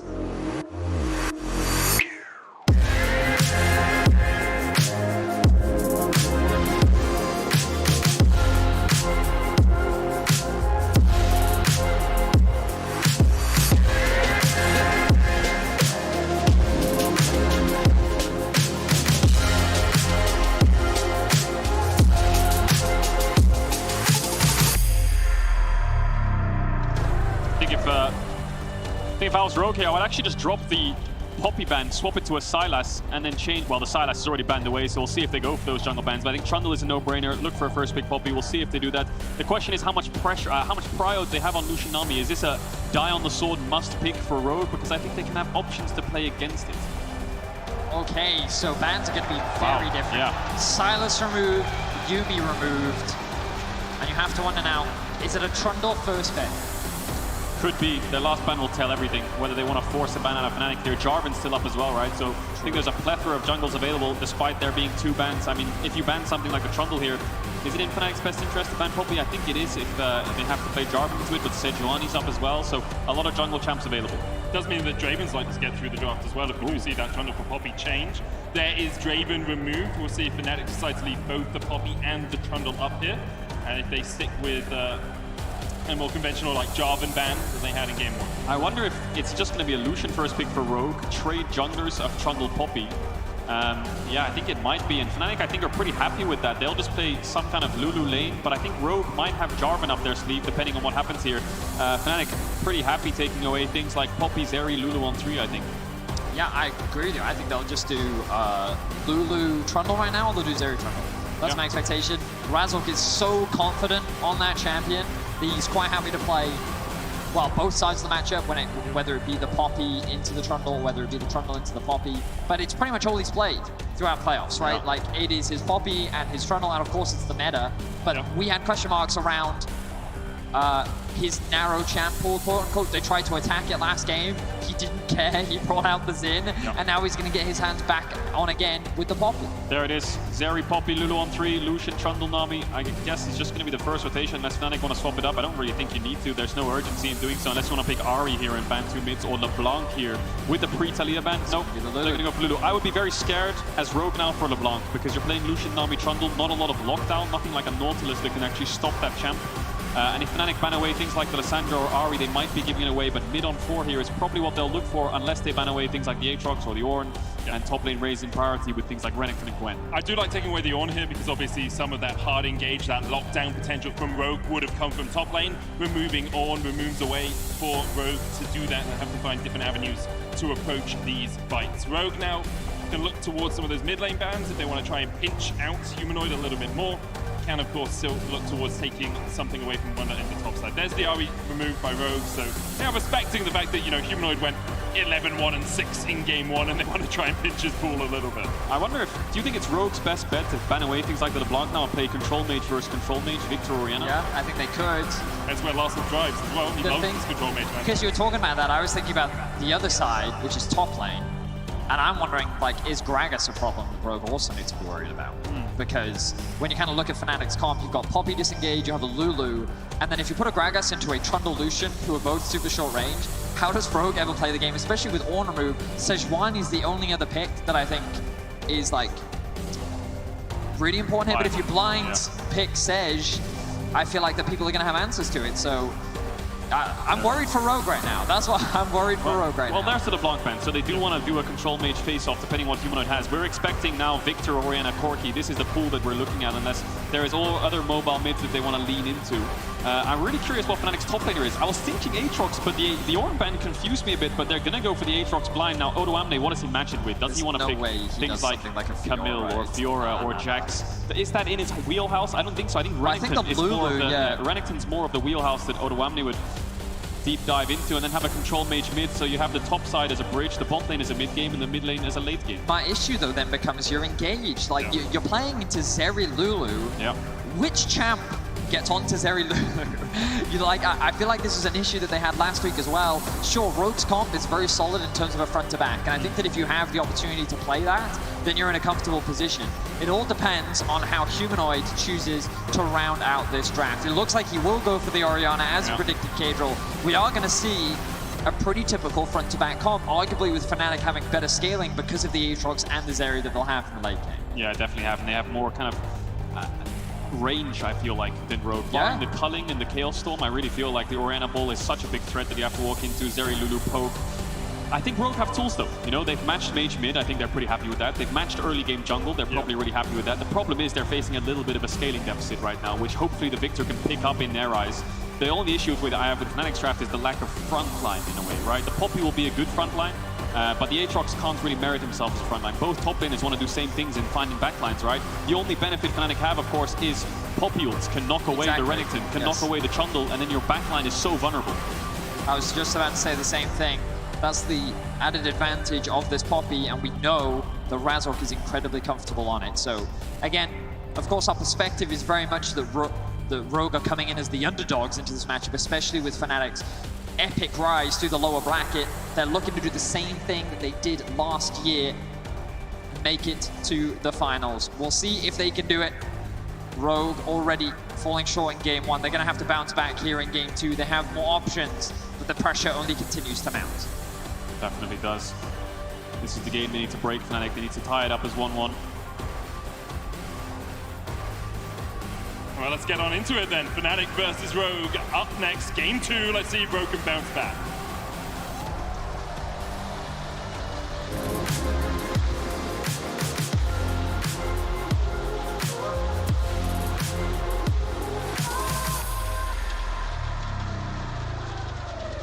Now, for any Rogue fans out there that might be feeling a little bit dead and buried already after going 0-1 in game 1, firstly, keep supporting your team even if they lose the first game. Secondly, there is a precedent for Rogue.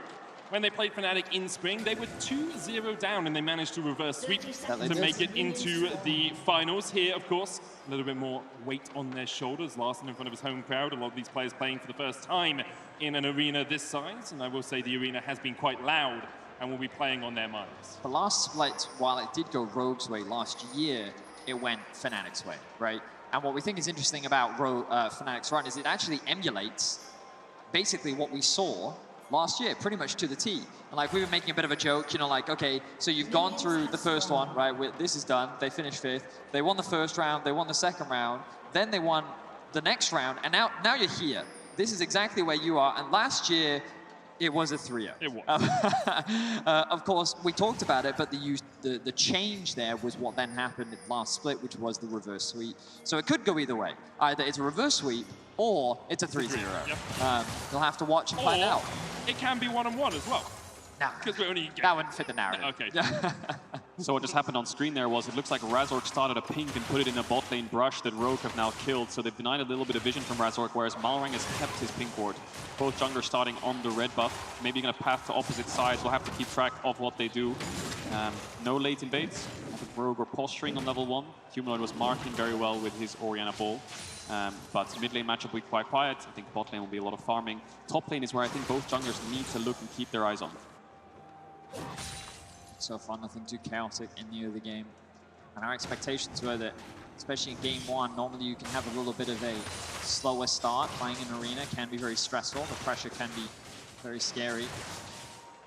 But Humanoid did not do that. He had a stellar performance. We saw a very early gank from Razork into the flash being burnt from Larson, and then we saw solo kill from Humanoid. Less likely in a control mage matchup. We expect the farming to be a little bit more active, and both these mid laners in a matchup that Larson for sure is definitely a lot more comfortable in. The mental game is so important, especially after game 1, because what will happen now is Upset will feel a lot more comfortable on stage, and he'll go for aggressive trades that sometimes he thinks he will win because he knows that Rogue is playing scared and will back away, and Comp will just dash away rather than fight back. So Rogue needs to be very aware as to when Fnatic are overstepping and make sure that they're there to punish and they're not playing scared. And Wonder will be typing in all chat. Yeah. That's the added mental games that you have to remember. Good Just damage like that. comes out from Comp and Trimby there, though. And this is one of the strengths for Rogue of not having the Yuumi on the other side. If that's a Yuumi, Upset takes the damage and gets healed as Malrang looks towards the mid lane. Pillar going to come down. Humanoid does still have that flash and won't even have to use it. Very quick reactions. Humanoid uses the self-shield W to get move speed instantly the second the Pillar lands. Manages to get mid-wave in, and this is really important here because Fnatic are bringing their mid laner to bot, regardless of whether he's basing right now. The information game is so important because now Rogue might be sweating, saying there could be 4 people towards the bot side here. No, there was a ward on Humanoid, so they know it's only 3. So I think Comp is actually pretty happy stepping up here and taking aggressive trades. They should know Razork's on their Krugs. For the moment, Comp and Trimby able to get some damage down onto Hylissang and Upset. Razork is, as you say, behind them here, Kadra. And we'll see if Comp and Trimby respect it. The wave, not in the best of places for them. A little bit too far up in the lane as Comp pushes forward once again. I think they're going to get ganked here. How can Rogue react? They'll spot him now. Trimby, Polymorph. Steadfast doesn't coming out as well. Trimby's going to try and flash away, but the hammer comes down and Upset takes first blood. Flash just slightly too late. Nice chain CC there by Fnatic. I think there was a frame where Trimby could have flashed the Poppy Eve, but just a second too late.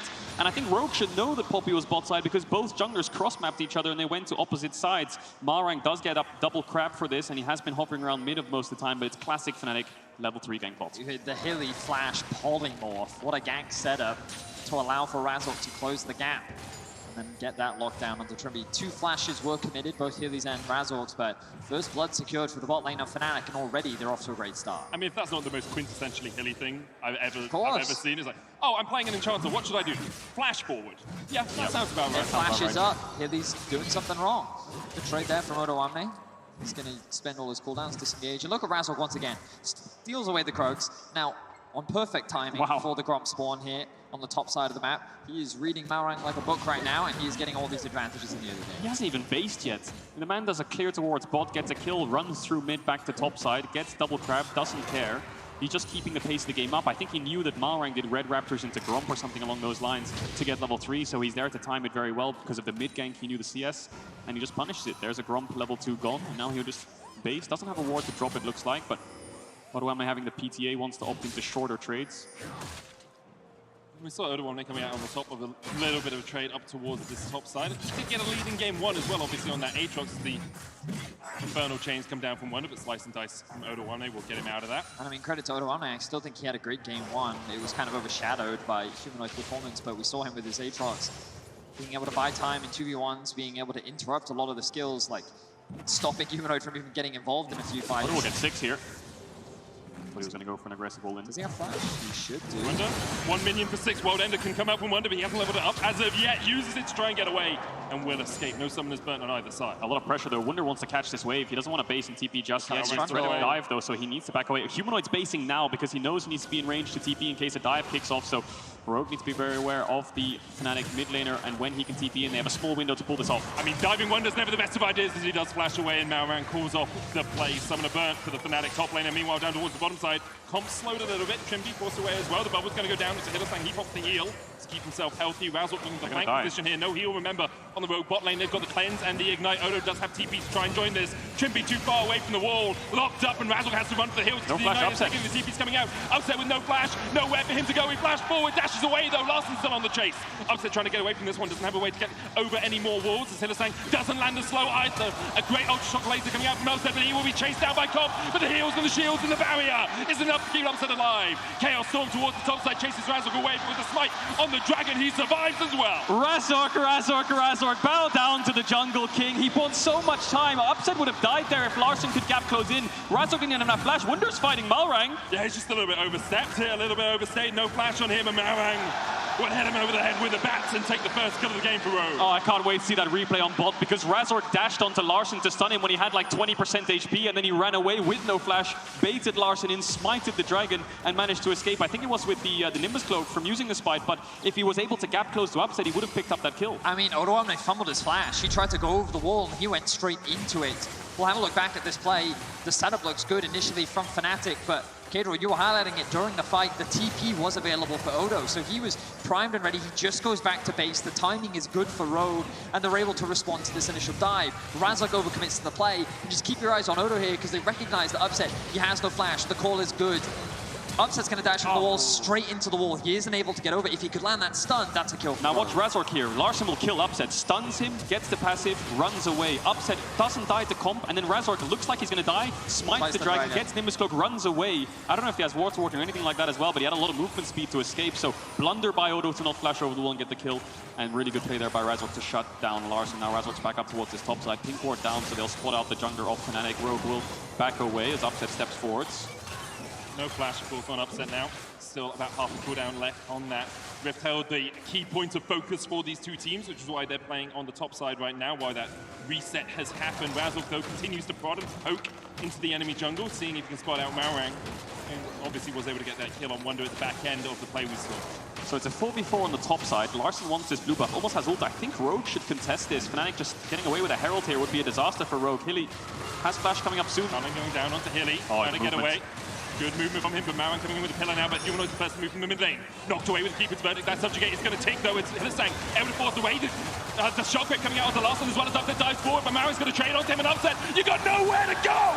Larson takes him with a Chaos Storm. Rift Held secured up by Fnatic as Razork's able to walk away with the eye. A bit of over-aggression there from Upset, but Fnatic still walk away with the Herald. They're immediately going to rotate over to mid. They know that Larson has no flash, and he doesn't have the HP to hold. Fnatic looking to secure their first tower of the game. Larson's ult was 2 seconds away. the second he stepped up to try and kill Hilly. If he had that, Hilly would have died, but he might die now. Flash, chop, Hylissang though! The shields and the heals are just too bad. Now I'm knocked away. Odo looking for the flank position here as well. They're investing everything into killing Hilly, and they will take him down. That tasted purple.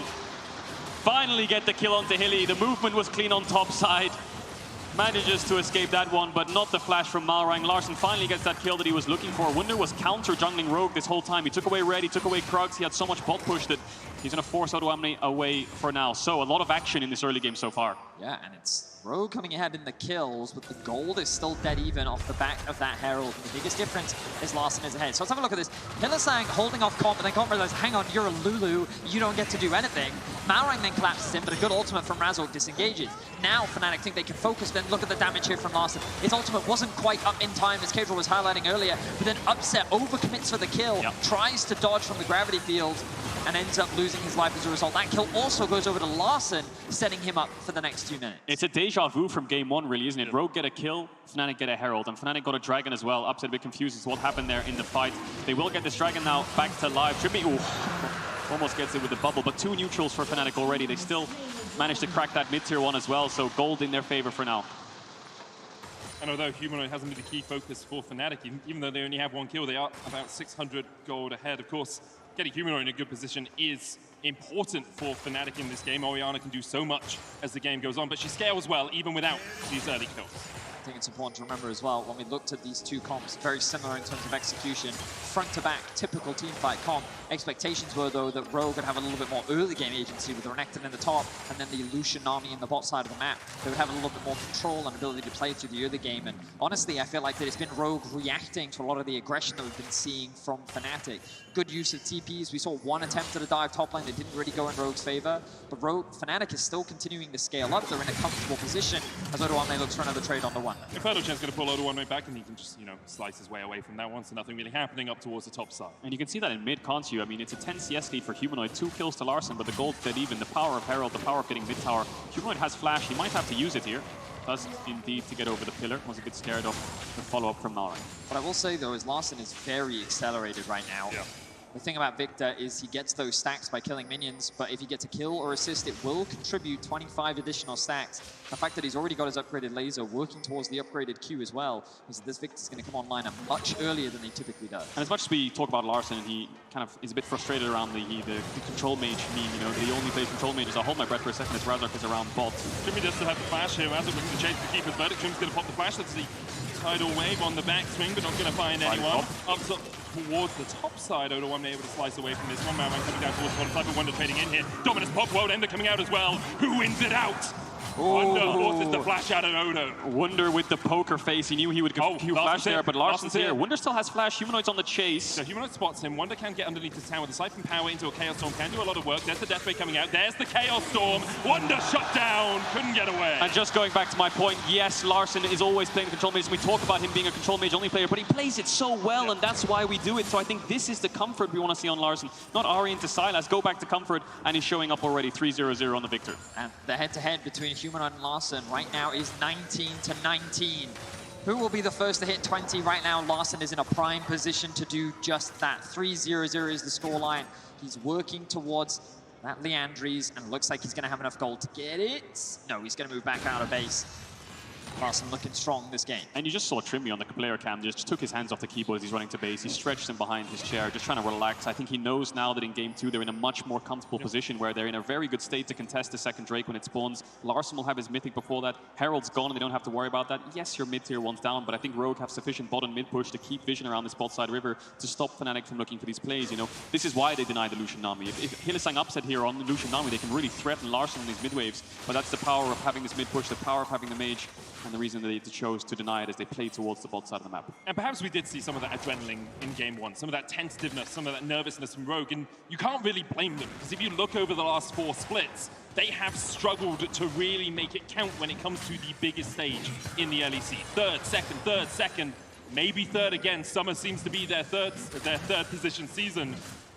For this team, for players like Odo, the player with the most games ever in the LEC without a title, it must weigh so heavy on you when you get into a situation like this. You lose game 1 and you have to fight back from behind. It must feel frustrating because they might as well feel like they've reached a ceiling at this point. They just can't break through that wall. It must be some kind of mental barrier as well when it comes to these high intense situations. But for now, again, in game 2, looking good. Wonder's going to try to cancel Trimmy's base. Doesn't get it. Now Fnatic are the ones playing towards the bot side. Odoamne is the one pushing top. They should get this mid tier 1. Yes, both solo laners have TP, but I think they want to set up for this dragon in 55 seconds. Odoamne should be more than in time for that objective. Going to clear out this wave, look for a quick reset, then spend that gold. Gold drinking now completed for him. We are working towards this big team fight around the Drake. Larssen, can he get enough gold to secure that mythic before the fight kicks off? I just want to say, Veddy, if this team fight doesn't happen now, after you've both been promising it to me for like the last 3 or 4 minutes, I'm going to be really disappointed. Can Larssen the crowd's going to be really disappointed as well. They'll probably boo you if the fight doesn't Larssen get the gold needed for both teams to stare at each other awkwardly while the dragon slowly dies? No one fights for it. Razork forced off that fight. 2 levels behind kind of makes sense. I wonder if Razork started that because he thought that Rogue will go to the bot side and do Drake. You know, he wants to cross-map these neutrals, and Odo's strong enough to just push him out. Wunder didn't really have the wave state to come and join him. And now Razork's moving towards the bot side. Wunder has TP, Odo does as well. It's a 4v4 on this bot side of the map where Larssen's going to base and TP back, we expect, with the Mythic that he's been trying to get for the last couple of minutes. And the stare down begins with his objective. Larssen not actually TPing. He's just going to run towards mid and clear the wave and catch that. So Fnatic will be first his objective. Do they start it up? They try to look for a turn. Of course, Poppy, the power of Poppy, the ultimate to knock away Malrang to secure this objective is always a threat. Mythic now picked up for Larssen. Level 11 as well. Does have a slight level advantage over Humanoid. But here we are. The objective being started off. Comp and Trimby have information. The TP is available for both top laners. Where will they go? Odoamne looking to base. Humanoid going to try and join the team here. Malrang stepping forward, keepers verdict going down, knocks away Malrang. Do Rogue still looks to fight? Tied away across the board, and Humanoid then looks to shut down Humanoid, but he has to flash away. Dragon was secured. Odo looks for the flank position here as Wonder's going to be in the midst of 3 members of Rogue. Malrang's trying to make his way back towards his team. Rogue unable to get onto the back line. Fnatic just getting away with murder there. They managed to get the Dragon and get out. Rogue just quite slow to respond. Odo TP's in at 2k. Larssen's on mid-wave trying to collapse down, but he doesn't TP in to commit to the fight. And of course, we talked about the threat of Poppy. It's very easy for Fnatic to just knock away Malrang, secure the Dragon, and they managed to get out. They blew a couple summoners, but they'll be happy with that. I think the idea was very good, though, from Rogue. They were set up very well, and I like the TP from Odoamne to actually create a flank. This is something, Gaedro, you talked about in how Rogue were very good when it came to their Dragon fights and actually setting up these creative ways to start the fights off. Unfortunately for them, because Malrang got yeeted away, and because Fnatic had this clean disengage option, there's no way for them to go to a good fight. But this could be their opportunity. They've now started off the Herald, Fnatic saying, no, we're not going to go for the fight. I think Rogue here will just get this secured pretty easily and combo base and run mid and catch the wave. There won't really be any threat of a Fnatic contest because Wunder's bot, but what Fnatic will do is they will go mid to bot here. We'll see them run towards this bot side of the map and try to secure this bot tier 1 as a retrade. You know, they take Dragon, you go to Herald, they take bot tier 1. That's the idea here for Fnatic. That's the macro play, so they should come out on top, but this Herald is always a threat. There's the window now, though, for Rogue to start pushing up through mid. They can drop the Herald mid, look to try and trade bot for mid. Depends on what they're actually looking for. We can see Malrang making his way towards top. It looks like they're just going to make the trade. You know what, we'll trade tier 2 for the tier 1, and we'll leave mid for the time. A lot of back and forth. Constantly trying to put more gold into Larsen's pockets as well. You can see 3-0-0 on the Victor. 60% win rating on it all time as well. Very experienced on this champion. If you can get him to 2 items, and you can get him in a really strong position. It was Humanoid who dictated the pace of the game in game 1. Here, you see Larssen 1,000 gold ahead in game 2. Good macro from both teams, finding the easy objectives, securing them. Maybe there was a world where Fnatic could have defended this top tier 2, but it's so hard to do when you commit towards the bot side. Once the play has been made, it's hard to go back on it. Now look at the minimap. You can see that Larssen, well, I say Larssen, Rogue rather, they have information on where Razork is, they have information on where Humanoid is. They did spot Wunder going back to base. I thought they were going to threaten that mid tower there because it was only Upset actually holding it. So they decided instead to get a little bit of vision towards the bot river. This crowd won't last until the next Dragon spawn, but overall, Rogue now looking to secure another tower in the bottom. TP wards behind Rogue, though. Humanoid can TP in here. Flanking on Arena, not great, but if the fight's already kicked off and spells are down, it can work. So that's why Fnatic are trying to defend this tower with their lives. They're making it so Rogue have to overcommit if they want to take this. Side away coming out, Wunder not able to dodge to the side of that one. Knocked up, the cover's going to come down as well, and the heal from Hylissang will keep Wunder alive. But so much invested from Fnatic. The Shurelias the heal, the wild growth, as well as Marang looks for the flank position. Tower will fall. Colt dashing forward. Almost gets one to step up presence as well from Razzle because he tries to disengage his fight once again. Fnatic all survive, but they do lose the tier 1 in the bot lane. Humanoid's freezing top and he has TP to match, but Rogue are committing so many numbers that Fnatic can't find an angle for him to TP in. There was only really the tower because flanking is a bit too dangerous. The knockback will slow the siege down by getting the cannon minion, but Comp is very low on mana. Rogue have to be careful. Oh, Marang! They just assassinate Razzle. He was there. You blink, you missed it. He's gone. Rogue gonna take their second tier 2 of the game, accelerate this game even further. They have a 3,000 gold lead. You can see Rogue feeling a lot more comfortable now. Yep. It was a little bit shaky in the early game, but the second that they can start playing the map, that's where you have to believe some of the experience from Rogue really came through. Odoamne, he talks about how sometimes in these high pressure situations, he acts as that voice, directing the team, and you can see how cleanly they move around the map, playing around his lack of TP, investing, playing through 2 lanes, and now they've been able to take, what, 3-4 towers in very quick succession. They have indeed really good macro coming out from Rogue, and I think this comes from the draft where they're on comfort against things that they're comfortable playing against. This is not a Sylas humanoid that can roam around the map or clutch out team fights, things you have to be aware of. This is very safe front to back that Rogue are very easy and very happy to set up these small flanks with the Renekton. So for now, it looks like they're sitting pretty happy. I mean, 1 minute on this Dragon, they have to make sure that they can contest this. They have to make sure that they can secure this because they're running away with it. But Fnatic aren't done just yet. The one Shockwave, 1 Zeri 2 item can turn a fight around. All it takes is your on-stall point and you lose the fight, and then you can lose the game from there. Odo trying to trade with Wonder up towards the top side. TP coming in as well, deep as well as Wonder realizes he might be in a little bit of a precarious situation. Humanoid though, TP's up to the top side, so he's kind of abandoned his teammate here. I think Fnatic as well have abandoned the Dragon. Wonder will fall, he'll go down. Humanoid looking to get some gold back on the map. This is a great play from Rogue because they can't lose Nash and they will secure the Drake. Yes, they will drop tier 1 top, but this is what G2 did against Rogue. It was Caps on Azir TPing behind Odoamne, and now it's Rogue who have learned how to play this side lane, how to play with globals. Even with a control mage, you can pull it off. The 3-man of Rogue secure mid, then they will secure Dragon. They trade the kill for the top tower. Question is, will they move straight towards that Dragon? Yes, they will. You can see Marang already pathing that way. I think it's a little risky to send Larson up towards that objective. He's just securing the walls for the time being. And it looks like this is going to go uncontested. So Rogue, this will be their first Dragon of the series, secured uncontested by Fnatic. And expectations were that Fnatic would come into this series and look strong. 3-0, 3-1 were the predictions. And Rogue looking to equalize the series. Of course, still a long way to go until this game is over, but Rogue looking the most comfortable they have for a while. And this is the 3-lane setup that they struggle against G2 with. They're finally now able to play on 3 lanes, play through 2 lanes when they need to drop 1, and that's exactly what they did. They drop top lane, they play on 2 lanes heavily, they secure the objective, they're there first, and they have a numbers advantage. So now Rogue will back away, Fnatic will try to stop them, contest a little bit of this vision, and now the map will transition to the top side of the map for this Baron. Fnatic just trying to deny a lot of this bot side vision, put wards down, get vision, and then when Hilly bases, you will then transfer it back towards the top side. See, Upsell still short of that Phantom Dancer on the Zeri. We'll see where he's sitting in terms of total gold. He's on about 900 right now, so still needs a little bit in his pocket before he can get towards that second item already. Rapid fire complete for Comp. And Rogue starting to put up a fight in this series. Baron obviously a possibility for them. They will melt through it pretty quickly with the Leandries on the Azir, with Renekton, with Lucian as well. I want to come back to that Lucian a little bit as well, because we did wonder if the tidal wave onto Hillestang tries to dodge away, will flash the wall. But we did wonder whether this Lucian Nami would define the draft coming through the series, especially after game 1 where they struggled so much into the Zeri Lulu. Here they've shown, the Zeri Yuumi, sorry. Here they've shown if they can remove that Yuumi, perhaps they can actually put this Zeri and Lulu in a much more precarious situation. It's the Gale Force, that's the ultimate. Good response from Humanoid, but the damage is good from Larson, and I think it's all about these mid laners. Game 1 we saw Humanoid with his control and how they then moved that around the map. We're seeing the same thing again with Larson. Fnatic looking for a fight. Jimmy flashes early, Razzle still on the chase, though Keeper's verdict goes between the uprights! He scores a goal, but perhaps only one Fnatic needed in the fight. Razzle able to get away, but Odo1 is going to stun him up. Ruthless Predator, enough. Larson takes another, Odo1 they want more. And with the jungler down, you have to deal, they'll put their eyes on the Baron. The biggest question was, can Rogue bounce back? Can they perform here in Sweden in front of thousands of people? And the answer looks like yes for now. They're going to start off this Baron. Fnatic 3-man strong. They don't have the Shockwave. It's on Upset and Hilly. Trimmy's going to get the plan to heal up. Not a lot of ultimates to work with for Rogue, none at all.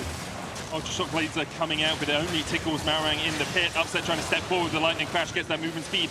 stacking up. Larson, no Chaos Storm for him, but he does have a flash. If he's looking for a little bit more than Baron, still at 4,000 HP. Upset trying to do what he can. Comp dashes forward. Hillasang falls slow, but Upset still very healthy. And Humanoid in the side. The Shockwave up in 1. 0 seconds left on it for the Baron. Secured by Rogue. Humanoid looks for the Shockwave, only finds it onto 1. And they will manage to pick up a kill, but Fnatic trying to flash forward. Humanoid looking for more. Trying to get onto Trimby. He will do it, but he'll fall in response. Rogue get 1, and they get the Baron. They get the Baron indeed, Medic. Rogue walk away the victors. And while the 3-man squad of Fnatic tried their best, while Humanoid still secures a double kill, it is not enough. Rogue finally coming alive against Fnatic. Yeah, Fnatic did their best to try to contest that. They don't have any front line to work with at all. They only have range, and they tried to stop the carries of Rogue from hitting the Baron so that the tanks would take the brunt of the damage from the Baron being started for so long. They almost pulled it off, and we'll see it here again because Comp and Larson aren't hitting it. It's Odoamne and Malrang, and this doesn't go down fast at all. So Comp's only angle is to dash forwards, force Hilly back, get in the pit somehow so they can finish this. Malrang has to flash the combo. They do get it, but look at the HP bars. Odoamne is almost dead. Malrang's basically dead. Good flash from Comp. Humanoid follows. And Medic was calling it throughout the entire team fight. He was tracking the ultimate cooldown, and you could see for Humanoid, his ult was so close to being a game changer. But Rogue were able to secure it. They get away with their lives. And Larson, he feels good after that one. 5-0-3 is the scoreline. 8. He's been involved in 8 of the 9 kills for Rogue, and this definitely feels like a battle of the mid lanes. Smiles on the Rogue faces. Comp dashing forwards, no flash on Hilly. Oh, okay. Hilly's been on the receiving end of a couple of cullings so far this game and has struggled. Is able to dodge away from it at the last moment. Mid lane tier 1 does fall though, and Rogue are looking for the tier 2 here as well. Obviously, he already took the bot and the top lane, and now playing on 2 lanes as they sack that top side, let Humanoid push it out, and they will group up down towards this bottom side to try and break the inhibitor towers. You're absolutely right, Medic, going for the 4-1, but Larson is actually shadowing Odoamne, so they're kind of like 3-2, where Larson wants to force Wunder back, make it so he can't aggressively trade to clear the wave. They have the Orianna, so they can shockwave if they step up too far. Oh, that's a lot of damage onto Upset. That's why Lucian Nami can be so deadly in these sorts of situations, and now Comp can step forward to the inhibitor tower. Razor trying to get in the midst of the fray, but he just can't find an avenue to approach his opposition. Humanoid stepping forward, Shockwave pulls back Trimby, but Comp dashes in as well. Tidal Wave knocks up 1. Keeper's Verdict's going to get rid of one of the Fnatic, or one of the Rogue players, but for the moment, Rogue continue just to harass and pressure this base. 40 seconds left on this Baron, though. No ultimate on Humanoid, no ultimate on Razork. That'll help them in the siege. Trimby doesn't have the buff, so it's Comp who has to give it. Has the Gale Force. Oh my god, Comp! Oh, what a move to make. Dashes forward and dashes the hopes of Fnatic to defend that inhibitor tower. He's looking to even this one out. Fnatic, though, they're posturing, they're looking for the pick. Upset goes in. Hextech gate. Old shock laser as well onto Comp. The ankle fist and dodge. Upset going in with the lightning crash. That's what let's do. Razor on the chase at last, and the Malrang had to call for the retreat. Odoamne trying to get him from the side as well. The stopwatch from Malrang would only delay the inevitable. Upset still on the chase. 2 quick kills to him. The Chaos Storm ticking away as Odoamne still trying to get him behind this fight. But Fnatic just barrel them down. Have Rogue thrown it all away? Has Fnatic found that single window to get back into this game? Because this is a dragon. This is going to put them on Dragon Soul Point, and Upset now 3 kills on the Zeri. Oh my word, Rogue. They got too confident. They overstayed their welcome, and Fnatic was quick to pounce. Let's have a look back at this. Massive damage on Humanoid, and Rogue feel confident because they're at a numbers advantage, but Odoamne's not there. Larson split, and Comp has no flash, so they just tunnel vision onto him to get this initial kill. Zeri dashing forward, Razork zoning away Malrang. He does eventually die, and Wunder gets the reset so they can continue the chase. I think the thing that caught Rogue off guard was the Hex Gate. Razork being able to come in on the flank and kind of deny Malrang from providing that peel. Last something gets isolated as Odoamne has no way to offer assistance. And Fnatic, they just chase them down one at a time. A massive turnaround play for Fnatic, showcasing that they're not down and out just yet. Big shutdowns onto Wunder. You can see Comp just really frustrated with that play. They had it in their hands, and it was as good as done with the setup that they had with Humanoid falling. But Fnatic find a way back in. Small dent in the gold lead. They're going to need a little bit more than just a dent if Fnatic want to pull this one back, because Rogue now sieging onto this top tier 2. Dragon is going to be so contested. Even if Fnatic lose the fight and they can secure it, that's their avenue back in. Importantly, of course, no inhibitors actually fell during that siege from Rogue. They were able to crack 2 of the inhibitor towers, but they have yet to take down one of those inhibitors. Trimby in on a ward. Flash knock into the wall and Trimby down. Sashimi for dinner for Fnatic. Very clean pick from Fnatic. Trimby gets caught once again, and this will buy more time for Fnatic. The Baron spawns in a minute's time. And this is not an easy objective for really either team to secure. Of course, you do have Trundle and you do have Poppy that can tank that objective up. but it's not going to be an easy one, especially with the range that both teams can play with. The crowd is coming alive for Fnatic, as Fnatic still stand a chance here in game 2. And look at the item. Humanoid just bought Rabadon's death cap. 1k gold lead to Larssen, but the item's roughly the same for this Orianna. Incredibly strong. Will tick towards level 16 slowly. Upsets picked up Infinity Edge. Big items coming in through for Fnatic. And you said it earlier, Kedril, all it takes is one shockwave. All it takes is a little bit of Zeri magic, and we've seen it so many times before this summer. All it takes is a Hextech Drake Steel from Razork. Can you check the gold for me right now for Comp? How much gold is he sitting on? He has the BF sword, he has the crit cloak. He's going to have IE in base really soon as well. I think Rogue are going to be waiting for that Infinity Edge, but he can't base for now because Rogue do want to take this topside vision, and they want to make sure. I think Larssen actually just walked over that pink there. He needs to make sure he gets that one. He does indeed. Now Rogue will contest his next midwave. Fnatic group up as 5. Both these comps not great at front to back because their front lines are so weak, but Comp is the front line. Dashes forward, puts the culling down. Wonder trying to do what he can as well, but he's already had to pop the World Ender, and the Acropism will land. No follow-up damage from Rogue. Larssen not in range to really do too much. Mid lane Cryo gained though for good damage from Comp. He's playing on the edge. Trimby offering good support as well, giving him that additional spike of damage. Fnatic afraid to enter the Baron. Are Rogue going to start this one off? That they will. They have to. 2 minutes on Dragon. They're on a timer to force this. They want to make sure that they can force Fnatic into a mistake, force them to walk into this pit. Odoamne in trouble. Able to get away from the wall, not knocked into it, not stunned. Infernal Chain short as well. Marang down half HP. The Ultra Shock Laser can't do it. From Upset doing so much work here. Marang, of course, can heal up if he can get near some dying minions. His passive King's Tribute lets him do that, but there's nothing for him to farm up. He goes back to the Gromp, and because of that, Fnatic are able to take time and reset. Rogue will take a base as well. I think Comp has IE in base. That's a really big spike for this Lucian. Who went the Collector, of course, gets the 60%, gets the IE. Will be on towards 80% now. And Dragon in 1 minute 30. Fnatic have the option to just go Baron here and drop the Dragon. It's Rogue who have to make sure they have vision around it. They have to secure the objective before it spawns. So Fnatic, what's your option? Do you just force your way in, or do you just sneak a Baron as they're on it? Because they have to commit numbers towards the bot side. We'll see their answer in the next minute. Fnatic have found themselves in this position before. Backs against the wall, often relying on their superstar Upset to have to make the plays. 3-1 and 3 on the Zeri. We've all seen the Zeri magic happen. Let's see if Upset has another trick up his sleeve. Full vision control on the bot side of the map. Rogue have the push in bot, they have the push in mid. The Dragon spawns in a minute's time, and Fnatic is looking to reset. And importantly for Fnatic and for Upset, Odo doesn't have Flash anymore. Flash Ruthless Predator is not a possibility. Odo will have to find a flank, something Rogue have struggled to do through the course of playoffs. Will we see a hilly diff?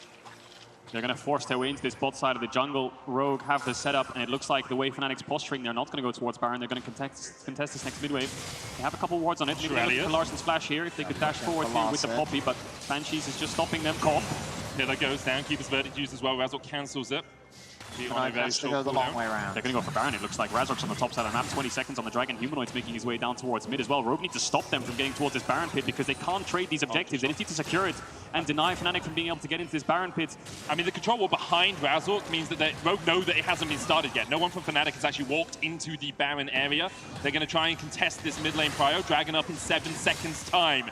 Could be do or die for Rogue here. You feel if they lose this game after the lead they had, all momentum is lost. The wind out of their sails, but here they're trying to face up against Fnatic. This is it, the midwaves are dead, and Fnatic are going to go towards Baron. What they need to do here, Rogue, is have their TP users start up the Dragon and solo it as Fnatic force, and then once they finish, they TP in, but Odoamne will be very slow, so you can see he's very hesitant. Woo! Humanoid.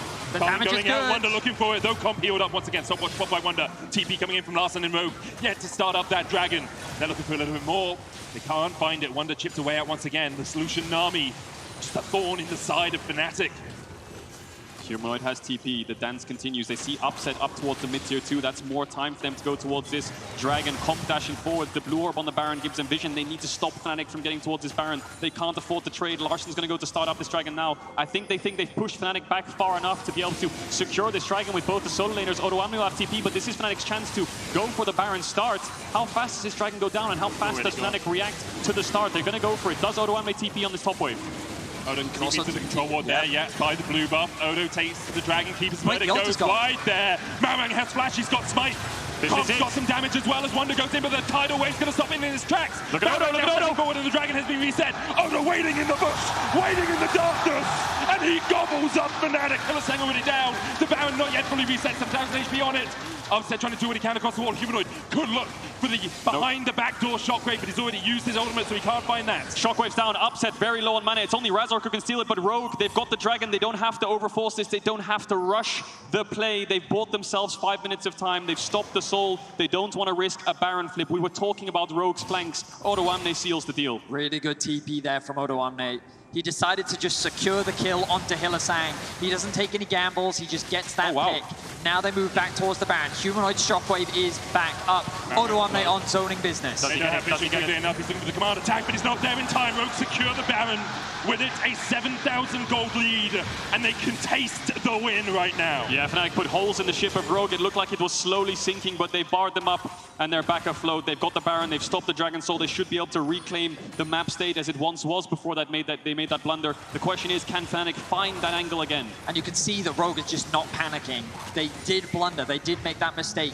Trimby was then caught out once again, and it felt like that the momentum swung back into Fnatic's favor, but they played that patiently. They were very aware of what Fnatic tried to do, and they were able to outplay. Can't TP on the ping because they'll see it on the minimap, so he TPs on the top wave out of vision, so the place that Fnatic have to run to because of the culling and the pushback and the Nami tidal wave, Odoamne's lying in wait. Maybe could have gone for Wonder, went for Hylissang instead. Guarantee a kill is all that really matters in that situation when it's so tense. The poke was good. Humanoid, no shockwave though. Upset low on mana, they had to back away. And the Lulu ultimate, he was aware that this could come in and save someone, and as you rightly said, like, don't gamble it, don't take the risk, just secure that kill.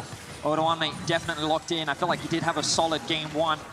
He's looking to have another strong one here in game two. Shockwave comes through on a Malorang. He's going to brush that one off. Comp going to continue to do what he's done all game so far. Poke, dash in with the empowered E alongside Trimby, chip them away with the electrocute, and slowly gain more ground on the map. Wonder looking for a flank. Larson trying to join his team. They're going to contest this red buff right now. Razork will back away, and Fnatic are all spotted. Rogue, let's not forget, 2 Fnatic inhibitor towers are down. Wonder walks straight into Larson. Gravity Well coming down as well. The Chaos Dog ticking. Wonder has to flash the wall. Gets shielded by Hylissang afterwards, but that damage from the Victor is absolutely absurd. Now with the Baron buff minions still for a minute and a half, Rogue are going to try and push in this top wave. They've got a single cannon here with them.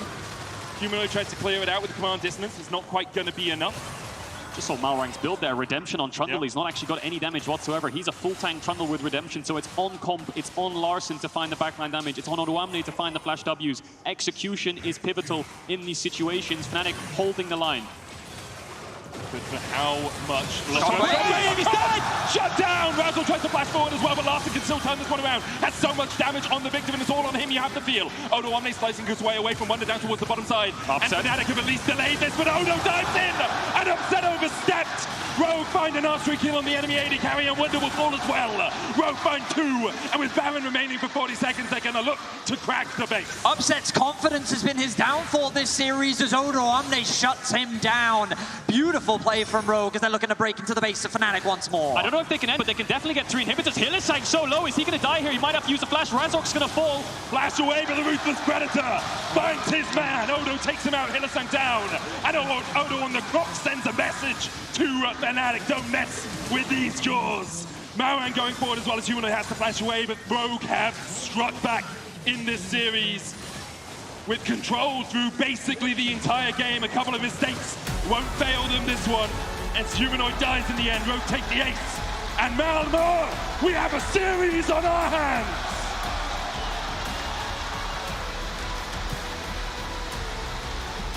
Things looked a little shaky for Rogue at the very start, but immediately they bounce back.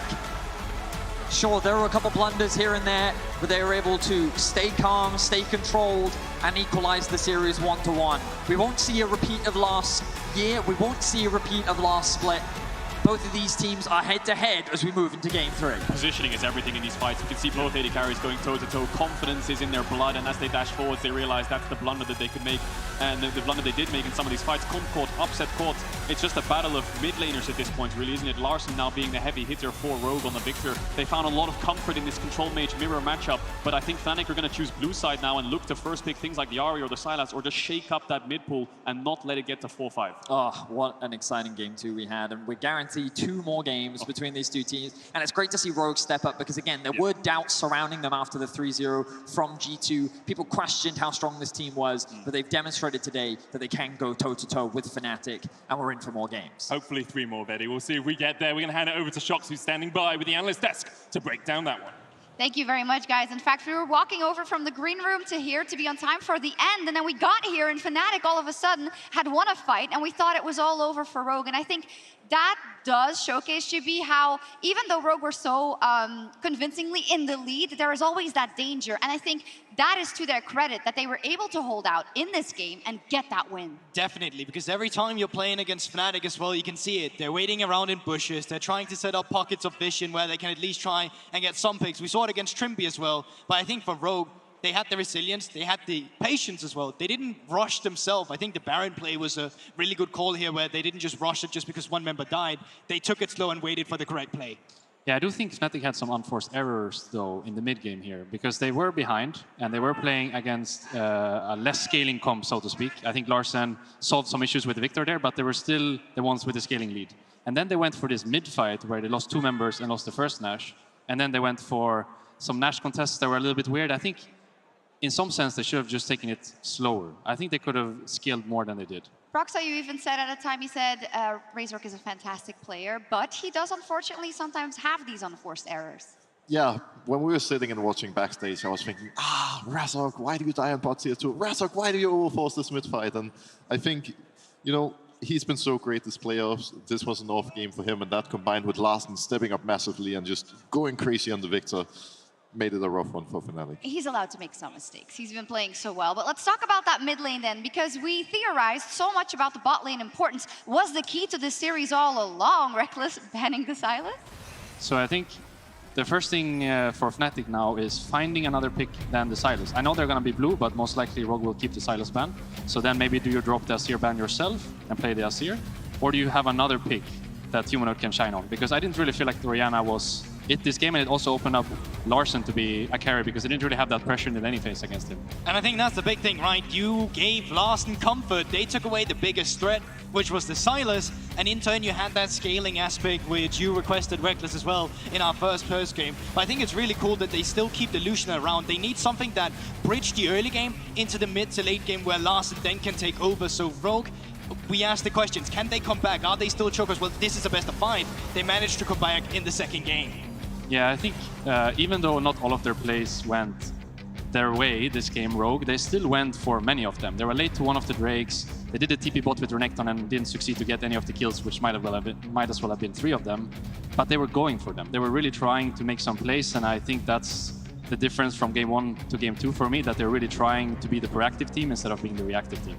And I think that's the key part for me as well. You have to be able to go for the clutch plays, to play the game the way you want to play it, to, rather than being, you know, reactive to whatever Fnatic does. And sure, there were some hiccups here and there for Rogue, but them showing that they're willing to do so with the pressure is massive. I think that moment where Comp gets shut down by Upset is where you think Upset could actually take this over, but they had a one-track focus and they said, no, we're going to kill him and we're going to push through. And I think that is a great sign. Let's take a look at a couple of things that went well for them as well in terms of fight. I don't know which one we're getting first. The bot lane. Yes, this goes from bad to worse because Martin, it looks like Fnatic does want to engage here. Yeah, so this one is right after the, I think it was the second Drake that Rogue was late to, and then they went over to the Herald. We had the map trade where Rogue got the tier 2 top and Fnatic got the tier 1 bot. And then in this situation, I'm not sure exactly what Humanoid is doing up in the top lane, but I think he is freezing the wave, which allows Rogue to then take 2 towers for free. So a mistake, in my opinion, on Fnatic's side, because Rogue is with the tempo here. You have to stabilize the map before you make any sort of freezing situation in the top lane or any camps that you're looking for. You need to stabilize the map first, and I don't think they did that here. Okay. Yeah, and the key part as well, Humanoid missing, Upset being mid lane farming. Like, you cannot give all these tier 2s away for no reason without getting anything in return. If Upset was pushing mid tower, if Humanoid was in top turret, it's a different story, but here, they just gave it away for no reason. And one of the big things I really think that puts Rogue in this position is that you finally managed to get some of the objectives. I think first game, they didn't get a single objective for themselves. This time around, you finally had a second Herald to play with, and while I think their use of it was a little reactive, it still shows that suddenly they have gold injection to put them ahead of the curve when you reach that mid game. Because if you don't have Larsen to play for, and if Comp is not in a good position, I think game is difficult, but this time around you saw them in that position. So I think a lot of it comes down to Herald preservation and the way they secure the objectives to put them in a comfort spot. Yeah, they push their advantage very well. They didn't lose their heads, I think. And I think for the side of Fnatic, maybe they did a little bit. And I spied some tendencies that I have seen from them in spring, in summer, at times, you know, an overstep from a Razor Core or a Hilly at times. Is this a case of Broxah just reining in the players a little bit and keeping their head in the game going into game 3? I feel like this is one of those games where Fnatic are going to tell themselves that if they had just played a little more cautious, if they didn't give Rogue the openings, and if they just defended well while they were only a few thousand goals behind, then they could actually easily have won the game in the mid and late game. But because they made so many mistakes and gave Rogue so much free gold, it just spiraled out of control. And I have some news hot off the press. Fnatic chose red side. So, yeah, wow, GB, what makes you utter wow? Obviously, that's not, it's actually never happened, I think, these playoffs so far. Not in playoffs. Fnatic has done it before when they were in week 8 and they had the tiebreaker against Misfits, but they lost that one. So I'm not sure how this is going to look, right? But I think it might be a sense of like the jungle rotation picks when they came through. They valued the Poppy over the Trundle. I think this time around they might try and swap that around because it's something that gave Narang a lot of agency and allowed them to play way more aggressive than he could when he had the Vi, for example. But red side is going to be curious. They might just have something we haven't seen yet. They might have their own prep ready. It's certainly a Fnatic thing to pull out. What are we thinking? Is it something they haven't shown yet? So I would probably change my 4 pick and 5 pick if I was Fnatic here. I think the first 3 is okay. It's not optimal. I would rather go for the Trundle myself, but I think it's okay. For me, it's more you make a volatile lane top lane by blind picking the Aatrox, and then the Orianna to me is not really the way to go here. I would much rather see an early game mid actually from Humanoid, but I'm not sure which one that is, because he used to have a lot of success with TF, and the whole TF thing happened, and whenever that was, I was going to say. I don't know what early game mid it is that you're looking for, but I don't think I would myself want to see Orianna again, because I think that also lets Larsen then just do whatever he wants. And he's good enough to take over a game. I completely agree. I think you can only get away with last picking mid in this case if you pick something like an Akali, something aggressive that can really take over. And if you log into Orianna, you might as well pick it on focus. You know, it doesn't really matter. Yeah, and that is the question then. After what we've seen from Humanoid in game 1, he completely took over on that Sylas, right? So now we have to hope there's something more there, because I see the bans chalk towards the mid lane. It's going to come to show if that is the key to this series, GB, but that also opens up opportunities for Fnatic, right? If they're going to focus mid lane so hard. I mean, most certainly. There's obviously still the upset problem that might arise even in this bot lane that they had. Fnatic's bot lane was still able to get that priority. Now, Rogue didn't play through that necessarily in the early game, but that could also be Fnatic saying, you know what, going into the next game, we have a different idea of how we want to approach it, and if that is playing more through that bot side to give upset more agency for whatever reason you want that to be, that's certainly one you can open up with too. At the very least, I'm glad that Rogue fought back. They seemed more confident in their plays. They went for them, and thus they gave themselves a game win and a little buffer. Something you want to add? Yeah, I just wanted to say fast that I liked what Comp was doing this game. At sometime around 18 minutes, he started dashing forward, and then he kept that for the rest of the game. Sure, he got caught in the end, and he had one of the middle portions as well. But at least he's going for it, and I think that's what they need to do. Yeah, just keep going for it. Awesome. We will also be covering picks and bans here at the desk after the break, so we will be right back.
Turn around.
back, everyone. Time for Game 3 between Rogue and Fnatic, fighting for the honor to fight G2 tomorrow in this packed arena in Malmö.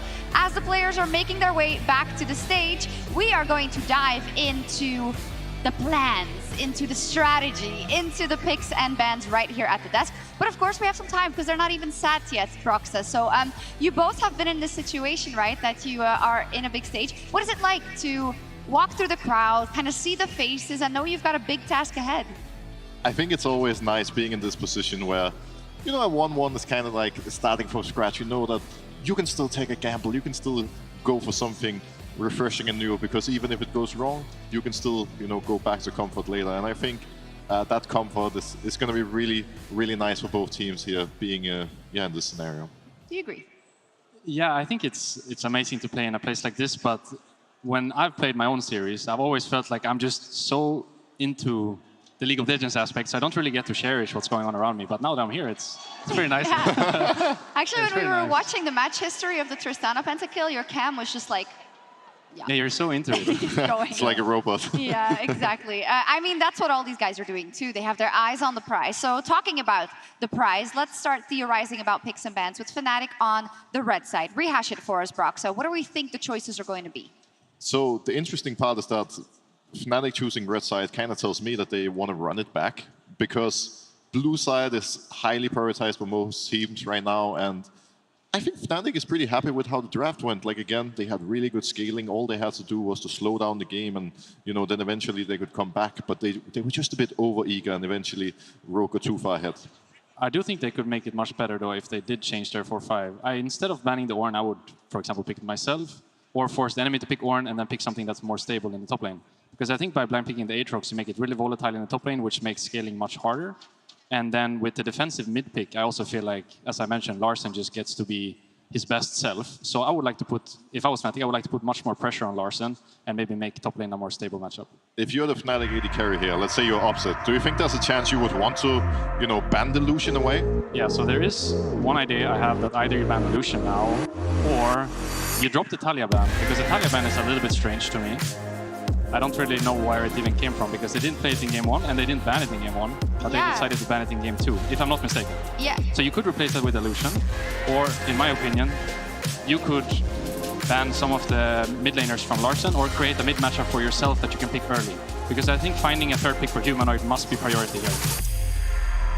In that regard, of course, Talia has been extremely strong when we have seen her in the playoffs so far, but it will be left to be seen what we go for. Is there an expectation of big changes in terms of bans also from the side of Fnatic, or do you agree with Martin that they are going to try to run it back mostly?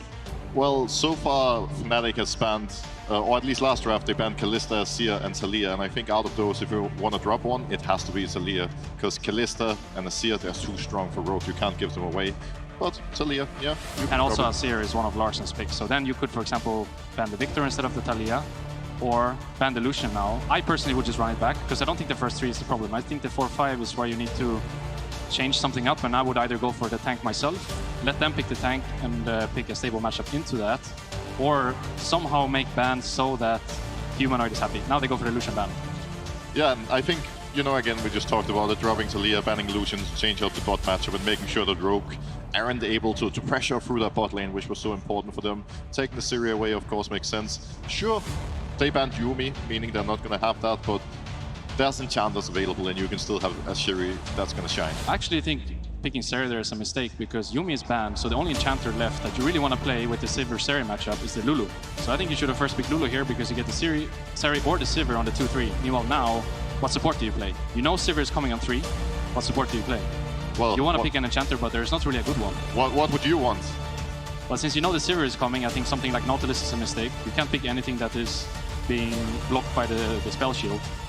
So you That's not a lot. I think you probably just skip support actually and go one of the top of mids now, because there's no good support to pick anyway. So you might as well go for 5 with that. Yeah, is it because of the Sivir likely coming out, or is it because you know it's think, coming? It has to be coming. And yeah, for Zeri, you want a distinct pairing, and it's actually not that much. So normally a Nautilus here would make sense, but since Sivir is coming, who is really good into Nautilus, I would not go for that. Usually, Alistar was the pick into Sivir, so you could just pick that now, but I also think that has no purpose, so I would go top mid, yeah, which they did now. Yeah, and Trundle again, I know you guys were happy about that last time around. Yeah, I think Trundle and Poppy are just by far the two strongest junglers that we have in the game currently, so taking that makes a lot of sense. Malrang also played really well in that last game. Pairing it with the Ornn, also pretty good, because now Rogue already has a really strong team fighting comp with two frontliners, Hard Engage and Siri, who can try to take over from the backline. Yeah, so they definitely have scaling this time, Rogue, which is good for them. They brought some scaling last game with Victor, and now they're bringing it together with the Ornn and the Seri. So the next thing now in draft for me would be what the Humanoid play. Because I know Larsen has a lot of things he can play here. Blind on the blue side, he's good for his mages. But what does Humanoid play? I think you should look for something a little bit more spicy, maybe the Akali or something like that, but I'm not even sure if that's a good thing here. Because can you actually kill the Seri? I guess if there's no enchanter, maybe you can actually. I think something like Akali 5 here could be good for Humanoid. I think it's also worth pointing out that now, because Rogue has already picked that top lane, Fnatic is most likely going to match top on fall, and then they have last pick for Humanoid, where, you know, he's going to have a lot of options available, but hopefully, if he does get the last pick, we're going to see something a little more spicy than the Orianna. And I think this is good for Fnatic as well, because something in the last game was that top was a volatile matchup, so they had to put emphasis there. They lost the TP from Humanoid around level 6, and then the whole bot lane thing happened. So in this case, with Rogue picking Ornn, that solves top lane being a volatile matchup. And now all of the emphasis could be put on the bot lane instead, and Humanoid's pick on 5. I have actually no idea what he's going to play, but I think his pick will be detrimental to this draft. Could be. Karma's also banned out, so your They actually steal the Victor away. Yeah. I think that's pretty good. That's a legacy pick for him too. But I still feel like Larsen is going to be happy in this matchup. I think Larsen will be happy playing Orianna against Victor if he wants to go for that now. Yeah, I think overall, like, these two guys are both known as control mage players, and it's one that can easily go either way, but now taking the Victor, which clearly had the edge in the previous matchup, you know, Larsen takes the Orianna, and we'll see if the matchup goes the same way the second round. Yeah, is it going to? Why are you okay with the Orianna now, but were you not before? Because I think it suits Larsen much better than it suits Humanoid. I would much rather see Humanoid on an Assassin, something proactive, something aggressive in the early game. By picking Victor there, you not only give him the free Orianna matchup, but you also take away your last pick, which you would have had otherwise. I think picking top 1-4 would have made more sense, because you already see the Ornn as well, so you're not waiting for anything. You already probably know what you want to play. Oh, well, that one is still open. Yeah, he has played that before, actually, Trimby, so it's some comfort, also still kind of an enchanter in a way. I think it's maybe the best you can pull out, because as I mentioned previously, any sort of melee champ into Sivir is a mistake. She just blocks whatever crucial spell you have, Nautilus Hook, Yona Q, and then it's just not so easy for you to play, so I think an enchanter is the correct option, but there's not a good one. So whatever is comfort for the player, in this case Trimby, Soraka. Now, it's worth pointing out that Fnatic, they don't have a much frontline in this game, they only have the Poppy, but GP is so good into Rogue's draft, because they have a lot of squishies where if Wonder gets an early lead, he can really shine and one-shot the enemy backline. Is this going to be a story then about the top lane this time around or not? No, I don't think top lane will be a matchup. It won't matter again. They will just farm up both of them. So I actually think GP is a good pick here because he has a free lane. But yeah, I'm not sure about the lack of front line here. Because if they by any means fall behind, they have no one to tank anything. They're just gonna die. So, Rogue's draft preferred by my analysts? I actually prefer Rogue's draft, yeah, and I think it plays more into how the series is going as well. Quite teamfight heavy. I think good matchup for Larsen in the mid lane, and they traded 80 carries as well. The only one thing I would say is that they got the Lulu for no enchanter on the other side. So depending on how the Soraka goes, Fnatic might have a huge advantage in the fact that they have the enchanter and Rogue doesn't. Yeah, so if Lulu gets ahead, if bot lane goes well, and especially if Wonder has a good start in the top lane matchup, he can turn into a monster, and he's one that I'm really going to look out for. I don't think they're going to play around him, but it's so important for Fnatic that the Gangplank gets ahead so he can take over later in the game. Seems like there's a lot that has to go right for Fnatic. Quite a risky draft from their side, but from the side of Rogue, if they keep it stable early, in fact, even if they get an advantage, they should have very good cards for this game. 10 seconds away from me throwing over to our caster. So my analysts think that Rogue won the draft and has pretty good cards in this one, but of course we will not count out Fnatic yet. I'd love to know what my casters think.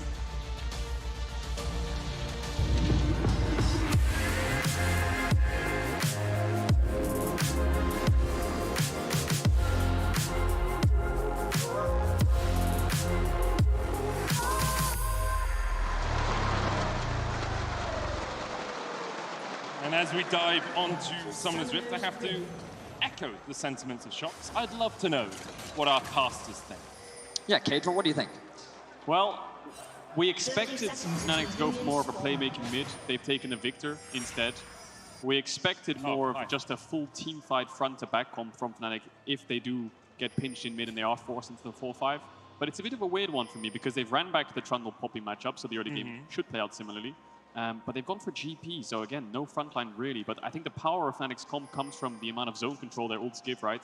You think of Victor ult and a GP ult, it's really hard for comp and Trimby to step up. The problem is I think they can engage as Rogue, disengage after the GP and the Victor ult are used, re-heal up a Soraka, then re-engage. So it's going to be a bit of a tough one. Fnatic don't have that much point-and-click engage CC.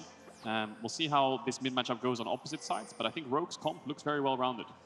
I would agree for the most part. I think the only wild card for me is how Gangplank can influence the Soraka. You already talked about the amount of zone control that Fnatic's composition has, but when I think about like GPL, Victor W, the amount of space that they can create that can either be very annoying for the Soraka, because remember, you're sacrificing your HP every single time you try to support. So while I think in a long, drawn-out fight, it's very favorable for Rogue, I'm concerned about how much threat this Soraka will be under. We'll have to wait and see. I think Rogue should feel pretty confident with what they've drafted, and we once again draw attention to the jungle matchup, because I'm looking at Malrang's start. He's going to path from bot up towards top side, and Razork is going to do the opposite. Now, you're quite familiar with diving Gangplanks early on. Do you think this is something that could happen with Ornn Trundle? Yeah, easily if they can stack a wave, and right now it looks like they can. It depends on what happens on these next couple of waves. But I think 3 camps into top here looks pretty good for Malrang. I agree, dive. Humanoid can't cover with TP. There's no world where he can TP in and save this dive. So Wunder's going to ward early for it, I have to expect. He's not actually going to go to... Yes, he is. He's going to ward early for this dive. I mean, so that's where we're going to keep our eyes. Top lane is where we should keep our eyes, because Razork will full clear and maybe go for a mid play. I don't think there's much bot plays to find, because it's set up in Enchanter versus Enchanter. And Malrang's going to do blue. I think Odo and Malrang are communicating waves here. And you want to make sure you maximize jungle efficiency for the dive, so Malrang doesn't have to sit around for 10, 15 seconds, right? So the ideal situation here is Malrang finishes blue, Odo crashes the wave, hits level 3, gets a chunk onto Wunder, then they look for the dive. You can see Wunder trying to use these barrels to thin out the wave as much as possible. But there's level 3. Malrang going to be spotted on a ward. I think the good news here for Wunder is he's not going to get dived, as there is enough vision to spot him out. Malrang actually covering for the mid lane right now, making sure the last one can push this wave underneath the tower, look for a base himself. We can see Razork isn't too far away as he's looking to secure the walls. I don't really blame Malrang for covering Larson in the mid lane, because Razork has spent basically all of every early game trying to do things for humanoids, trying to get him ahead. If you burn Orianna's flash early on as well, she becomes very susceptible to repeat ganks, and it's a struggle for her in that lane to survive. Definitely is. So it's just going to be a crab trade-off. We saw level 3 last game. Actually, Razork went bot and got a kill for upset. Got double crab, yes, but there's going to be no kill in the bot side now. It looks like Rogue is letting the wave push into them, and I think Malrang's focusing on this top side. He's lane ganking top right now, so maybe he knows, knowing that Wunder's wave is now bouncing after hitting the tower, he's going to have to overstep to try and crash it. The ideal situation here for Odo is just trade HP as much as possible and then make Wunder think that he has kill pressure zone, and Wunder again smartly warding that push. Malrang won't know, so when he steps up after these minis die, then Wunder will spot him. So Wunder, really good play on the weak side for now.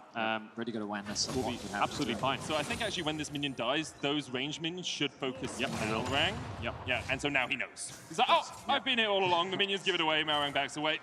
Good positional awareness from Wunder to make sure that he wasn't killed, basically, on the top side of the map. Look at the mini-map here. You can see the bot side vision that they have here, Fnatic. You can see it's just entrance, tri-bush, crab. There's even a lane ward as well. So a lot of vision for Fnatic bot lane early. Razork path is passed down there for a reason, and good presence in mind by Wunder to not get caught out on the opposite side of the map. Timing here is good for Razork as well, because just as Wunder is able to TP back in, Odoame hasn't had the opportunity to base yet. He's looking for a cheeky play with the wave in a pretty good spot, but of course that ward will spot him out, meaning that Odoame is free to play it safe. As Comp and Trimby, arguably the most comfortable they've looked in the 2v2 All Series. They've been winning out on a lot of these trades. Of course, one of the advantages that you have with the sustain, they did have it last game with the Nami, but even then, Lulu and Zeri was able to push them underneath the tower. Malrang, though, has his eyes set on the top lane once again. No ward. Wunder's full HP, though. Knock up connects. Wunder chipped away there by the Biddle. Malrang looking for something. Frozen Domain coming down, the pillar used as well. Wunder does still have the flash, and will use it to escape any possible knock-up from Odoame. So the reality of both these drafts is Ornn GP, Victor Orianna, Soraka Lulu, a lot of scaling, right? No one really wants to do anything. It's only the junglers that can actually look for anything, because there's literally no setup in any of these lanes until 6. Maybe the Ornn can do something, right? So it's playing on pushing lanes, right? Rogue have a pushing bot, they want to keep pushing bot, jungle will match it, and Razork will try to shut it down. You know, when a top wave's crashing in, you can try to look to punish it. So the jungler's only windows in these first 10 to 15 minutes will just be bad wave states, mismanagement of waves, or inevitable wave bouncers that Malrang's just looked for, and Razork's just going to try to like camps for that play. Yeah, and Razork, he's been doing this pretty consistently all series long, and pretty much throughout playoffs, finding opportunities to steal away these jungle camps. He's doing a great job once again this game, finding small windows. Observers, if we have an opportunity, could we look at the top wave? Because the problem for Wunder is his wave state. And Kedra was just talking about it. If deaths are going to happen, it's because of being on an awkward wave state. And anyone that's played top lane knows that this wave state really sucks. It's very deep into your lane, and you're basically forced to overextend if you want to clear it. The good news for Wunder is he does have his ultimate up to be able to clear out that wave, but also this wave is slowly bouncing back towards him. Yep. But it's that wave he then needs to be careful, because there's a real risk of getting dived, especially with Odoamne having that ultimate available. And while he hasn't gone back to base yet, of course, being on Ornn, he can choose to craft these upgrades. So Rogue in a very threatening position as this wave slowly gets closer and closer to Wunder's tower. Will be slightly harder for Odoamne to truly control the wave now that he's gone the Balmy Cinder. Obviously, if you're in the midst of those minions, it's just going to free push towards. Sometimes we see Ornns go for something like a Warden's Mail first, especially into these AD matchups, but Barney's gives you a bunch of health. There's not a huge amount of AD you have to deal with early on. You know, Poppy magic damage, Victor magic damage as well, so unless upsets in your lane as Odoamne here, you don't really have to think too much about that armor. And we were talking about mid lane matchup being a matchup that's been played the most in LEC. This is the top lane matchup, which has been played the most of all LEC players. I think they're both first in Odoamne versus Wunder. I mean, they're two long-time veterans, right? By quite a way as well. By a big quite a way, right? So, and these are very comfortable champions that they play. You can see there, Odo Chachi, Odo Cabo. A lot of Odoamnes in this list, of course. But yeah, these are the two most veteran, most played against top laners we have. I will say it's one game favored to Wunder in this 1v1 or in this top lane. And it's one game favored to Larssen after the last game as well. So extremely tight, these solo laners, in terms of their head-to-heads. A lot of history on the board. And again, we talked about it last game. Obviously, Larssen was the shining star of it. I had this strong feeling that Odoamne was so vocal, keeping the team calm. He's such a veteran voice, and he is committed to winning. Wunder now low on HP, Razork is here to cover. Keep my eyes on the minimap once again, seeing movements on the map. The Herald is spawning in 3 seconds. Lulu is moving, decided not to. Comp on his way down towards the bot side of the map. Larsen's going to be handed over this blue buff. But right now, looks like neither team looking to contest for this 8-minute Herald. Yeah, Malrang's just trying to do Gromp right now to level up to 6. That's when he'll start to step into River, because Razork has a farm advantage. Malrang's been looking for more plays. Razork's been farming up. Fnatic now leaning towards the bot side. Maybe their idea here is real threaten the 4-man dive bot with a GP ult while you do Herald. So Rogue bot lane needs to be very careful here. They don't have any vision to work with. They see Malrang is on this Herald. They could do one more with mid. Dive it? He can dive it. One coming out. This is the first knockup. Looking for 2. The Brittle. It's my God! It's a solo for Odo on Ornn. And it's not just a solo kill, he's tower diving this last pick gangplank on the Ornn. Odoamne, you talked about this veterancy from him, just steps up, gets that 1v1 kill. Fnatic trying to respond bot side, but there's nothing to do here. They'll get themselves a Herald. Wow. I mean, Wunder's so screwed because he's got the Rift Herald as well for Malrang. He could just take that to the top side and try and take that tower. Obviously, Odo not the guy that you really want to be funneling gold into in these situations. And Fnatic a little bit late here starting up this Dragon. Malrang already moving through mid lane. Be surprised if they contest this. So Odoamne doesn't have TP, and because of Wunder's ultimate, it would put Rogue in a bit of a sticky situation. And remember, from their perspective, they just have to scale. Sure, losing the first Drake would not be ideal, but I think they don't need to force it. Instead, just clear out what vision you can, know that you have the scaling advantage, and know that you've got a pretty good advantage in the top lane as well. You had your doubts in the draft, Kadril. I was skeptical because this Gangplank, repeated nerfs. Many top laners told me that he's just too weak in the early game now, and he can be punished. And the fact that you're getting solo killed by Odoamne at level 7 just goes to show how much hurt the champion has experienced. I mean, look at that. Wunder just ticked over to level 8. It's a full level difference by Odoamne. He got 2 plates as well. In the top side after that first blood. So when you catch this wave, it's a 1,000 gold lead for a blind pick Ornn on 3, in which Wunder could have responded in many parts of the draft. So this is going to come back to bite them the later this game goes on, like we talked about in terms of scaling. For Rogue, top lane was an isolation lane where it's like, at best, go even. Yep. And now you're sitting at a point with a big CS lead, the first blood and the plates and the push, and that'll affect mid lane. It's a knock-on effect, dominoes. Now Odoamne can push out top, move towards mid, and Humanoid will be under a little bit more threat than he once was. Of course, somewhat symbolic that Odoamne choosing to build the Frozen Fist first in this 1v1 matchup, as he is in a very comfortable lead. 1,000 is the gold advantage that he now has. Hylissang's trying to farm his support item here. You do this all the time on a judge. It's like, please, I need the 20 gold, I need the 20 gold. In fact, he's going to get the whole play as well. So Rogue have swapped. They've put Odoamne bot. Wunder has flash. He might have to use it here depending on the pillar position. So Wunder has TP as well to get back to this. Uses the flash initially. Now we'll have to start to back away. But we said that you didn't want to use the Rift Tower top because it would funnel gold into the Ornn. How do you rectify that? Bring Comp to the top side. The beauty of it is Odo got 2 plates already, so this Herald Crash will kill the tower. This is going to be a full first blood tower to Rogue. They're going to push out top. We'll see if they can crash it into tier 2 or if Upset can hold the line and get a bit of wave clear in. And now Odoamne will happily push out bot, so really good macro coming here from Rogue. Fnatic yet to find a response. Yeah, Upset is here to answer this top lane push, but the tower already down. 2,000 gold lead for Rogue in this early game. Probably the largest lead they've had this entire series. Even across playoffs, they've been struggling to garner early leads. Obviously, 3 games against G2 will do that to a team, kind of skews the numbers towards the negative, but Rogue in a very strong position right now. And this is one of the rare occasions where we find Fnatic at an early game deficit. Throughout playoffs, they have been dominant in the early game. Tremby has been spotted there, but do they know that Malrang is there? Razzle's on his way. Observers, can we see what Fnatic sees right now? Oh, it's too late. Right now, they see Malrang right in their faces. Hylissang flashes away. The Keeper's Verdict. Equinox stops it. The silence from Soraka means that Razzle couldn't get the ultimate off, and because of that, Fnatic can't take any further action in that fight. Hylissang, no flash, no ult. Look at that ward behind Fnatic as well. Their bot lane is in a situation 12 minutes in where they're losing 2v2, losing 3v3, and they have no tower to fall back to as well, so Rogue can push them into this tier 2. I think they need to break these lanes, maybe get their bot lane mid, have Humanoid in bot, get Wunder back on this top side or something along those lines, because these lane assignments are going to come back to bite them, as the Sivir just sitting on a tier 2 for the rest of the game just can't really provide anything, especially around dragon fights. And when we think about Rogue, when they're at their strongest, it's when the laners get to play their lanes. Historically, Rogue has been a team that has always had strong laners that have either played for the jungle or the jungle has played for them. And being able to slow the game down like this, be able to leverage your lane prowess, you can see that they're, well, aside from bot lane, they're ahead in pretty much every department. And Rogue, they're in a very comfortable spot right now, and they're slowly building up these leads and slowly starting to suffocate Fnatic. And then it comes back to that, well, when it comes to the 5v5, who's stronger, the analyst just talked about it, and we've also discussed with the, when you look at the frontline difference and the amount of sustain that Rogue has, you just have to give the edge to the late game fights over to Rogue. Yeah, and the only kind of way that Fnatic could force numbers advantage is the Keeper's Verdict, and we just saw the Equinox, the silence from Soraka can just deny that on the spot. We'll see if Trymbi can do that again in a more important, more pivotal fight around an objective where, you know, we saw last game Razork knocks Malrang away, secures the objective. Now they've gone back to standard lane assignments. We've got both top laners on the top side. Wunder has TP to join a dragon fight in the Unleashed teleport in 40 seconds.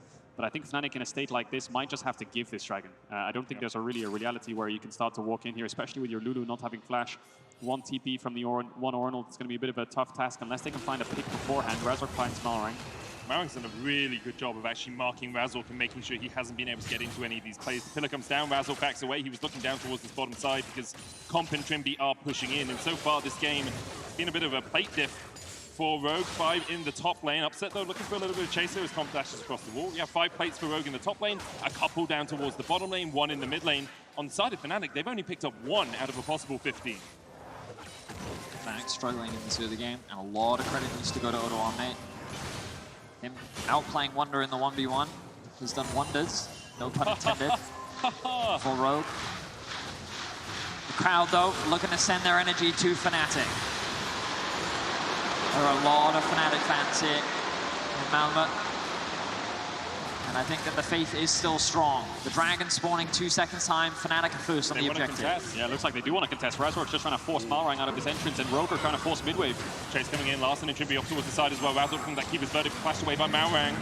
Chaos Storm chipping away at Larson and Trymbi, forcing them away. Call of the Forge God finds 2. Comp trying to come in from the bottom side, but look how split Rogue are right now. Fnatic have control of the river, and Rogue are trying to play on 3 fronts. They still have the Soraka ult and the heal, but I think at this point Rogue just say, let's go Herald, give up this dragon. Fnatic were first. I'm quite surprised that Rogue weren't actually able to secure this. They actually had bot push. Malrang was forcing Razork away, but it's Fnatic who find their way in, and Razork zoning Malrang, and the Victor ult hitting 2. They're just way too poked, so they're just going to take the Herald. Yeah, credit to Fnatic. So far this series, they have often been first on the objective. They've been very good at controlling these neutrals. Contrary to what we often see from them, sometimes they can struggle to secure things like first Herald, first Dragon, and they kind of contest the later ones, but regardless, Fnatic looking good. They now have 2 dragons. They have a very clear win condition now. With the Ocean Soul on the horizon, it's something you definitely don't want to give to a team with Soraka. Fnatic did invest double TP to make sure that they could gain control of that river. We saw both Humanoid and Wonder using theirs to get down towards that bottom side. Because of that, obviously, Rogue will have a TP advantage for the next little while. We'll see how effective they are to use. Actually, Odo used his down towards the bottom lane, so they won't have a TP advantage anymore. My point is well, I think the play for Rogue now is mid to bot. I mean, Larsen's pushed out top. He's going to go towards mid, force mid push, get this bot tier 1, which it looks like Odo might just get alone. And they have Herald for mid as well. So we're looking at a game state where Rogue might have 3 outer towers by 17 minutes if they can rotate their solo laners, bring them towards mid. This tower, a breath from dying. And what's Fnac's response? Looks like Wonder's going to push out top. Needs that GP ult if he wants to slow down any kind of siege. So for now, Fnatic managed to get the objective. They force Rogue off, but now it's back to holding on a bit and defending the lanes. Well, Nate doesn't want to overstay his welcome. He realizes that his team doesn't have the most vision on the bot side of the map. He will now spot out Razork, so that should give him a little bit more confidence. Malrang hovering around mid, Larsen in top lane. No TP available for him just yet. Looks like Malrang just going to be a bit of a nuisance as with Humanoid here, the wave clear is far too strong for Fnatic. They're not going to concede this pressure. No objectives on the map to play for right now. It's just a bit of exploring, a bit of poking, a bit of prodding, seeing what they can gain. A bit of vision, maybe a bit of tower damage, maybe even a pick onto an enemy champion. Wonder returning to lane. He's the first one that Rogue will be looking at. Malrang hovering around the top side.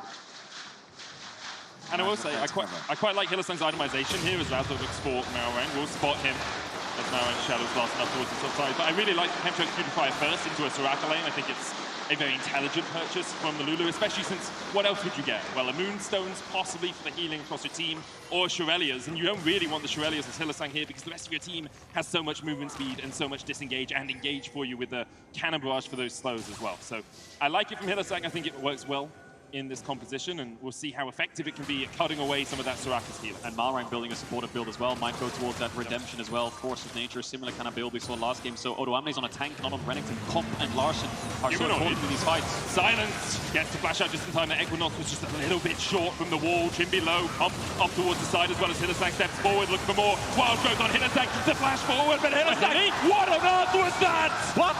Did Hilly just try to flash knock up 4 people on Lulu? Now it's a Humanoid. Humanoid can't get away. Hylissang maybe thought he was playing Pyke or something. He was just too aggressive as Razork dives in, but all of them still alive. There's no Chemtech.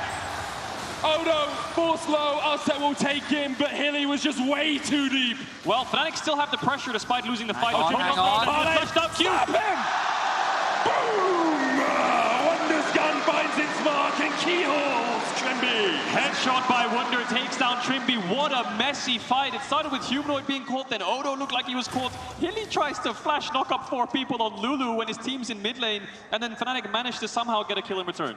Hey man, if you can't love him at his best, you can't love him at his worst. You know what I mean? Like Hylissang, this man, let's have a look and see exactly what he tried to do here. Trimby gets low alongside Comp with the damage coming out from Humanoid. The damage from the Gangplank ultimate is very good as well, and Fnatic is looking like to be in a great position. The gravity field comes through from Humanoid. He ulted before the flash. Where's he going? He flashed? I have no idea. He's engaging on Lulu. I don't know. I can't explain Hylissang. His mind is too complex for me. The silence as well to mitigate Humanoid's escape routes. But then you can see at this point, Rogue have overcommitted. Trimby can't offer any more assistance. The damage from Sivir also kind of bleeding into everyone from Rogue means that Trimby can't offer that heal to everyone. And then the one shot coming out from Wonder on the bush that was warded means that the fight's actually pretty even across the board. No objectives end up going out on either side. Hylissang, as confused as we are. His comms are, just go guys, they're engaged. Oh, Malrang knocked into the wall here. Chases on as Larsen looks for Upset as well. Spell shield. Shockwave. Shockwave pulls him back and keeps his verdict short once again and Comp takes the kill. Rift Out was TP'd on by Odo Wambe to make sure that it couldn't get knocked back as well. Yeah, really good TP there, really good spots by Medic, of course, and they're gonna look for this mid tier 1 with the Herald. Maybe they can threaten the tier 2. Sivir is so much of your wave clear, and they're trying to zone away Humanoid from stopping to get to this mid tier 2 in time. 30 seconds on the Dragon, that'll be the exit objective for Rogue, but they're not done here, looking for an engage. All of the Forge God coming across, the second Repel charge coming in as well. A 3rd HP on that tower in the mid lane. Razork looking for something once again, but it's only onto Odo Wambe, not ready to tanky his target. But he's quite tanky, in fact. Cannon Barrage comes down, forces Odo Wambe low, but look, Trimby just healing him up over and over again.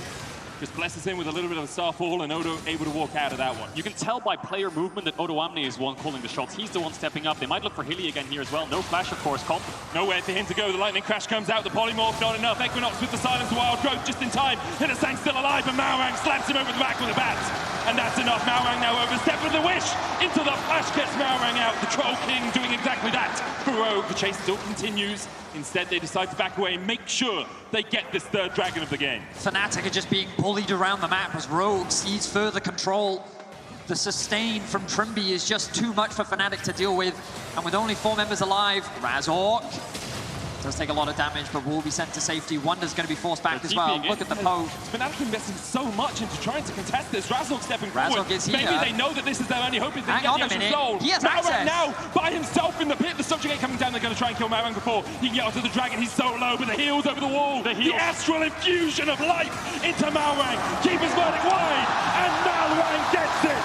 Fnatic put all their eggs in the basket. In this cake, and eventually they will only take Malrang's life. Does Fnatic go towards Baron here? Yes, they do. They didn't get the dragon. Yes, they killed Malrang. They tried to get more. They wanted to commit. They TP'd in. Razork very low. They don't have any ultimates to work with. Hillies and Humanoids are up soon. This could be a play that decides the game with Larsen's ult coming up soon as well. They're committing 5 members for the Baron. 3 members of Rogue in base. No Hextech gates to take. Looks like it's just Larsen alone for the next few seconds to spot out the rest of Fnatic. The Blue Orb sees it. 7k HP.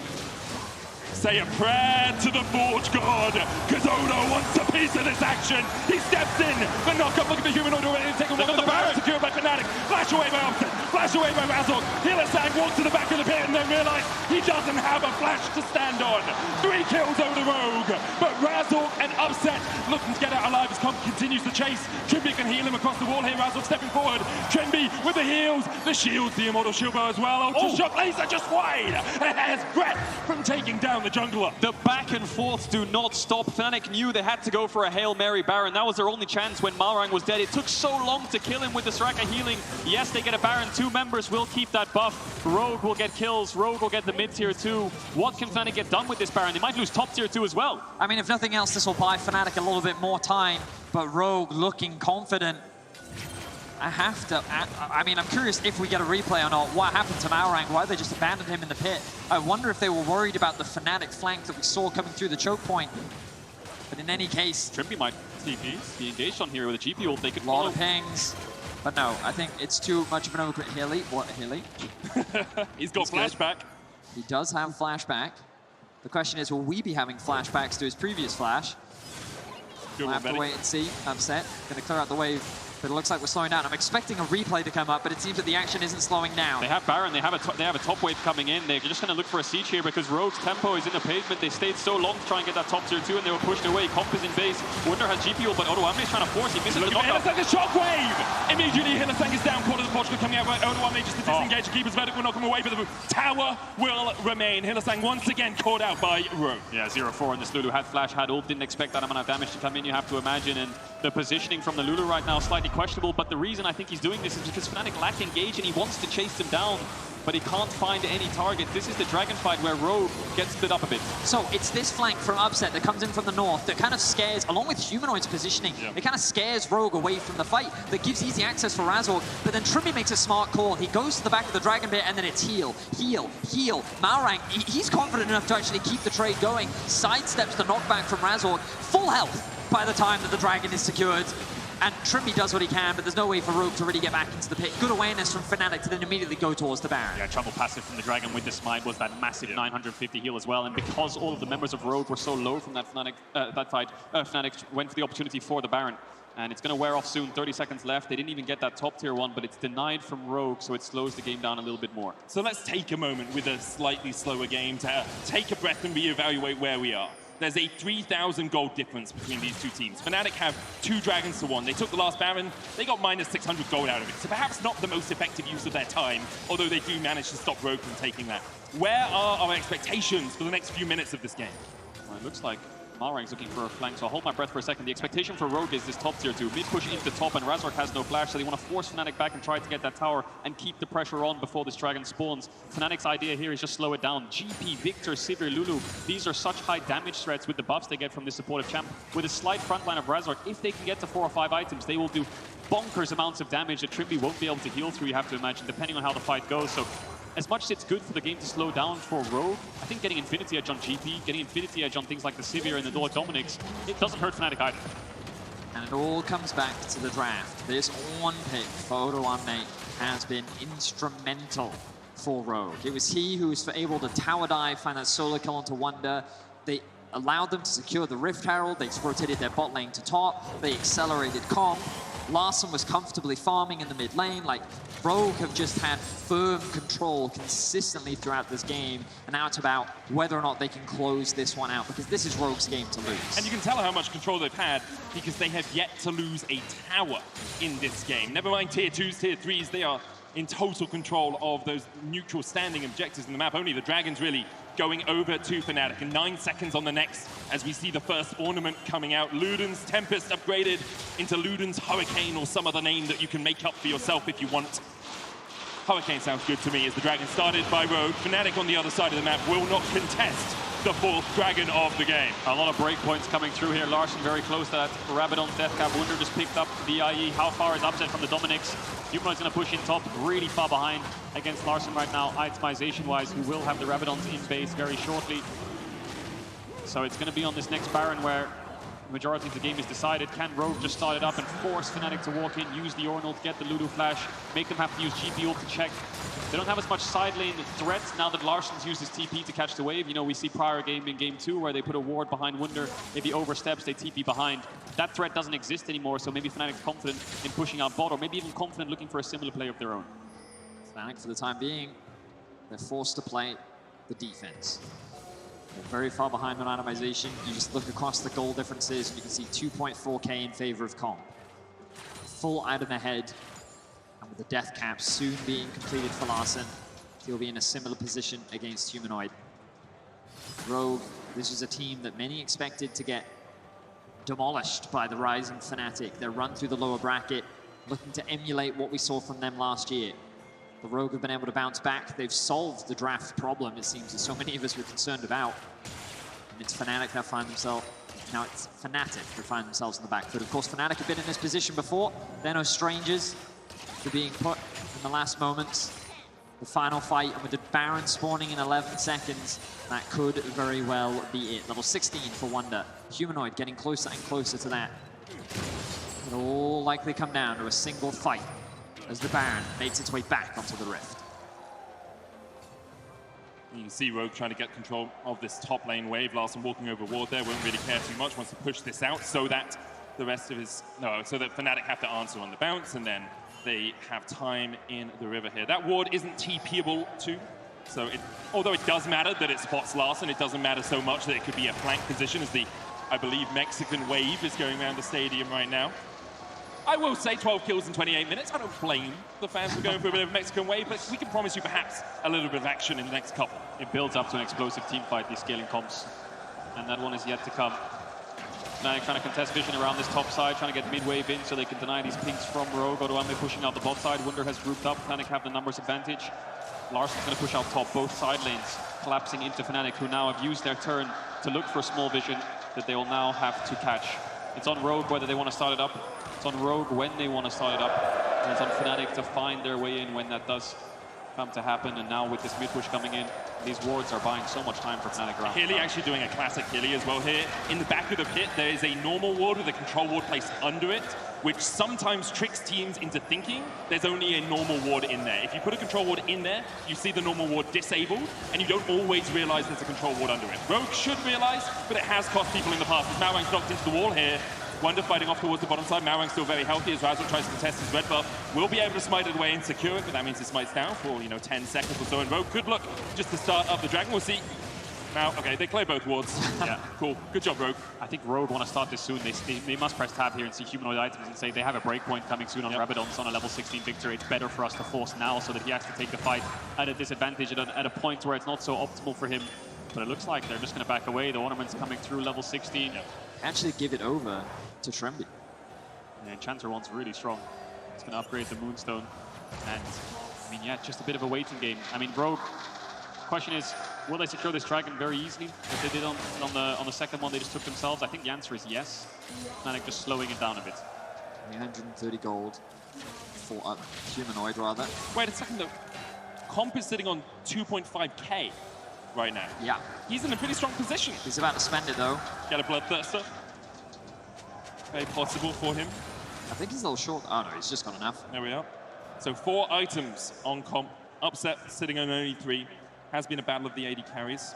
through the course of Rogue and Fnatic's playoffs runs, but this series more a battle of the mid lanes. This game, Larson winning out so far, 2-0-5 on the Orianna. Rabadon's on its way for Humanoid, as you said, Pedro, but with still a minute left on the Drake, it actually feels like Rogue willing to wait for both those big neutral objectives to be on the map before they start anything up. What I will say is Wonder on this gangplank, while he has struggled this game, there is a lot of damage at his disposal. Oh yeah. Infinity Edge completed. A single good barrel could be game-changing, and I will say that I think Rogue maybe have slowed the game down a little too much. I think Fnatic being given time is a very comfortable spot for them to be in. I'm sure that they'll be happy to give over this Drake. They could even threaten the Baron right now, at the very least get some vision control around that area of the map. Malrang concerned about flanks. He sweeps some of that out. It's going to be a mid-wave contest once again, 10 seconds on that Dragon. I think you're right, Vedius, with Upset going towards this top wave to catch it and push out. Maybe he's calling that he wants Infinity Edge before anything kicks off, and they're going to fight the Soul Point Dragon rather than this one. Not in the best of cases, but Wunder's just finished 4 items, and like you said, one barrel combo can melt through the front line of Rogue. Of course, the Trundle, perhaps, maybe not so much the Oran, but of course the carries will just die instantly, so they have to be very careful. And with Rogue being on the bot side, Razor can get this top side vision. It's been about roughly 10 minutes now of a slow game, but level 18's coming through on the Orianna. Larson was obviously playing the opposite side of this matchup and got the better hand of Humanoid, and again, in this Control Mage meta, not meta so much, but in this Control Mage series meta of trades of Orianna and Victor, it's where Larson is finding the most comfort. When the game is slower, Rogue find the most comfort. Fnatic don't have the champs to be as explosive as they were in game 1. Let's not forget, though, when Humanoid was on Mad Lions and he made the reverse sweep happen against Rogue, it was his Victor who was instrumental in allowing the series to turn around. We know that he can play these Control Mages. One of his biggest strengths has been his versatility as a mid laner. And he's definitely playing very well in today's series. Both teams find themselves at 1-1. The Victor will, of course, move into tomorrow's series against G2, who are lying in wait. The reigning champions of Europe. Both teams looking to get the revenge. Fnatic for historical reasons and to reclaim a title. It's been a while for Fnatic and for Rogue to claim revenge after their recent 3-0, and G2, who's an organization that has often stopped them on their road to securing a championship. Yeah, and for Odoamne, again, another title chase. We'll see if he can lead his team, which he has done so well so far in this series. You can see by the way he's playing the game, he's the one in the front line, he's the one calling the shots, he's the one forcing the towers when it comes to the Ornals. He's the one who's looking for that title. So, Fnatic, push back, Razor. Might be in a bit of trouble, but he's going to use the W to stop the Ornny from knocking him up. Fnatic trying to contest this bush as much as possible, but the Ornal's going to come out. Roller Fortune coming out, Keeper's letting knock him back, but still the knocker coming down. And there's the chase, and they're looking for the first kill. Wonder down. Those barrels won't mean much as Wonder is sent packing. Fnatic still trying to posture, trying to defend against the possible Baron from Rogue. Wonder full glass cannon, he's full crit right now. He only has a shield bow as any kind of defensive tool, so if the carries of Rogue can get on top of him, he's as good as dead, and that's exactly what happened now. It's a 4v5 contest on a Baron, and they have no ultimates to work with, barring a defensive on a Pillisang. The silence from Trimby was so instrumental. Wonder didn't even get a chance to use anything. Razork, though, no flash. Can he get into the ping? He's not going to. That's a Baron for Rogue. Will they turn and fight? They're just going to disengage. Rogue secure themselves another Baron. And they were very patient. They had 6-7 minutes of downtime before they started that up. They were waiting for spikes, waiting for levels, and Fnatic don't have the map state or the gold advantage to kind of force Rogue into a mistake. So it's Rogue who forced Fnatic into a mistake and trying to contest this bush, pushing them back. And like I said, I think it's the silence or something that actually zones away Razork, and the knockup actually lands before Odoamne gets knocked away. So there's not much they can do here. The silences Wunder, sorry, the pillar comes through to push him back. And by the time he gets out of any CC, he's as good as dead. Humanoid tries his best to trade one onto Malrang, but does not have the damage. And something Rogue have been doing so well is delivering that ball onto their target. Like, the Shockwave has constantly been a follow-up tool after an Ornn engage or after Malrang has run at someone, and it just allows them to catch people. Something we didn't see so much out of Humanoid's Orianna in Game 2. And Comp is now sitting at 6 items on this area. He just picked up the Hurricane, has the Ornn upgrade as well, I believe. This area will not really get stronger, barring an Elixir. So now they're going to siege on this bot tier 2. Odoamne has the TP, so he's holding mid-wave, where Fnatic want to get the push to try to, not base race, but trade a tier 1 mid for this bot tier 2, so he'll stop them in their tracks. Does Wunder ult on this wave is the question. I think the answer is no. The wave is too short, the wave is too thin. Pokes coming out, Rogue siege continues. Odo can TP in at the blink of an eye if his team gets engaged upon. Siege is slow and steady. One in the mid lane, not actually catching those 2 minions. He doesn't care, he's going to catch the next wave. These waves are a little desynced from Rogue. We'll see if it matters. Comp slowly chipping away. Trimby taking a lot of damage there from Humanoid. Fnatic, they found a last-ditch fight. Shockwave short. As rightly said, the Shockwave now on cooldown. This gives Upset the confidence to step up, but there's a bit of a health advantage for Rogue as Trimby immediately mitigates any damage that they have felt. But now you can see this disconnect between the mid wave and the bot wave means that Upset can clear one wave at a time, and Fnatic can hold the line for now. Pressure on 2 lanes, 1-4 by Rogue. The objective here for them is this bot inhibitor, but it's also this dragon in 1 minute. They need to make sure they don't get caught or picked off. Maran caught a little bit by Razzle, because the subjugate down call of the Force God used as well, and now the chase begins. But Comp with a lightning crash, Wonder has to flash across the wall. Keeper's Word is going to knock back one, but Comp is on the chase, and Comp finds one. Sends Wonder to Davy Jones's locker, and now he's trying to make it 2 as Upset's chased away. All of Fnatic retreating, and Comp the only one needed. He dives into the base, though, out his own step, out his own stage. Comp low, Immortal Shield Bow, heals him back up. It's enough for Comp, it's enough for Rogue. As after they lost game 1, they are having none of it. Rogue looking for match points. Trimby follows Comp into the battlefield and keeps him alive. The Soraka Zeri bot lane is going to send Fnatic to the afterlife, and we're going to be pushed into match point as Rogue will take down Fnatic. Slow and steady wins the race. They have a very clear game plan coming into this, scaling front to back team fight. Don't get caught out, don't get lost in the chaos. And now Rogue are sitting at 1 game away from the finals tomorrow. 1 game away from locking group stage in New York at the World Championship. And it was a very clean performance by them. Didn't give Fnatic any options, no early game shenanigans going on. And now the question is, how does Fnatic change it up? They've ran back this control mage versus control mage twice in a row now. Is it about time? They are the ones who choose blue side. They're the ones who look for these aggressive mid lane picks like Sylas or Ahri to make it so they can be the ones being aggressive in these early stages. That is the question for Fnatic. For Rogue, though, only question on their mind is, can we do that one more time? They are on the brink of a finals matchup versus G2. It's what we saw in spring. Obviously, G2 had the better of them there. But I think a lot of people were wondering who can stop the steamboat that is Fnatic through this lower bracket. And Rogue right now are putting on a hell of a show.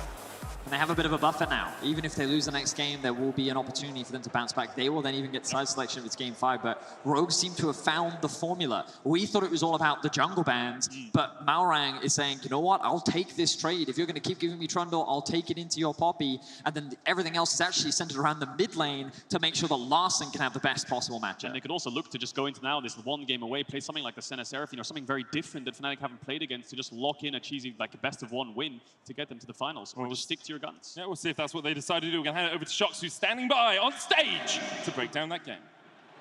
On stage, indeed, because a big occasion calls for a big location. And I'm just going to throw that question that I heard there. Can Rogue do it one more time? To my panel, all of you have effed up your predictions, which does happen sometimes. And you, my serve, Roxa, the most of all, because you are very confident about the 3-0 for Fnatic today. Can Rogue do it one more time? I think now more than ever here in playoffs, we need to see from Fnatic that they can actually adapt, because I really like the way that Rogue are approaching these drafts. They're finding, you know, curveballs that they keep throwing at Fnatic, and they've definitely come out on top in that regard. So I think it's really up to Fnatic to showcase that they can do something different, because otherwise Rogue is just going to win. Definitely so. So let's start with Rogue then. Rogue were the underdogs coming into today. They were the bigger underdogs after game 1, Reckless. But what a remont they have pushed forward here after game 1. Game 2 and game 3 definitively. What has changed about this Rogue? So I think in game 1 they really tried hard to find a draft where they could be proactive and failed in doing so. Game 2 they brought some more scaling in with Larsen's Victor, and here in game 3 I think they're full-on scaling. That's pretty much the only thing they're looking for. And Fnatic kind of played right into that. They picked 3 carry champions, no frontline, and no proactivity whatsoever. So that then allows Rogue to scale as much as they want. They could basically do whatever they wanted this game, and I think that just suits them more. I would like to see a more aggressive Fnatic than this waiting and seeing if Rogue makes a mistake. Because it also just feels like that Rogue can suddenly ease their way into this series. They've gotten more and more comfortable as the more game we've had. All of a sudden, Malrung started being more proactive in himself. This game specifically, they just got 2 Rift Heralds for 3. No one was really contesting them, which I guess goes back to what you're saying as well, with not so much aggression coming out of Fnatic. So I think Rogue, they're feeling in a really good position, and suddenly it's up to Fnatic to find an adaptation that matters, because this one with picking red side, that was not the adaptation you was looking for. So much the script has been flipped, right? We were talking about Rogue, forever the bridesmaid, never the bride. Now they are on the brink of shutting everyone up, not just for this year, but all the years that the fans have said that they couldn't do it, Broxa. It would be monumental, right? But maybe, just maybe, that stress will get to them. Well, you never really know, because Rogue has been on the brink of going all the way so many times, while Fnatic have shown already here in playoffs that they can, you know, be down even 0-2 against Exil and still come back. So anything can really happen at this point. I would like to see Fnatic pick blue side just to change it up, approach the draft completely differently, and then go from there, because then I think we got a very exciting 1, potentially 2 games on our hands. But I'm hopeful for Rogue. I'm already impressed with the fact that after losing that first game, it wasn't just a 3-0, because I really thought that it was going to be a 3-0 when I saw that, but I think it's super impressive that they've been able to fight this thing that they've obviously been dealing with for a while, and now suddenly making this very much competitive to the point where they're at match point. Yeah, and I think this game was the perfect Rogue game. You have the weak side top lane, you have Trimbis kind of spring enchanter feeling again, where he's picking up something that other teams are not playing. Larson on his mage matchup, Malrang controlling the game.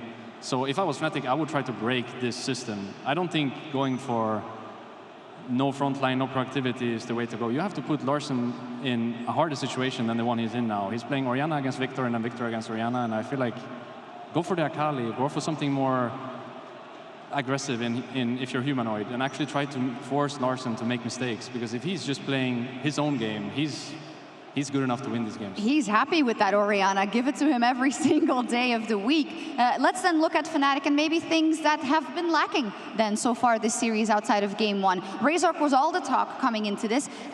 Is there something to say about how he's approached these early games, or has that just been a team detriment?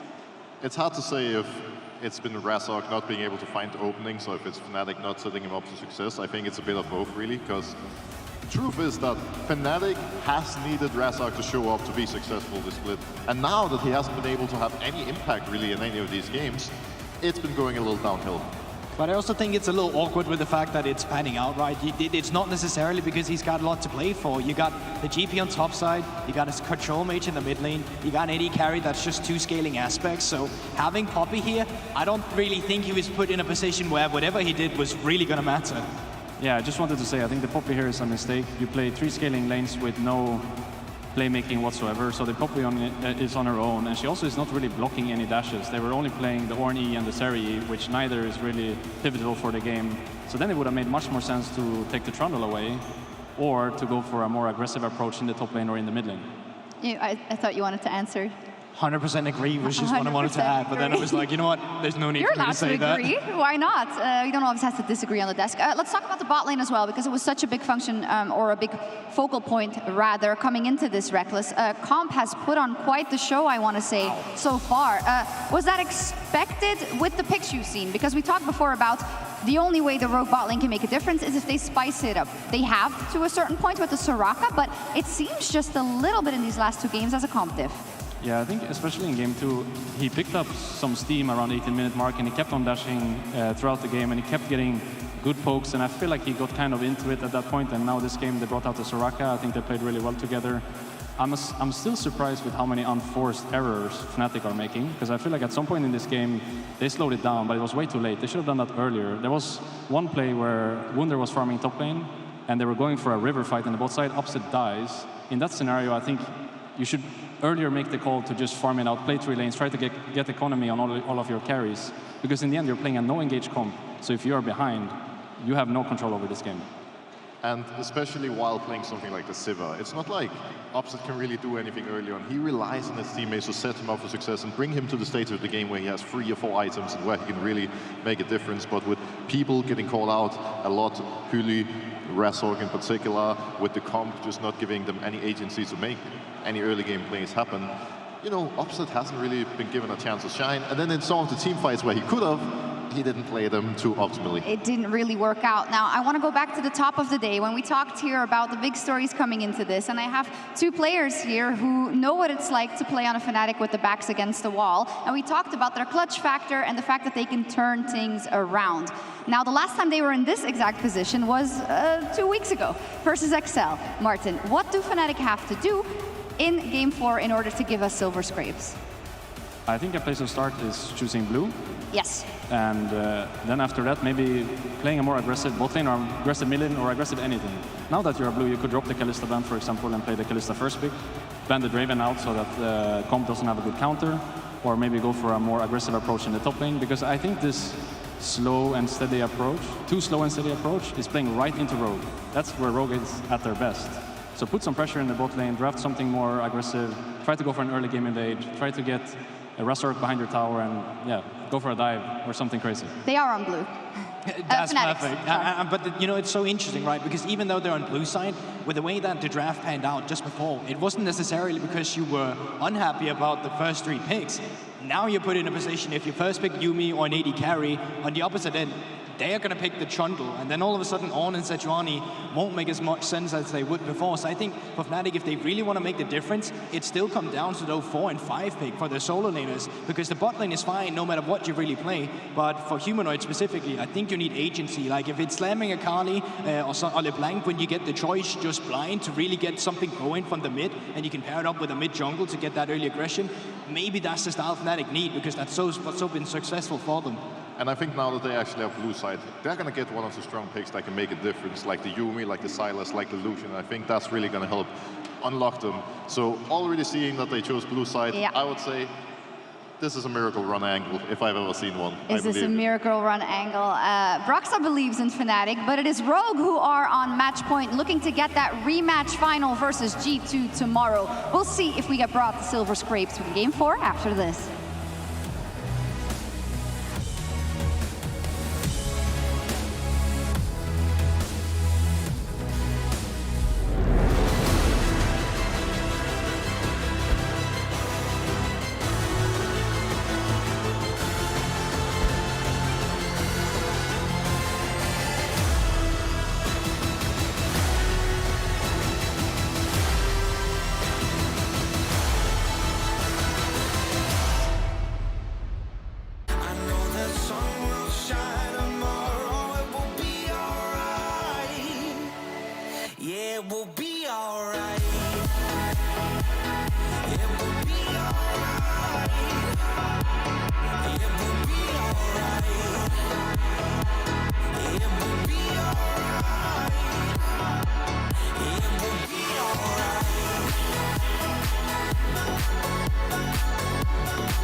Red Bull gives you wings.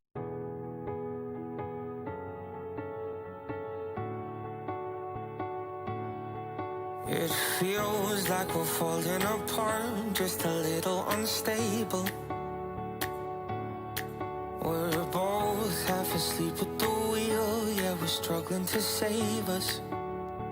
So we both get drunk and talk all night, pour out our hearts, try to make it right. It's no fairy tale, no lullaby, but we get by.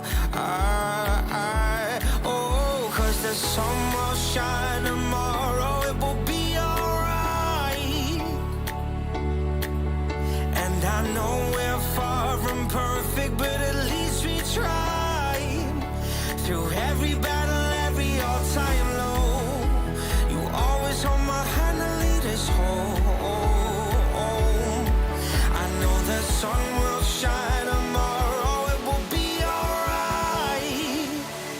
Yeah, it will be alright. It will be alright. It will be alright.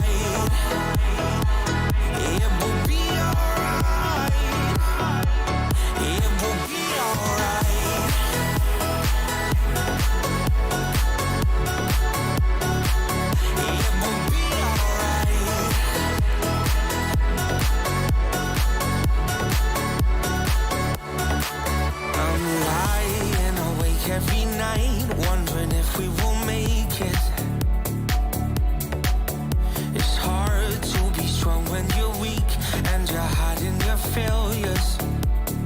So we both get drunk and talk all night, pour out our hearts, try to make it right. It's no fairy tale, no lullaby, but we get by.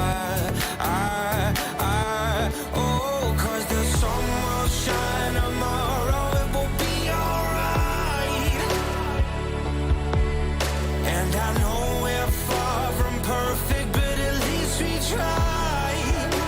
Through every battle, every all-time low, you always hold my hand and lead us home. I know the sun will shine tomorrow, it will be alright. Yeah, it will be alright. It will be alright. It will be alright. It will be alright. It will be alright.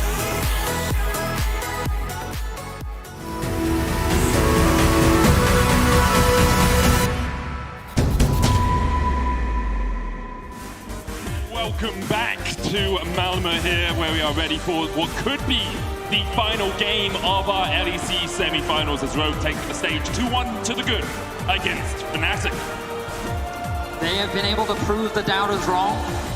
Every single analyst desk member predicted 3-1 or 3-0 for Fnatic, and now it is Rogue that find themselves at match point. They've been able to find the formula that allows them to get the better of Fnatic, but now the pressure falls on the former champions of FNC. How will they change their draft up? How will they approach this next game? And can they get Humanoid on something that gives him a little bit more agency to get out on the map and have a little bit more control in the early game? And I think the good news for Rogue is the jitters seem to be gone. You know, there's no overstepping like Pop.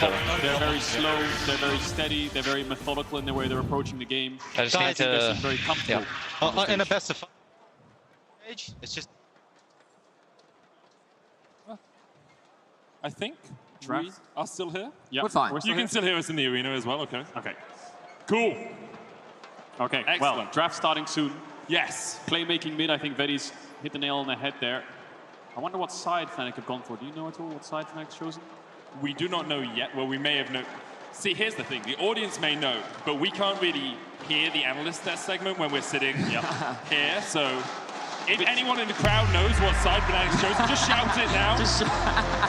No? All right, let's get into the draft. We'll find out in about 10 seconds time. I hope it's blue side.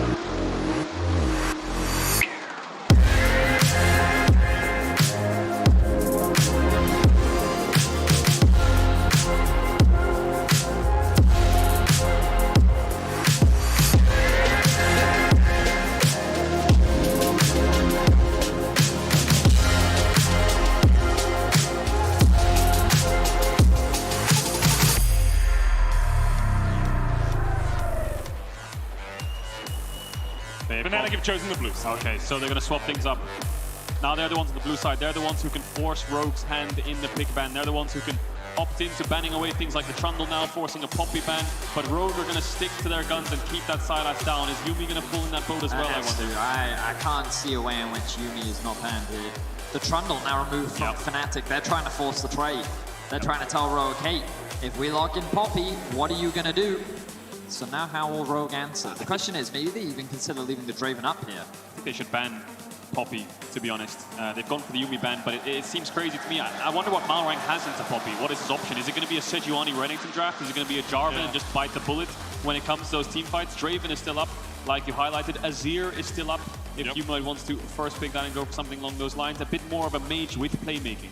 Of course, Rogue do have one game's breathing space here. If they lose this because they pick the Jarvan into the Poppy, they can switch things around and go back to blue side in game 5. Ornn banned away though, so this means either Draven or Azir is making its way through the draft. Maybe both. Or Poppy as well. There's a lot of power picks right now that Rogue could try to get their hands on, depending on what Fnatic prioritize. I think they don't have any issue matching Azir with things like Orianna or Ahri. Maybe not the best of matchups, but that's what Larssen will lean towards in terms of comfort. And then they might look for Poppy themselves if Fnatic do choose that Azir over it. But I think it's a bit of a no-brainer to go for Poppy, surely, right? With the Trundle down, what's the point? Yeah. Okay, the Poppy ban makes the most sense. Why would you give them early game when they banned yours away? So it's just the first pick Azir? Yes. Yes, it will be. So now, Rogue, Lulu's up. Early securing Lulu could be good. Draven is up. Do you want to blind the Lulu? Well, they don't care about the Lulu because they know they have Soraka, which has also been proven to be a pretty effective answer into it. So I feel like that's a bigger problem for Fnatic than it necessarily is for Rogue. I think the bigger concern is what do they do about Draven? Because typically we'd see like a bot lane lock-in here. You know, Zeri Lulu would be a very common answer, as you already talked about. It looks like they are actually going to prioritize the Lucian Nami. Yep. And now Upset is being tested. Will you lock in the Draven? Yeah, I mean, they're going to go Lucian Nami. You could play the safe bet and just go Sivir Lulu or something along those lines, because Lucian Soraka won't happen, right? They're going to go Nami, so you know you can secure a Lulu with bot push. The only problem with picking Sivir Lulu is they have a Jarvan blind pick, so you need an AD carry with mobility. You can't really pull out something like the Ezreal. Xayah could work as well in terms of disengage, but it's really a Draven question mark for me, unless they want to go for Zeri again. I mean, the Zeri has been working. It is the champ with mobility that you think of, and it might just be a Zeri Lulu for Fnatic. They could also drop support here, but no, they're going to secure it. So jungle will be sacrificed here for Razork. What does he have? I think Rogue banning away things like the Xin Zhao, things like... I think they should get rid of Vi. Maybe the Vi could work as well. Do they go for Soraka? Surely not. It must be a Lucian Nami. I mean, it's a good answer into the Lulu, and it works really well, but it just takes away a lot of the Lucian's power in the mid to late game. It's very true. And I think that especially in game 2, we did see a very impressive performance from Comp and Trimby. The way in which he used the Lucian to just poke, chip away, especially at the Lulu, to make Hylissang's life very difficult. I really enjoyed watching. See how things shift up now, because Fnatic, you expect them to start banning away mid laners. Maybe they look to remove the Ahri, maybe they look to remove the Victor, maybe they even just commit to getting rid of Orianna Victor and removing some of those control mages from Larssen. But for Rogue, things like Wukong, Vi, Xin Zhao, these are all things that they can get rid of to try and take Razork off comfort. I also wonder what Wunder is going to pick. I think a Gnar or a Gwen blind pick will be really powerful here. I wonder if Odoamne actually has a response. Renekton is another champ with mobility that can just easily get out of Jarvan ult and turn the fight onto him. So I think with this Jarvan pick, you are playing bot side. If things like Gwen, Renekton or Gnar are blind picked, and like you said, Fnatic probably going to ban away mid laners or counter pick tops, but mid laners is the easiest option. There's the Ahri taken away against the Azir matchup. And the question is, do you ban LeBlanc against Larssen? No. I don't think you do either. I don't think you do either. I think it's an Orianna or a Victor, but the problem is banning one doesn't really take away anything from the champs, right? He's going to pick one or the other. I have to see where Larssen decides to go. You could just not ban either of them, leave them both open for Larssen. Decide to use your final ban against the top laner here as Fnatic. 2 junglers removed by Rogue with the Xin Zhao and the Vi taken away. Corki. Do you think it's a Corki game for Larssen? We've seen Corki Azir a lot of the times. I think that's where he would find the most comfort, and it's the only mage that has mobility. They've gone for the Victor ban, so Orianna is an easy one with the Jarvan, really good pairing. The question is Corki better for poke and mobility to deny this Azir having any kind of plays? Is this is something we didn't think about. Yeah, TF could be an option as well in terms of playing to top, but then they need a counter pick top. They need something that can shut down Wunder. I think Gwen blind pick he'll be very happy to do against the TF. The hovers are coming through from Rogue. They're thinking about it, they're debating it, and it looks like they're just going to stick to standard. Yep. Jarvan Orianna, a combo as old as League of Legends itself. It is a very easy to execute, straightforward wombo combo. It offers a lot of team fight power, but of course, the game is very different now compared to what it used to be. Might be a Sejuani Renekton 4-5 here, really powerful, good bridge into the from the early game to the mid to late when you have Azir, Zeri, Lulu, and it doesn't tunnel vision on AP damage. You know, Gwen, Sejuani, Azir, way too much AP. I think Renekton makes the most sense here, or Gnar if they want something with more of a kind of team fight-ish, big wombo engage to deny the backline of Rogue. But I think the Sejuani needs a melee champ pairing. Aatrox, not so sold on that one from Wunder, but he's confident in it. Good mobility into Jarvan. Now it's on Odo, what he has a counter pick for. Normally we saw Ornn into Aatrox all the time this series. Obviously Ornn already banned away by Fnatic, so we won't see that for Rogue off towards the top side. Now Rumble is something that Odo has been known for in the past, into the Aatrox, perhaps not the matchup we're too used to seeing. Renekton a little bit more conventional. It looks like that's where Rogue are going to go to round out their composition. So nothing too crazy, nothing too chaotic. It looks like that both teams are going to stick to what they know, and what they know how to execute. Front to back, team fighting, scaling, with Rogue having a little bit more agency in the early game with their pushing top and pushing bot. And I have to criticize Hylissang a little bit for last game in terms of his positioning and the way he was approaching fights. Yes, the flash was quite funny and it was maybe a mistake, right? But overall, when he didn't have flash, he was playing way too far up so that he would die a lot of the time before Upset was even in the fight. This time around against a Jarvan Orianna, he needs to be even more careful because that flash can get punished so much easier. Fnatic have a lot of engage with the Sejuani. The Azir can be playmaking, really good scaling, but again, you've drafted a volatile top matchup that Odoamne got the better hand of, I believe. And I think it was in game 2 when he had the push and he was contesting Wunder under the tower. Early game jungler from Malrang, though, will have to watch what he can do in the first few minutes of this game. For Fnatic, it is one game between them and falling out of playoffs. They have 7 LEC titles. They have made 12 finals, looking to make it 13 here and face off against G2 for the 5th time in their history. For Rogue, they are looking to break the 3rd place curse. Last summer, the summer before, they ended 3rd. They weren't able to fight for the title. This year, they are looking to go one better. It has been so long for Rogue since they have won a title. Oh, if they've never won one. We'll see if they can get into the finals against G2 as we go to game 4.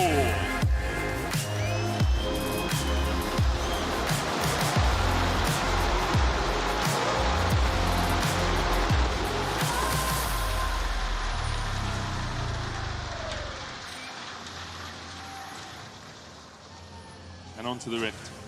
We step for what could be the final time today.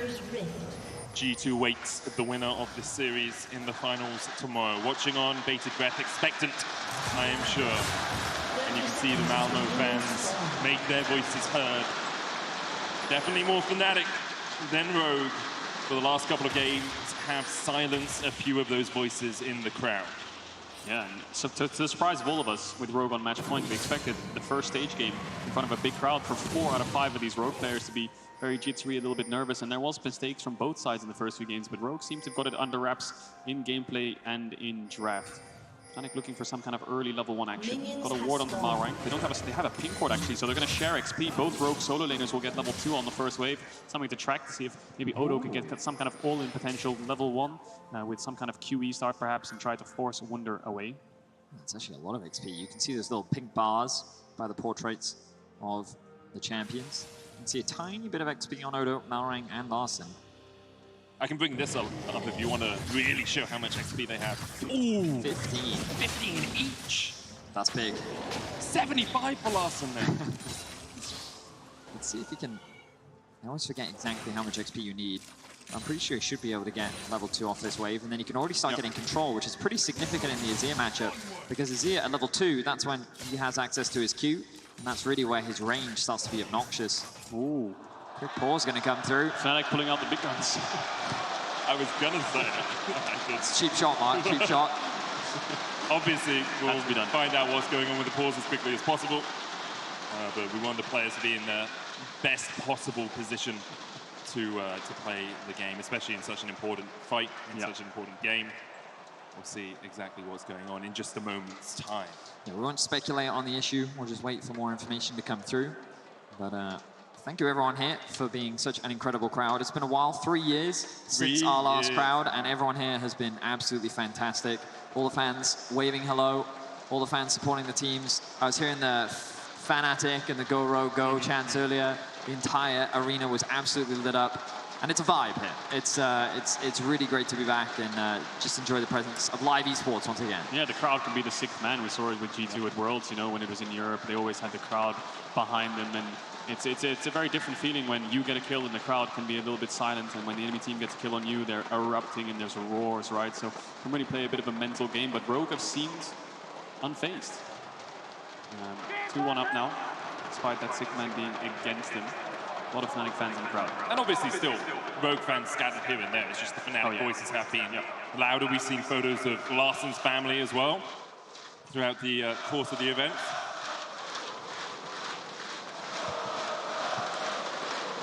This is a great crowd. It feels fucking good, I'm going to be honest.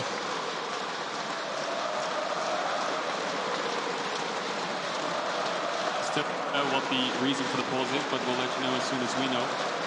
But not much has happened in the game. Both junglers are starting on opposite sides. No real push in any lane other than mid. We were tracking the level 2, so when we come back, we'll see if Larsen's level 2 can help him get a good trade to get that mid push. And we expect the Jarvan to go towards top side to help out AutoAmne in this Aatrox versus Renekton matchup. And it looks like Razork's going down towards the bot side to help out his bot lane, contest the push. So not much happening just yet. And again, we've got a similar situation to game 3 where a lot of scaling and only really the junglers who can impact this top matchup, which is the only volatile piece of the map. I have been informed that League officials are investigating a bug report from Fnatic. We don't have specific details, but we'll find out exactly what's going on, obviously, as soon as we can. Okay. So do you want to play a game? Okay, sure. All right, Malma, I kind of need you guys if we're going to play this game. But basically, you've inspired me, okay? After listening to your chants about Yuumi earlier, I learned that there are some champions that you guys do like and some champions that you don't like. Okay. So we're going to figure out what champions you do and you don't like. Okay, sure. That makes sense. Okay? Okay, I'll go first. You go first. You got a champion in mind? You guys ready? Cheer if you like this champion, boo if you don't like it, yeah? Yeah, cheer if you like the champion, boo if you don't. So maybe you start with the Yuumi to see if the crowd's Oh, yeah, warmed up. we'll try with Yuumi first. Okay, so Yuumi. Okay, there we go. Okay, so they're warmed up. They're ready. Here we go. All right, here we go. You ready for this one? This What's is a the good champion? One. Tell It's me. a good one. Malzahar.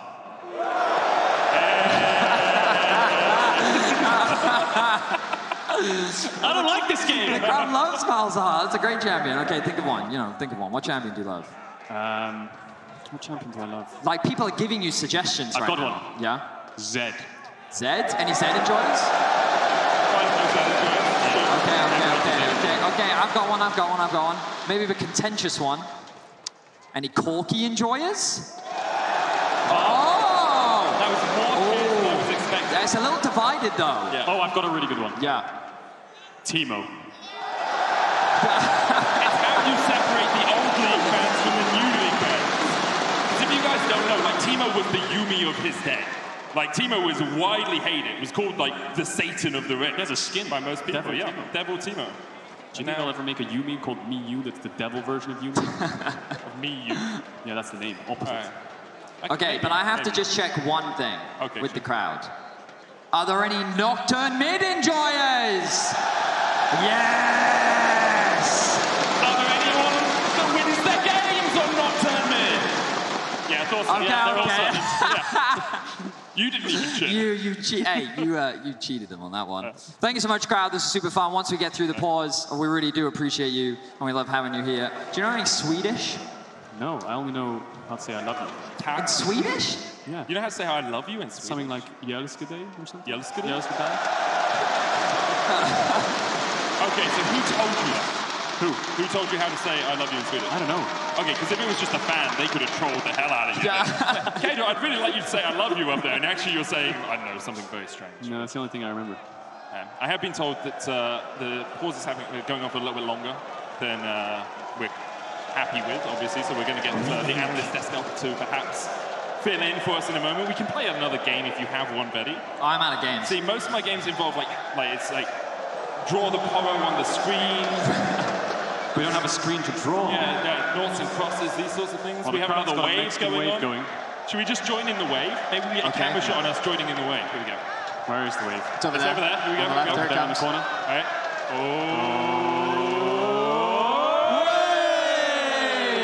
Also, someone had the actual sign that said Fnatic Pause Hack, which is just, that is top-level preparation for this series. Yeah. Kudos to you.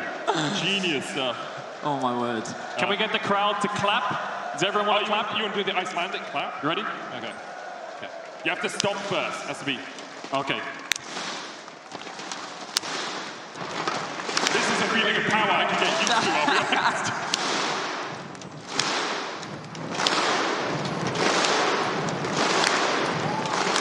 Come on, Benny. Come on, Benny.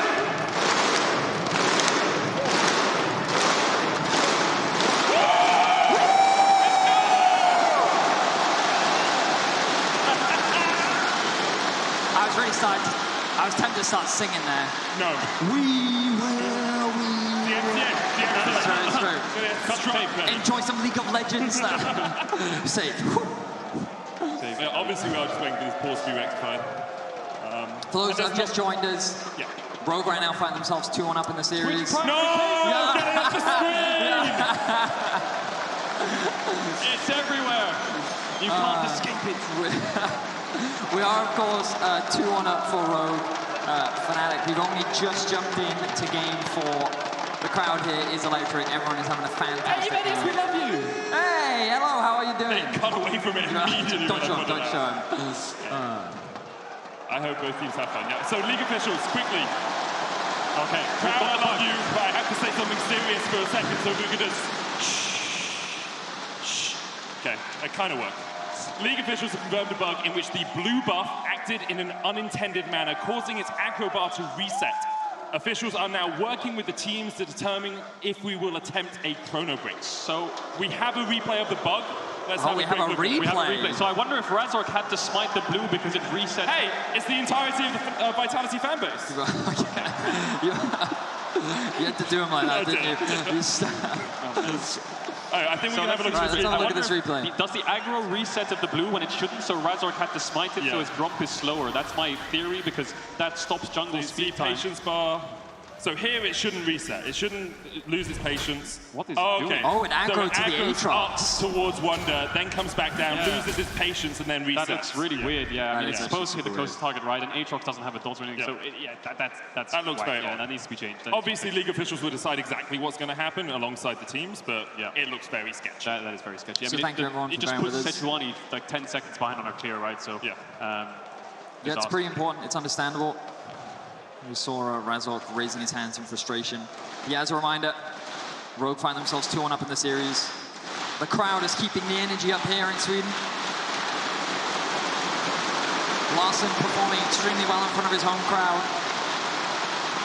And the stakes are higher than ever. Both these teams battling for a spot in the finals against G2 tomorrow. And they're also competing for an opportunity to go straight into the group stages at the World Championship. That they are. We're going to hand it over to the analysts now who are going to break down, something, I'm sure. Shocks over to you. Wow, thank you. There's so much to break down. But I guess we can break down the Grump as well, not acting the way it should. Regardless, though, I'm happy that Fetty has kept reminding us that Rogue was 2-1 up. It's also plastered all over the arena, but it is true. Let's talk a little bit about being in this situation then. Is this good for Fnatic? Well, obviously not that they seemingly were up against the bug, but the fact that they can reset a little bit and have some more time, or does it really not matter? I'm not sure if it really matters, to be honest. I don't think anyone really wants a pause. And, we saw the frustration in Razork, like, I've been in his shoes, you're on your jungle camp, it all of a sudden just resets, and in this case, well, there's a reason to be frustrated. So I think, just moving on. So I think one thing that is really speaking for Fnatic this game is that Humanoid got a Seer. From the top of my head, I feel like his Seer and his Silas has been really good, but he hasn't really been able to find a pick 3. So the fact that they got their hands on a Seer this game is really good for them. Now that does give Larsen his mage matchup again, but I think the fact that Humanoid has a good champion for himself is enough already. And I think you can see of the way they drafted the pick order as well that they changed their emphasis just a little bit. They knew they had the Azir pick coming in on B1 that they wanted, and because of that, they had to get rid of the Trundle, because they go for Trundle, and you have to get the Poppy matchup. Well, we've already seen that today. You know what happens. It's not that fun to play. And then they want their bot lane with the Seri and Lulu. Now, Rogue has shown an emphasis to suddenly go, well, we will third pick the Ornn. We don't care. And I think Fnatic did not want to give them that long-range engage all of a sudden. I'm actually a bit surprised, personally, that Fnatic didn't opt into the Lucian Nami. But obviously, with Azir being such a high prior pick for Larsen, it's not something you really want to give away. But both teams have a lot of tools to make plays. We have the Azir, the Sejuani on one side, meaning that Larsen is going to have to be really careful or he's going to die to ganks. On the other side, we have Lucian Nami, Java, and Renekton playmaking across the board. I'm really curious, because we had the discussion coming into the last game where Humanoid had a takeaway on the Victor, and Larsen then had the Orianna, and we're like, guys, I think Larsen's perfectly happy about this. What do we feel with the Orianna into the Azir this time around? I mean, does any of you have some feelings on this? I think he's very happy again, to be honest. But for me, the difference is just now Humanoid is playing a champion that he's comfortable on. Because I'm not sure how comfortable he is actually on the Victor. It felt more like they just wanted to take it away from Larsen than actually play it themselves. So now Humanoid has a champion of his own, just as how he had the Silas in a couple of other series. He had it today in the game 1 as well. So I think that already speaks for them. Because I know him on his best champion is a game changer, so, yeah.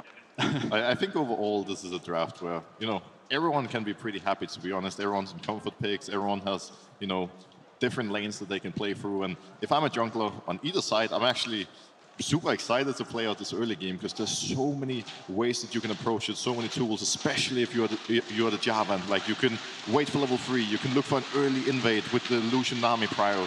You can do basically whatever you want.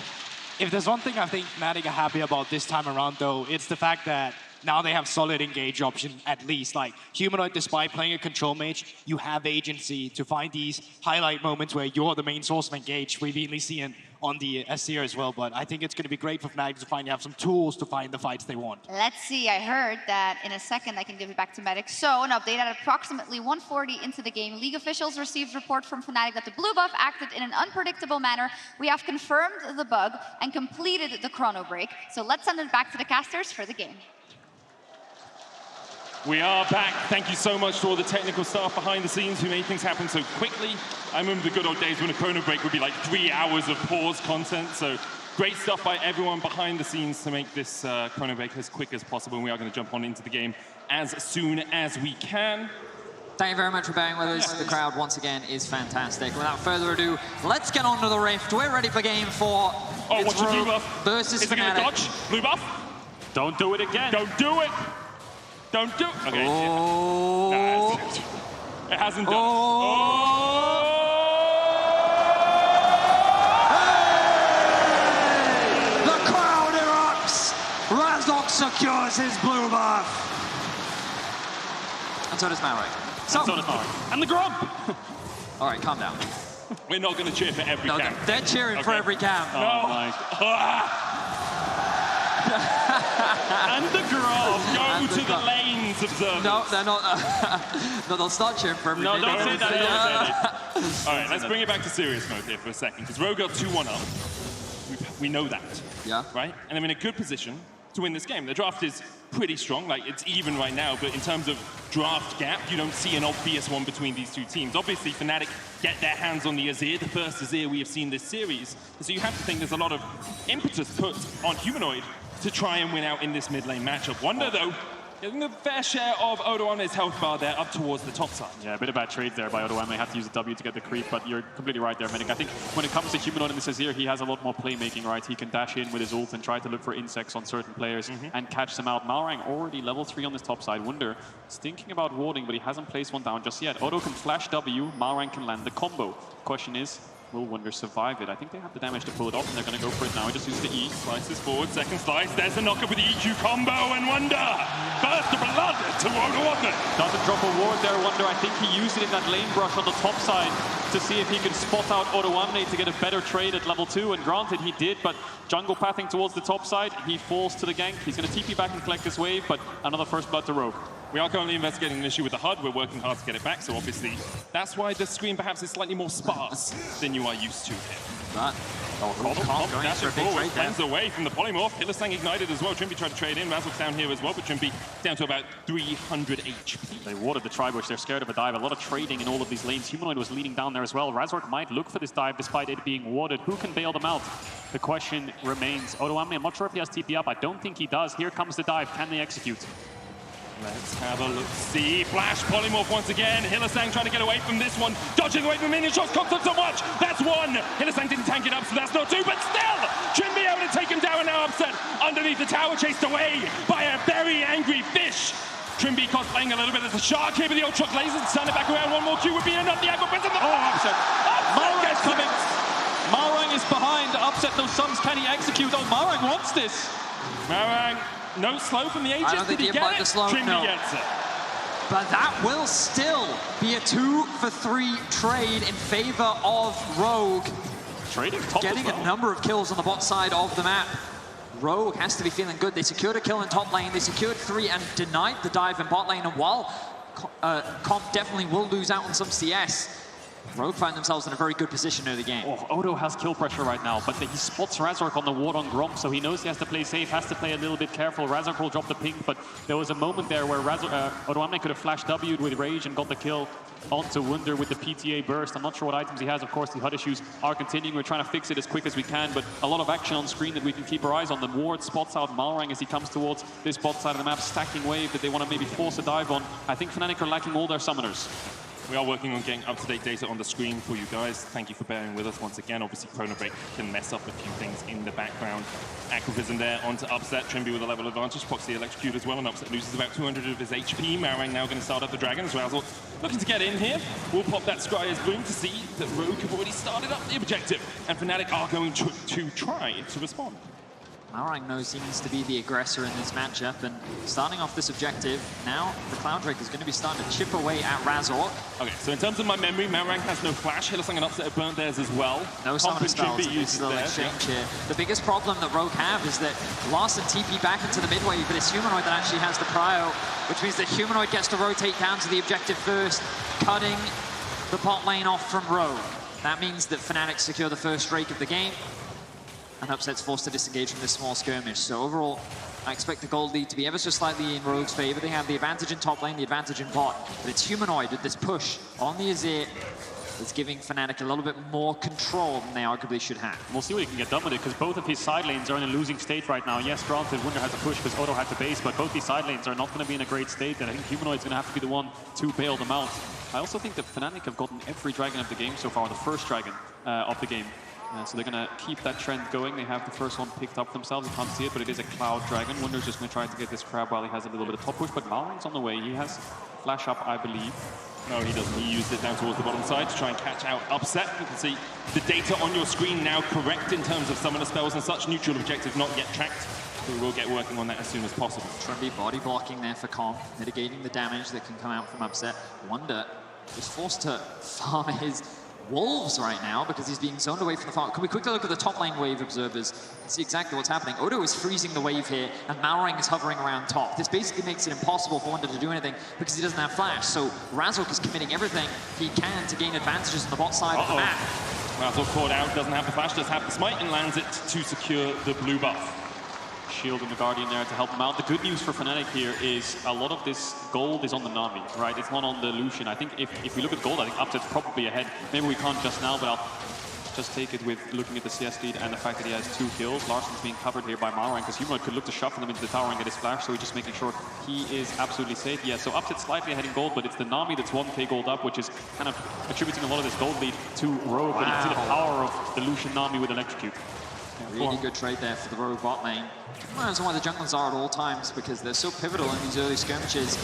So Sejuani is heading top. Razork looking to support Wunder as he tries to push this wave underneath the tower. He wants to break the freeze. Malrang once again offering support. Both Razork and Wunder spotted out as they waited in that tri-bush. Maybe would have been able to kill off Malrang before Odoamne could join to reinforce him. A 1,400 gold lead at the moment for Rogue, sitting at 10k. So something to keep track of now. The Herald is alive, and we're going to see Comp and Trimby reset. There's a window here where Hylissang, after guiding his AD carry back to the bot lane, can actually rotate up towards the Herald, but Razork is only level 5, which means that with that level advantage, Humanoid's actually going for a play, forces the flash out from Larson, which will give Fnatic control over the mid lane to be able to contest this Herald. Razork did not get 6 off of the wave in mid. I wonder how close he is, but he's going to walk into this river with Wunder behind him, and the fact that Larson's been pushed back means that 3 people can collapse onto this Herald. If Malrang EQs out, this Herald's gone, so he wants to stay there as long as possible. EQing forwards even, looking for Wunder, no flash. In the mid lane. Neither of the Fnatic bot laners have come up to join this. The Cataclysm coming down, and Rogue will have 5 members up towards the top side, with the Shockwave pulling Wunder back, and the Cullen coming in as well. Comp now with the 2nd kill of the game in the Rift Herald, going over to Rogue. And we talked about this earlier. We saw the reset coming in from Comp and Trimby, and the fact that Upset and Hylissang committed to this play, you have to question why Fnatic even challenged this objective. I guess to potentially stall, but now what they can do is they can send Comp and Trimby up to top lane, they can drop the Herald if they want to, and they should have the advantage in tempo. Very similar to what happened last game, where they keep their bot lane up this top side when they have this Herald 3 members strong. Are they going to drop it is a question. Yes, they are. Comp had it in his pocket, of course, so they should be able to chunk out this tower. I'm not sure if they'll get the entire thing, because Hylissang, Razork, Wunder are all sprinting here. They need to get about half a plate if they want to finish it, but it's a very tanky half plate. Yeah, this is the problem. I think they will get the full tower. Razork showing himself to defend. Wunder now arriving. You want to take those plates before the charge, because after the charge, the tower is tankier than before the charge. However many plates it loses, it gains resistances equal to those plates. Now we'll jump back into this replay as we look at that Rift Herald fight. So Fnatic think they can contest because Larson is forced away because Humanoid just got his flash, but it's the shockwave that he holds here as he waits for the Q. Wunder can't escape it. The Cataclysm pulls him back, gets the kill. And I think you're completely right, Vidius. Why are they even trying to contest this when their bot lane has push? I think the reason is they probably didn't know where Rogue's bot lane was, and they were just taking a gamble here. If we don't show up and they get a free Herald in a 3v3, that's a disaster for the top side. But in the end, Comp showed himself. The really bad news here for Fnatic is that the advantage they had earlier was that Trimby was the benefactor of all those kills, and now Comp finds himself at 2-1-1. He's already completed the Gale Force, and this tower in the top lane is just prime easy pickings. They've actually sent the bot lane into mid here. Curious as to what the game plan is. I think it's a dragon contest, isn't it? Rogue want to be able to contest it straight, keep their bot lane down here. The problem is they just TP top, but I think it's fine because it's 11 minutes into the game. They don't have Unleashed Teleport on Wunder, so there will be a 4v4 no matter what, unless the fight is extremely extended. He's already making his way down, it looks like. Or maybe he's going to go back and catch another wave, the TP into mid lane as well. But overall, Rogue find themselves in a very comfortable position. Of course, the gold lead is a little bit inflated because Trimby has a pretty significant gold advantage over Hylissang thanks to those 2 kills, but Rogue with the lead nonetheless. There's a lane gank brewing down towards the bottom side. Comp does have Cleanse and Flash and the Gale Force as well to get away from the Glacial Prison. Marang hovering around that bot side river as well. Razork looks for it, Prison just dashed away from. Miles wide there. Comp quick enough on the trigger with that E just to avoid any potential unfortunate events towards the bottom lane. He has Cleanse anyway. They were looking for Trimby, but Rogue were spam pinging that brush. They knew that someone was down there, so good read of the map. That'll secure them the dragon. Of course, they haven't gotten the dragon yet, so that'll even out the dragon situation. And Razork having no ult reduces a lot of pressure on these lanes of Rogue. I think Fnatic's next target will be Larson with his flash cooldown. If they can get Humanoid into that lane with a shuffle and Razork around, that's going to be their avenue to crack the game open through mid, so Humanoid can start impacting these side lanes a bit more. He's having to roam on Azir and shadow side lanes on Azir, when ideally he wants to just keep the push and try to chunk Larson out as much as possible, so they need to start playing through mid a bit. Coming going down, up shielded, yep. As you say, very, very good damage there from Rogue. The 3,000 gold lead they have now accrued with the dragon being taken means that Fnatic don't have that dragon stacking possibility, but they do still have pretty good scaling on their side. You look at it, Lulu Zeri, very strong, Azir as well, banned out in every other game. Here, Humanoid able to get his hands on it. And although they are slightly behind now, if they can stall this game out, they should be in an okay situation to fight later on. So what happened on your screen there looked a bit confusing because Wunder was letting the tower die intentionally to the minions so that Odoamne didn't get local gold, but Odoamne was hiding and waiting for Wunder to do that, and then you just dashed forward and got it. So top tower is down, Odoamne got the gold for it, 3,500 gold lead now, and Razork finds Malrang, who has no flash. Malrang has gone for the Turbo Chem tank here on the Jarvan. Not something we see too often, but does give you a little bit more engage potential, and with the rest of his team not having too much hard engage, I guess it makes sense. Also means that if you can't find a flank, you can just run your face straight into the enemy composition and hope that you can catch someone in that Cataclysm. He's looking to do it as a Humanoid in the mid lane, but Azir very safe, can just dash away with that E. Keeping my eyes on this Renekton on the minimap right now. He's making his way down towards the mid lane. There's a world where Rogue is threatening a dive here. 4 members have moved bot. Odoamne is there to catch the mid wave. Humanoid wants to try and protect the ward. Will spot out Razork. The pings are coming down. Here comes the play from Rogue. So Wunder has the TP, still not unleashed. 30 seconds before it would be, but there's a tower there, no wave. As you say, Cadril cleared out by Fnatic. It's a good shift by Rogue though, 4-1. Send 2 members towards the bot side, stack is 4, and Odoamne catches mid and then runs top, so they can extend this play a little bit more. Humanoid will be able to roam down soon. They're just going to siege this bot tower. The plates will fall off soon. Glacial Prison actually looking for an engage. Shockwave could be big if they forget where the ball is and just kind of overstep a bit there, Fnatic, but I think there's no play to be made. The wave is being cleared out so easily, and they will back away. Comp is just taunting the bot lane of Fnatic, choosing not to reset just yet. Larson's made his way back to mid lane. And you can see Odo back in the top lane as well. He's going to push another wave out. The next Herald spawns in a minute's time. The next Dragon in 30 seconds. Let's see if Odoamne looks to contest this. I don't think he's going to get away with stealing this blue. I think Humanoid will spot him out.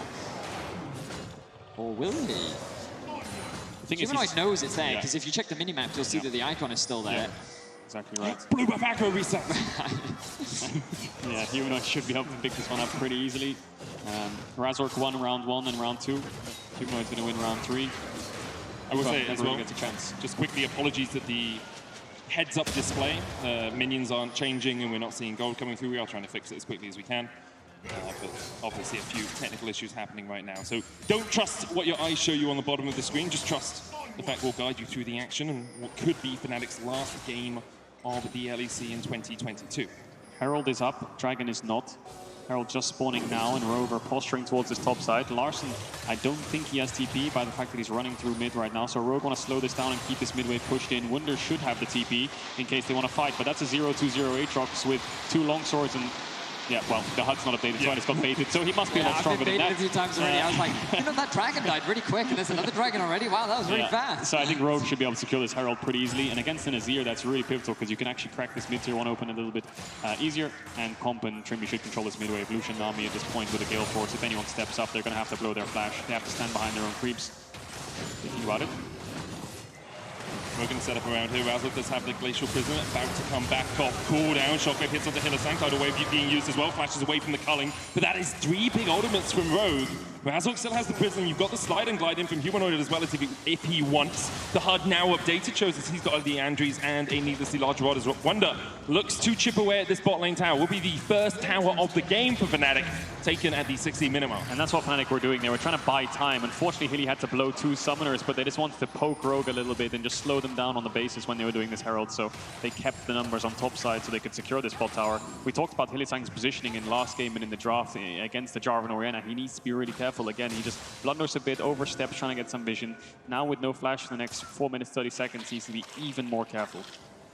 Good news for Wunder is, while he is still very far behind, the matchup will start to get a little bit easier for him. The isolated 1v1. He's going to be less afraid, and they're going to move him down back towards bot as Humanoid pushes out top. Rogue is aware that he's isolated. The question is, can they make anything happen? You can see how isolated he is in the top lane. They're 4-manning top. I think he's going to die here. They can TP in as well. Oda 1 mate. They can put down a ward. Of course, you can TP to the flag. Humanoid trying to get away. Puts down the Sundisk. TP in point. Fnatic as they try and defend their mid lane. And Hylissang, an incredible cataclysm to get away from the Emperor's Divide. And now Wunder on the wrong side of the rift. Zoda looks to chase him down.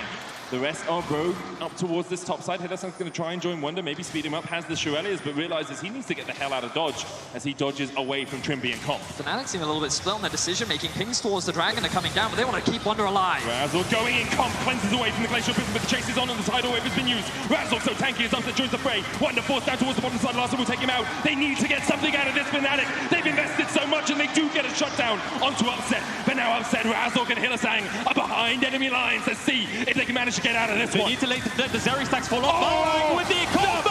EQ combo from Malrang finds Upset. Comp goes on a killing spree. He's looking for one more with Razzle as well. You want to TP'd in? He's going to dodge out. It's going to now in the enemy jungle, caught out in the midst of Rogue, and they wipe away Fnatic. And just like that, Rogue find themselves 5 kills. The ace will be delayed because Humanoid comes back to life, but don't forget that this started in the top lane, ended in Rogue's jungle, and Rogue will walk away 10-3 with Herald dropped in the mid lane. And the reaction from Trimby from that fight sums it all up. He just dashes away from his desk and throws his arms up in the air. He's really feeling it, slams his table afterwards. Rogue are full of energy. There's no jitters, there's no nerves. There's decisiveness, and they punish Fnatic for overextending on that top side. They punish Fnatic for trying to get away in their own jungle, and Rogue will get themselves their second dragon of the game. 5-1-2 is the scoreline for Comp in this game. He was attacked early, but turning that dive around was so massive. And remember, at this point, Humanoid has already died. Fnatic is split. Some of them are pinging to go to the Drake. Others are saying we can protect Wunder, and Wunder does a great job. But then we see the fight fall apart. It's Wunder's flash here. He can flash to the left here and try to join his team, but he dashes into mid, so he just basically becomes a free kill for Rogue. So that's the first mistake.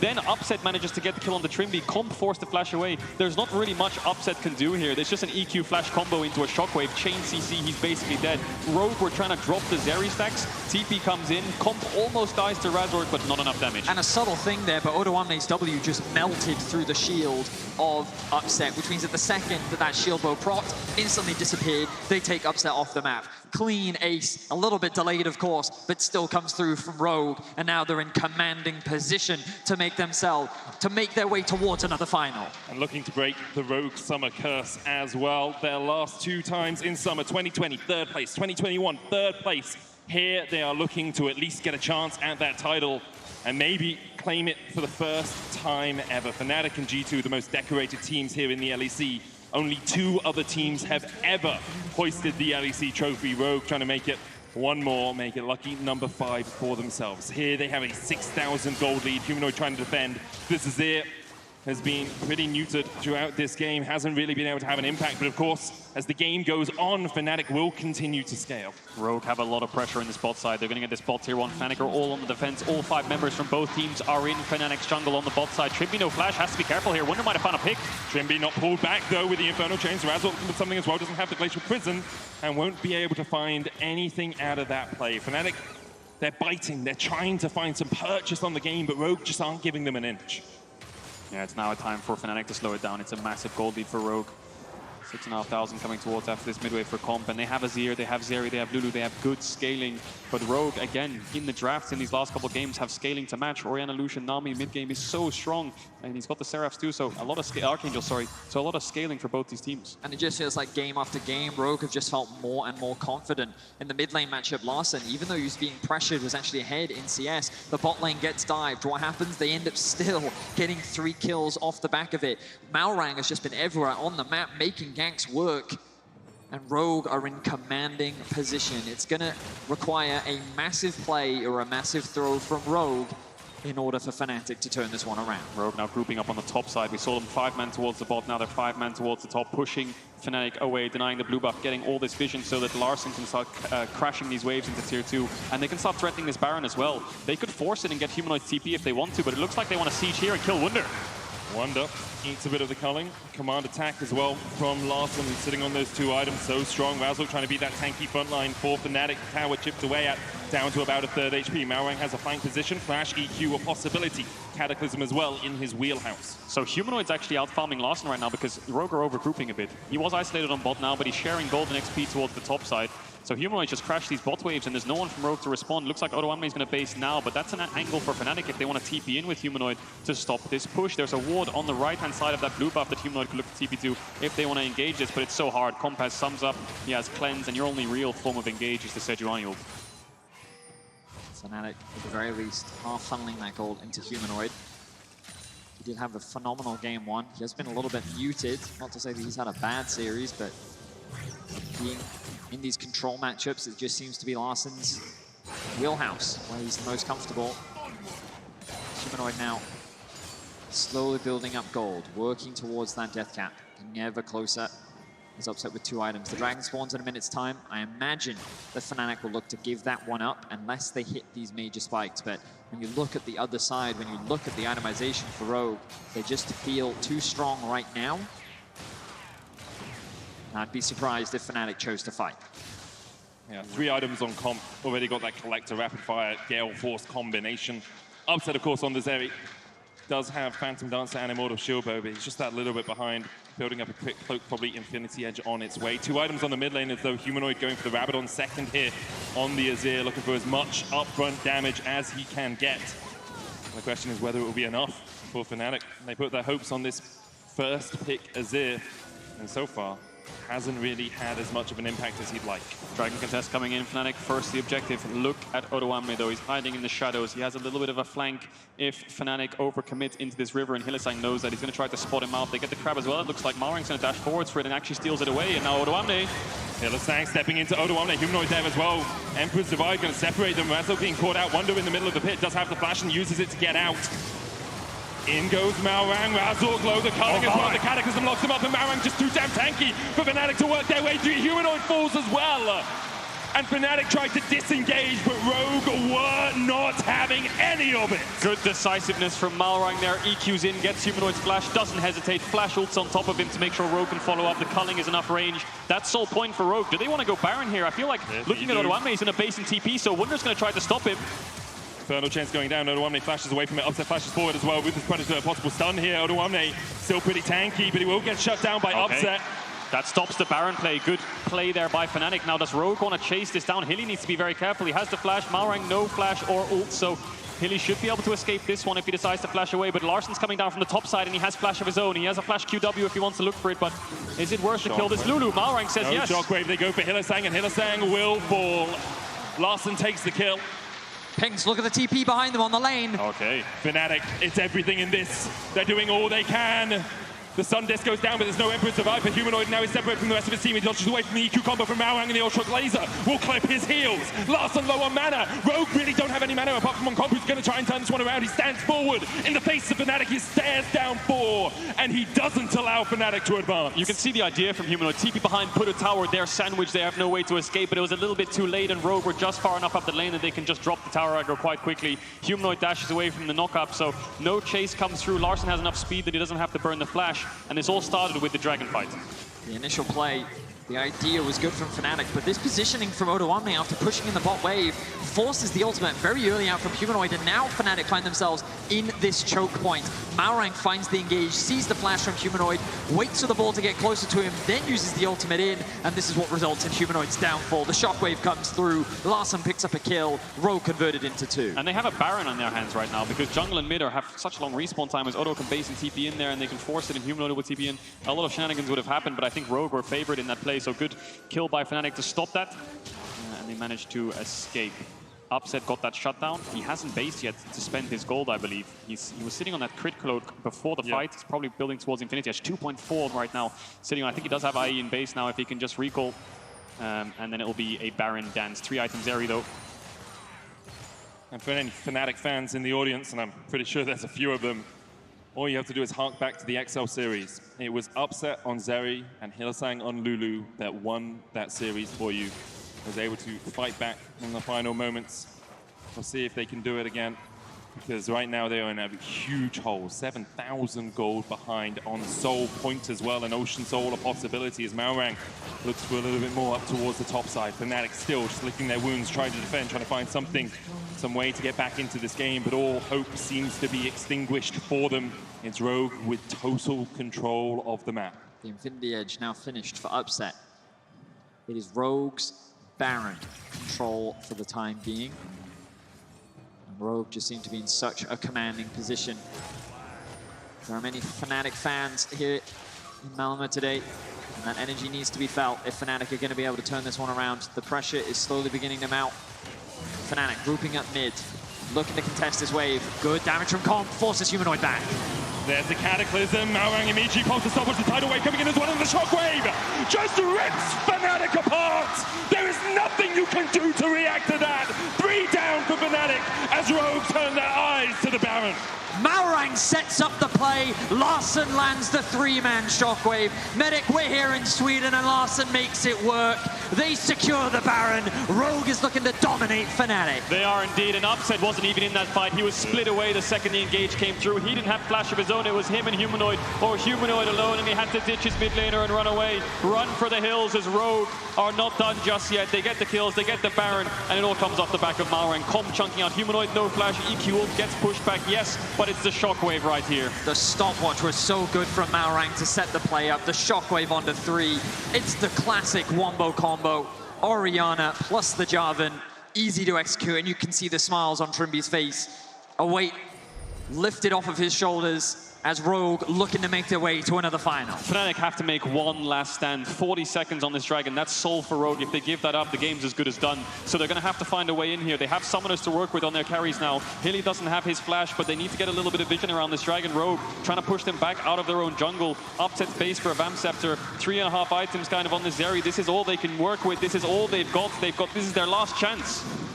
30 seconds between you and no more LEC this year. 30 seconds between Rogue and Finals. A matchup against G2 for them once again would be the second of the year. Of course, last time they didn't have the best of showings, but Fnatic want to make it. The only time is the Glacier, but again, the Cataclysm! Maorang finds his mark!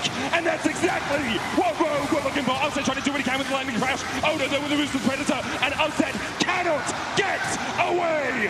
Rogue rout Fnatic. Humanoid can only stand and watch as Larson here in Malmö steps up. The Swede does it all! In his home country, in the best of 5, it's Larson that puts Rogue on his back next to Maorang. Comp 9-1 on Lucian. A huge step up for Rogue. A huge upset, you have to imagine. If you look at the predictions from all the analysts from social media, everyone thought Fnatic would take this, but it's Rogue's day today. Only Razork and Hylissang between Rogue and a date with Destiny. G2 await tomorrow, and Razork and Hylissang can only stand and watch. They look for Trimby, but Rogue Wunder now up. The minions pushing in, and Rogue cannot close it out yet. Good delay by Razzle, good delay by Hylissang, but Rogue can reset. They can get the Ocean Soul, and Fnatic have it all to do. Fnatic are given one more chance as Rogue choose to leave the base in tatters. Of course, Rogue will take the Ocean Soul. Rogue, in commanding fashion, will wipe Fnatic off the board. And let's just watch this wombo combo one more time. It's beautiful, isn't it? Malrang ults over with the shockwave, the culling, everything on the backline of Fnatic. It's only Upset and Humanoid. It's not even the backline, it's the front line that just gets instantly melted. The carries have to run for the hills. They have no front line to work with in front of them, so Upset's the target. He falls shortly afterwards, and Humanoid tries his best here to try and shuffle his way in to pick off Trimby on the backside, but he has to flash to commit, and he ends up falling. Lots of screams and shouts and smiles on the side of Rogue. Momentum's in their favor, the game's in their favor. Massive gold lead, the Soul. All they need now is a Baron to close this one out. Rogue are looking for a rematch with G2. It was a 3-0 the last time they met, but this is not the same Rogue from before. It's not the same Rogue from last week, never mind from last split, Betty. The evolution of them over the last 7 days has been exceptional. Obviously, G2 maybe a tougher task than this Fnatic lineup, but after game one, I thought we were on for our 5th ever G2 Fnatic final. Rogue unwilling to allow that to happen. You can see Yamato Cannon, Somber in the backstage.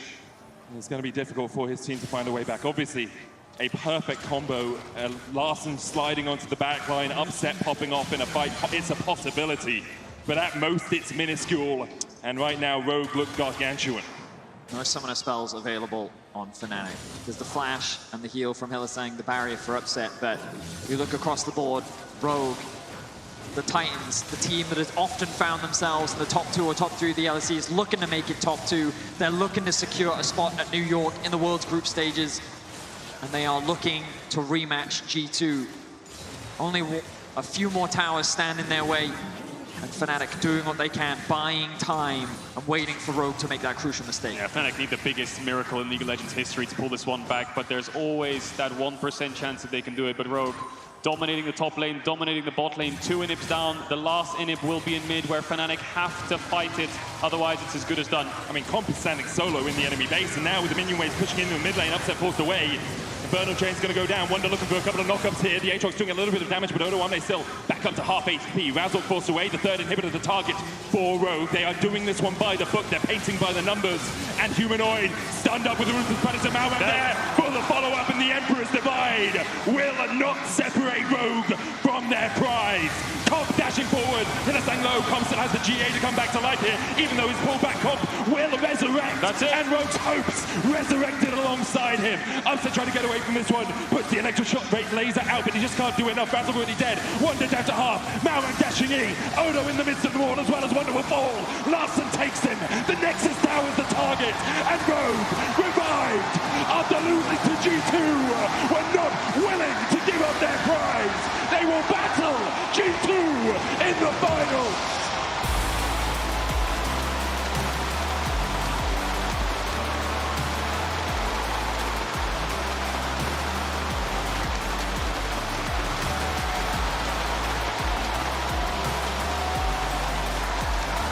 Larson in front of his home crowd will make the upset happen.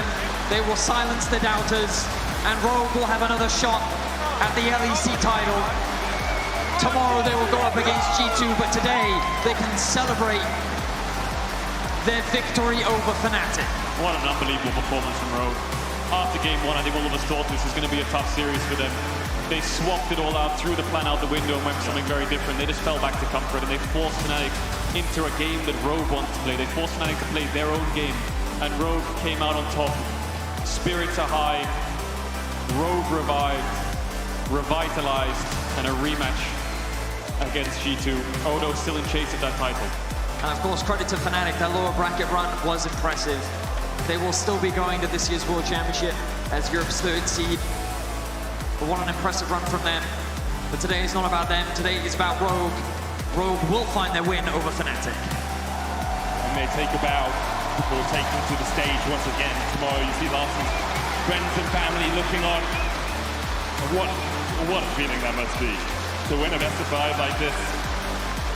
to lose so heavily in game 1 and be able to bounce back. And Larson was such a key point of why Rogue were able to make this run. They do go to New York for Worlds, obviously, but there's a much more pressing matter on their minds. And tomorrow they face G2. In 24 hours. Yeah. That's all they've got. G2, less than that. G2, of course, will be watching this series, and they're looking at Rogue's meta of these control mages, and they're going to have a plan for it. So Rogue have 24 hours to go to the drawing board and think of some small strategies they can pull out. Today it worked. There's one more hurdle to get over for Rogue. And of course, as Fnatic take a bow, we will see them again this year. They'll be going to Worlds through the play-ins. I think a lot of those players after their lower bracket run were perhaps expecting a little bit more, but on the day, Rogue were the better team. And because of that, they are going through to tomorrow. Huge performances, though, especially from people like Razzle. Like, he was such a key part of the reason that Fnatic were even able to make it this far. I think their lower bracket run demonstrated the ceiling that roster possesses, and getting the opportunity to scrim internationally and showcase themselves on the world stage would be a massive opportunity for a lot of these players and a return for many of these names as well. But once again, congratulations to Rogue, commiserations to Fnatic. What an impressive turnaround from Rogue as well. There were a lot of skepticism. They went full 5 games against Mad Lions. It was Fnatic that stomped Mad Lions, and then it was Rogue who got stomped by G2. The expectations were that Rogue would not be able to turn it around. They were limited in terms of how they could play. They were almost predictable. And we struggled to find answers. How could they get themselves out of this draft conundrum? You're losing in early game, you're losing in late game. How do you beat this team? But they found a way. They found solutions. They came in prepared, and they were able to turn it around. Your Kia Player of the Series votes at LEC on Twitter. Odoamne, Larson, and Comp. All options for you. All of them had a great series as well. I think everyone had an individual game where they kind of stepped up. You know, Malrang, especially in that final game, his combinations, EQ, Cataclysm was great. But overall, just a great performance all around. Both these teams, it's a story of bounce back, really, isn't it? Fnatic bouncing back after going down 0-2 to Excel, Rogue bouncing back after that G2 series, and it's Rogue who come out on top. I think all of those 3 players had fantastic performances today. I'm really excited for tomorrow because I think we're going to get a very clash of styles. I think Rogue and Fnatic had a very similar kind of style, the way they approach the game, but G2 are our only team in Europe who are a very topside heavy team, which Rogue need to find a way to dissect. It's going to be an interesting one for sure. Huge credit to both teams. It was an incredible series today. Thank you everyone here in the crowd. Thank you so much, for supporting everyone. both these teams. It was an absolutely banger day. We had a lot of fun. And we're going to be here back again tomorrow. But yeah, shout out to Odoamne. I think that while he didn't stand out as the superstar, I feel like behind the scenes, I really feel like he did a lot to help keep this roster calm, right? We talked about how for a lot of these players, this is their first time in an environment like this, and I feel like the pressure got to them a little bit in game 1, but game 2, the roster was calm, they were collected, they were cool, and they played extremely well. And you can see the way that they've adapted from the G2 series. They've changed a lot of the ways that they approach the game. They're focusing on early game champs from Malrang. They're focusing on flanks when they have these champions. They're focusing on questioning each other, and that's so important in the game. If I ask you, how do we fight? We start a conversation and we start to discuss how we dissect and how we kind of solve the problem of the team fights. And I think Rogue really have solved their way to be able to contest these teams in fights. Yeah, we'll get to hear more from some of those Rogue players and from Odoamne as to whether he was the leader for this team, because they're standing by with Law, who's on stage. Thank you, guys. Malmö, one more time for Rogue, please!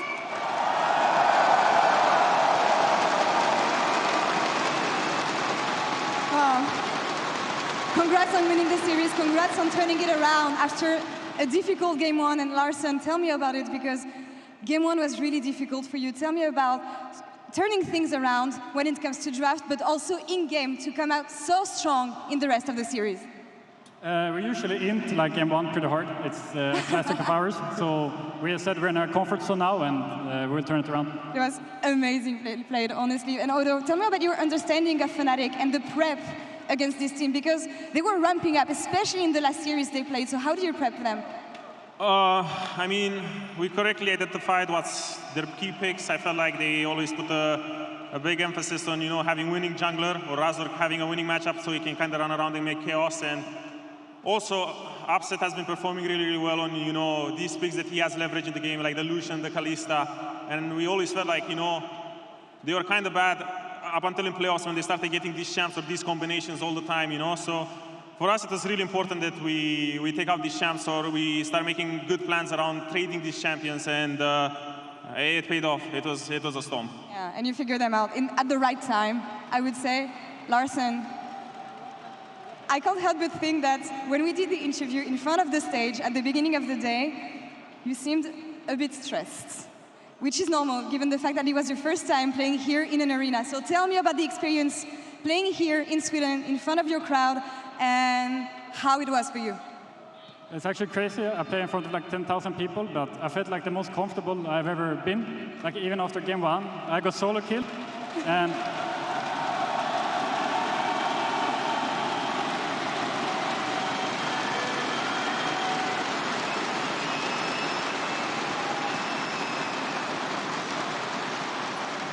yeah, it just felt like playing at home, which I am. So yeah, I mean, it felt very comfortable. The support of the home crowd, of course. Although you were back on stage. I mean, you were the only experienced players when it comes to stage events like this. How was it to be back? I mean, it's great. I miss this a lot. I've been part of the last road show to Athens, and I don't know, I really missed big venues, you know, crowd, because, I don't know, playing in a studio, playing finals in a studio is really not it without, you know, like such a great crowd.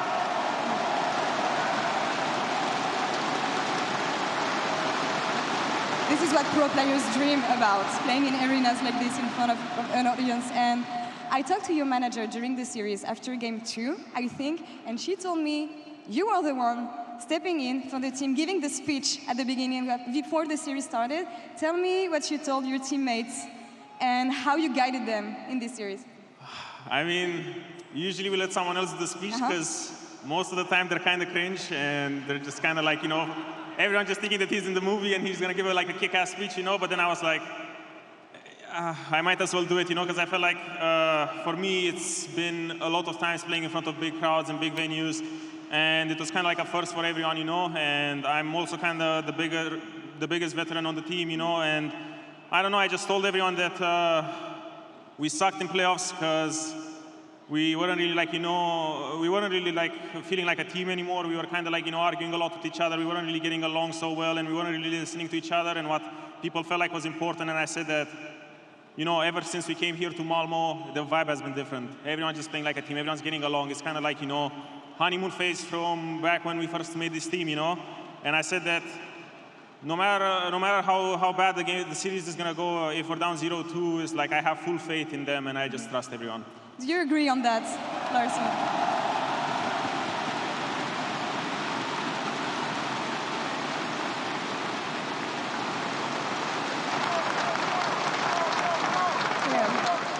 Elaborate a bit on that and the fact that maybe you found yourselves as a team and how much it's going to help fighting G2 tomorrow. I didn't really hear what Odo said, but I mean, his speech was great. His speech was great, that's for sure. About G2 tomorrow, we know how it went last time. What makes you sure that you're going to get back at them tomorrow in the finals? I mean, if we play tomorrow like we did the last 3 games, I'm very confident that we'll beat G2. If we play to our house level, I'm sure we'll beat them. Same question, Odo. I like it. Confidence. Yeah, I mean, do you feel as confident? I mean, we feel really revitalized, you know. We've been kind of slumping in playoffs, and maybe we just needed 4 or 5 weeks on this patch to kind of figure it out, you know. But I mean, we're looking for payback, because getting Storm 3-0 in a final is not fun, you know. So yeah, gotta get that bread. You came together when it mattered, and you will be playing in the finals tomorrow. Once again, Malmö, for Rogue, your finalists. Guys, thank you. Thank you for the interview. Congrats again on taking down Fnatic. And for us, now we're going to take a short break, and we'll be back in just a couple minutes for the post-game lobby with Shox, Comp, Shrimby, and Reckless. Stay tuned.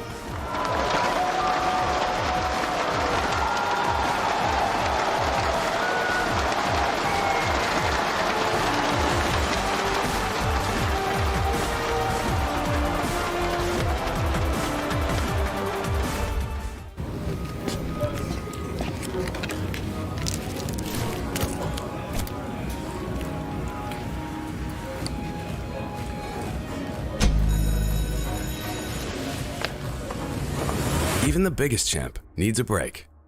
And some Kit Kat for you, and some Kit Kat for Elder, and some no Kit Kat for Barrett.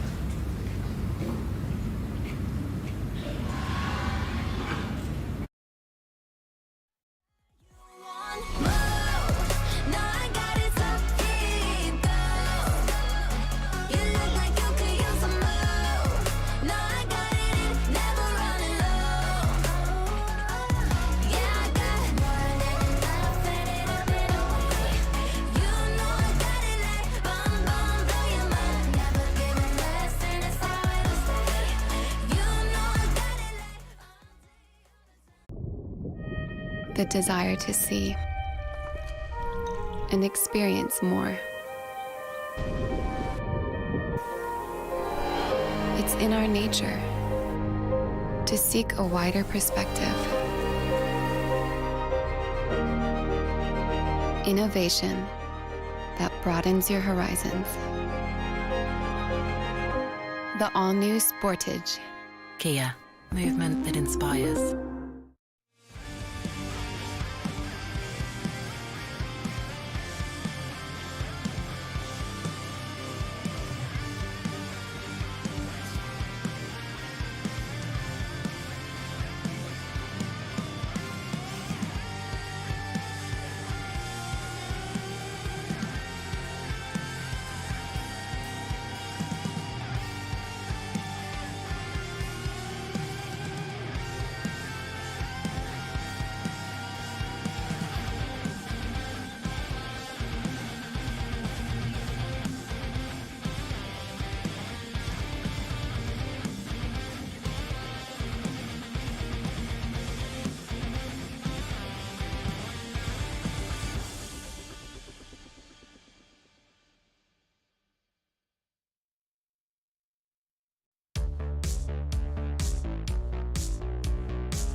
Now.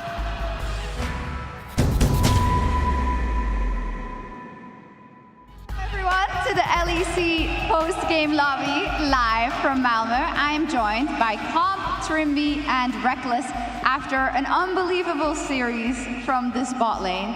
Crazy. We were just talking about it, Comp, how there was so much going for Fnatic. They had their lower bracket run. All the analysts predicted them to win. So it was a surprise for us, but it seemingly was not a surprise for you guys that you were so good today. Yeah, for sure. I mean, to be fair, like Fnatic has been playing pretty good the last weeks, even before this lower bracket run. They were actually playing very good in scrims. So it was actually like one of our toughest opponents alongside Zito. So yeah, I mean, I actually thought it was going to be a bit harder. But I think in the end it was like pretty good game by us, to be honest. But they still played on a decent level. They did, but I think you guys just played better, seemingly, Trimby. Being in front of this crowd and having all that pressure on your shoulders, how do you feel you did? What kind of points would you give yourself today?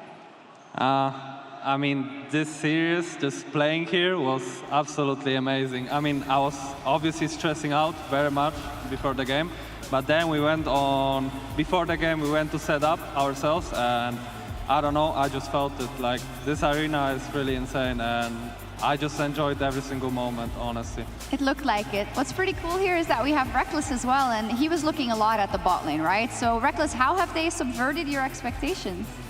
I think the biggest surprise for me was how well you guys diffused the whole Fnatic diving, Fnatic early game, Fnatic level 1 invading, because if I think back to the series, I think you got dove once in the last game, and you had maybe 1 or 2 ganks in total in 4 games where you died. Other than that, you almost always managed to avoid that whole scenario, and I think that was one of the biggest strengths that they had going into the series, which just didn't take place at all.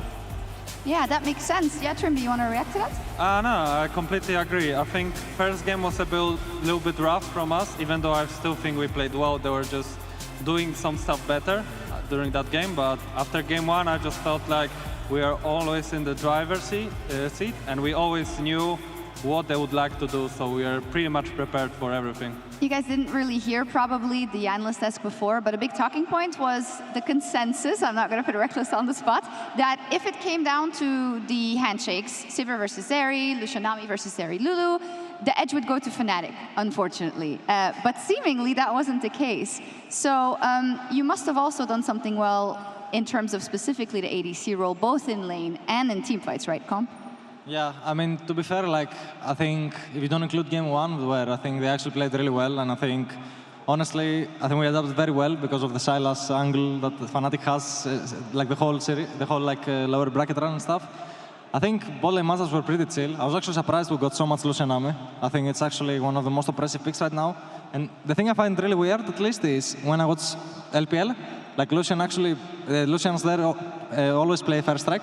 But here in EU, no one does it, and I actually don't know why. Like I'm actually remember even versus Mad or like watching Fnatic series, they are perma playing PTA, and I think it's so useless. So please play first strike. Reckless, do you agree?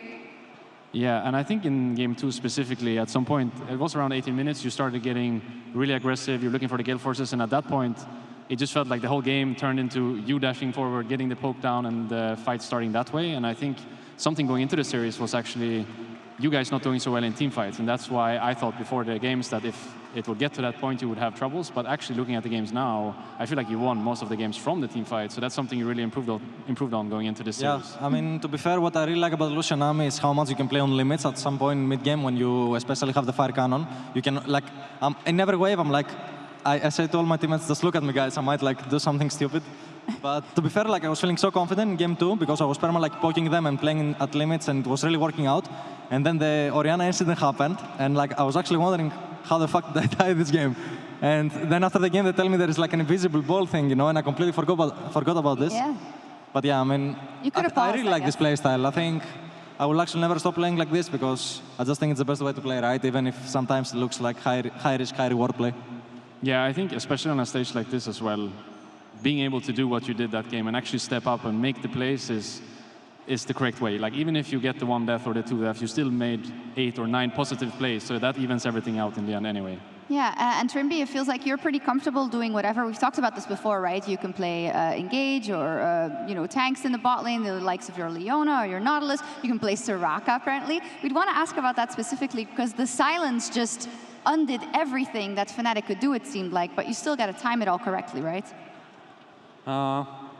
Yeah, I guess I can play anything, right? Yeah. In a sense that Freddy basically trusts me with whatever I'm gonna pick, so I just let him think through what's the best draft, and I would just tell him what are the best matchups that I can get. And yeah, for instance, the game when I played Soraka, we didn't really plan to play her, right? I kind of just thought about it during the stage because it was not that easy out there. Well, we thought there was nothing left, actually, right, Reckless? Yeah, I think in game 2 it was hard for you to find a good pick because you're playing against a Sivir, so any melee champion would be tough.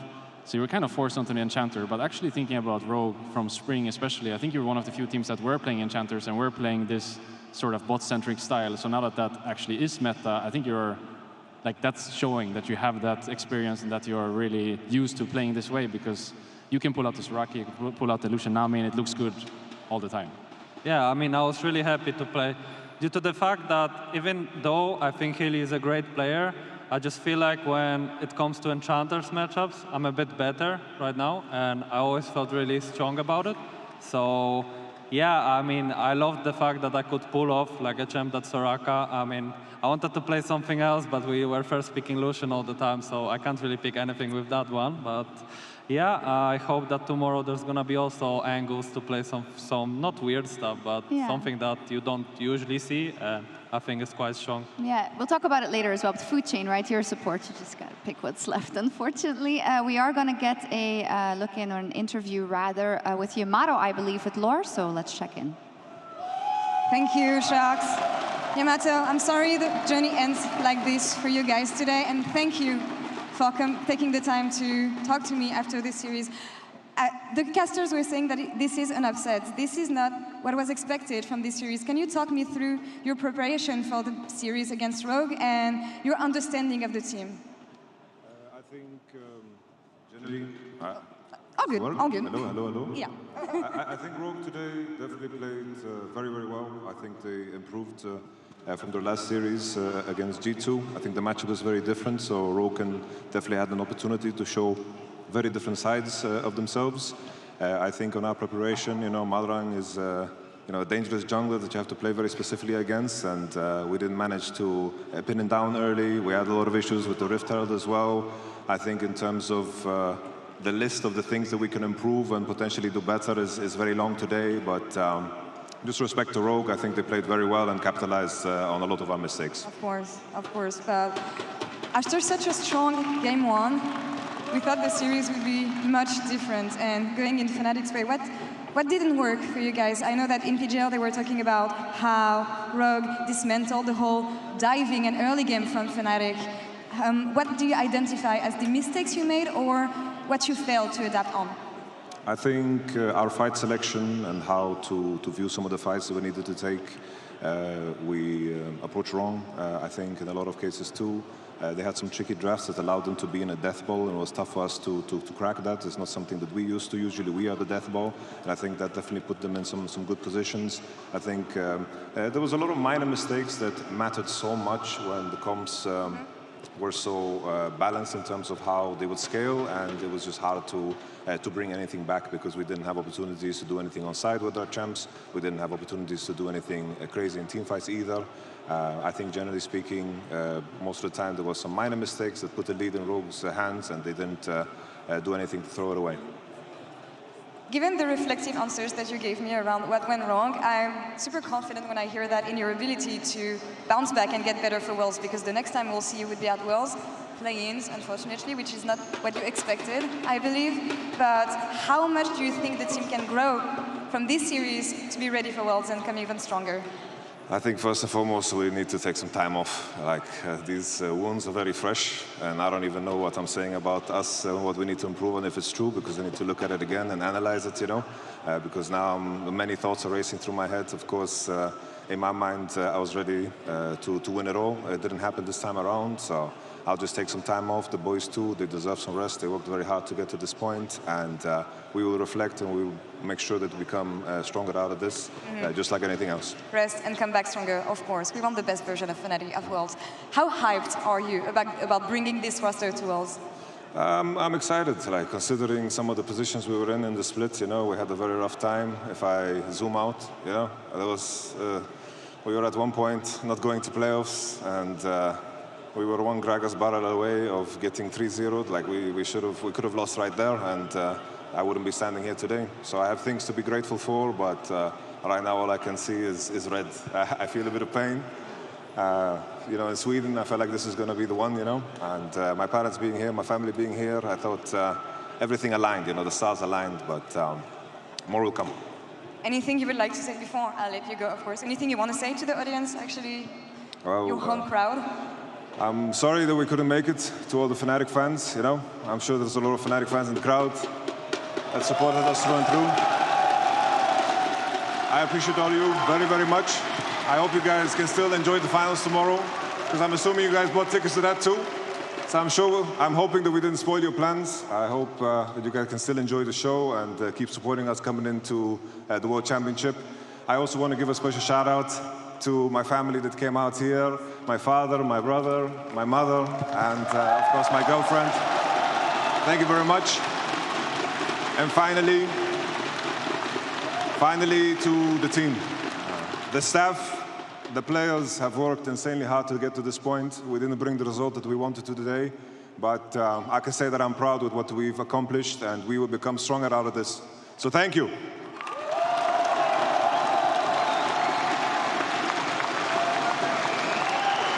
Thank you for the support, Malmö, but thank you also, Yamato. The international journey begins for you, and I'm so much looking forward to seeing you guys at Worlds.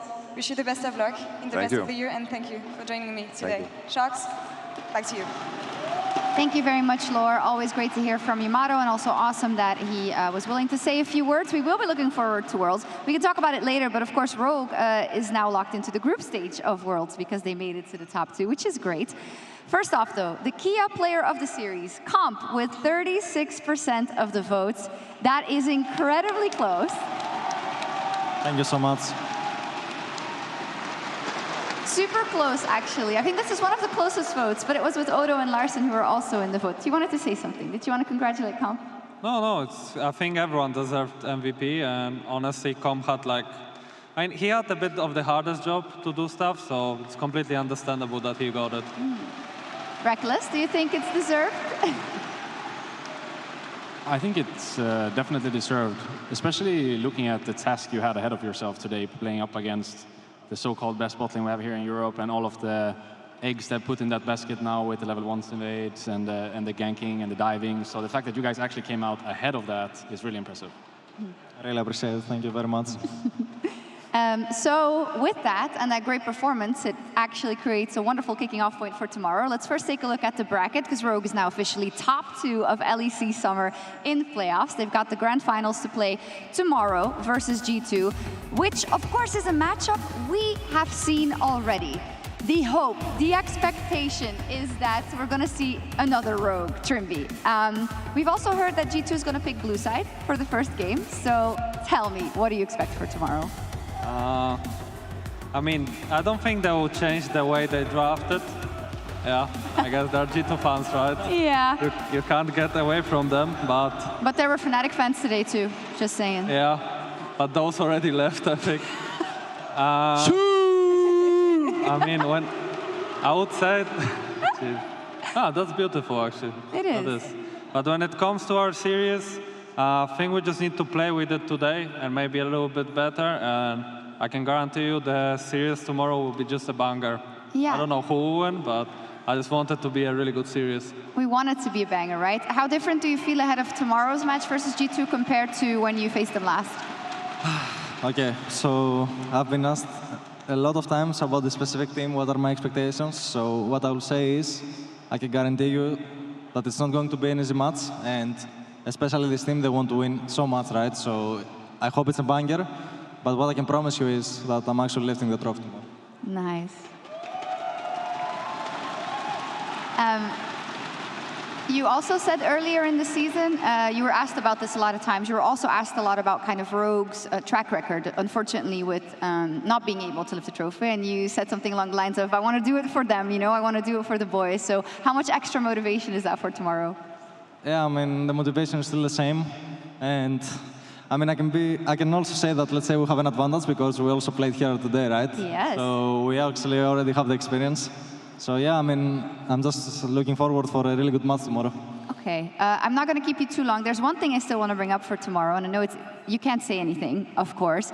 But of course, Reckless, we chatted about the possible matchup already. So what are your thoughts specifically about bot lane? I think it's going to be really important for Rogue to be compact in their game tomorrow, because G2 has a lot of individual stars in their team, and they can shine in so many ways. So if you, by any means, falter in not being compact, I think they can just get a huge lead top or get a huge lead bot. So the most important thing for Rogue is just going to be compact and make sure that everyone's involved in every play and no one's left alone. And then for G2, obviously, just to have their stars shine. They have so many of them. They can carry from every role. So it's going to be a tough game, but I think a win like today is good for you guys, because then you come in with a bit of momentum. You played really well today as well, so I think it should be a better game than last time. And I already saw a lot of Rogue shirts today, but the Fnatic fans, they can't cheer for G2. So they're going to have to cheer for you, Trimby. I mean, I think they should watch the video that was last time in spring, right? The one that you talked about. And I hope this one will make them at least have a little bit feelings for us, and we're gonna be able to match the G2 fans, but it's completely up to them, right? It is completely up to them indeed. I think we're gonna let you go because you have indeed a lot to play for. I'm gonna take a PGL selfie. Let's see how this is gonna work. 1 second. Do you wanna talk a little bit whilst I get my phone out? Because I can't hold both. Hey, reckless. I almost did the pentakill in Sweden for you today, but Otto stole the penta. You can do it tomorrow. Actually, I can do it tomorrow. I still have a chance. He was calling in the comms about penta. It was so annoying. Bro, I was calling about pentakill since the first kill. No, it's fine. You guys can keep going. This is great. All right. What a fun PGL selfie. Amazing. Thank you. So for us, we're done. But in the LCS, we've got, of course, there are games live from Chicago. And currently, 100 Thieves is up to bat as well. And Evil Geniuses Inspired is also playing Trimby. So what do you think is going to happen? Did you not hear? Sorry, when? Inspired's playing in the LCS. Oh. Is he going to win? I hope so. I mean, he was my teammate, and he's Polish, and yeah. Yeah. He's MVP also? Yeah, of course. Yeah. Both LEC and LCS. So I hope he's gonna put a good show, but we'll see how it goes. We'll see what happens indeed. We'll let these guys go. We're gonna say goodbye to all of you in Malmö. Hopefully an amazing day also tomorrow. And our grand finals, Rogue versus G2. See you then.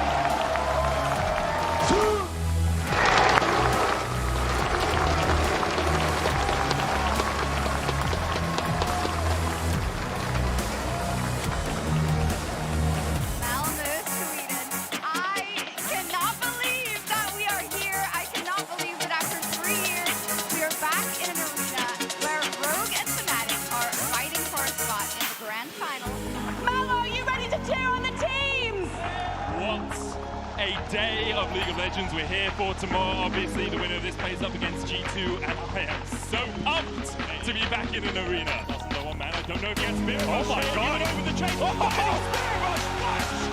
Humanoid claims the kill in the mid lane. Flash, charge, wide. Humanoid misses the outshot. That's the problem. Humanoid dives to Jimmy. That's one. He's looking to make it three. Can he make the outplay to win the game? That's two. Humanoid, you absolute monster. Humanoid goes and does it. 1 versus 3. He shuts down Rogue. He's dead. Shut down. Razzle tries to flash forward as well, but last week is sometimes one around. Oh no, Omni's plays a good way away from Wonder down towards the bottom side. And Fnatic have at least delayed this, but Odo dives in. And a set over set. Rogue finds an archery kill on the enemy AD carry, and Wonder was gone as well. And Comp the only one needed. He dives into the base of out to the step out to the stage. Comp low. Immortal shield bow. Heals him back up. It's enough for Comp. It's enough for Rogue. As after they lost game 1, they are having none of it. This is a great crowd. It feels good, I'm going to be honest.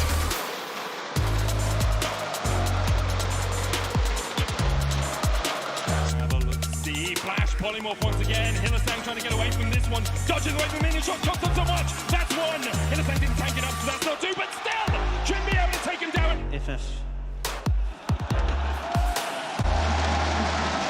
Test this wave. Good damage from Comp. Forces Humanoid back.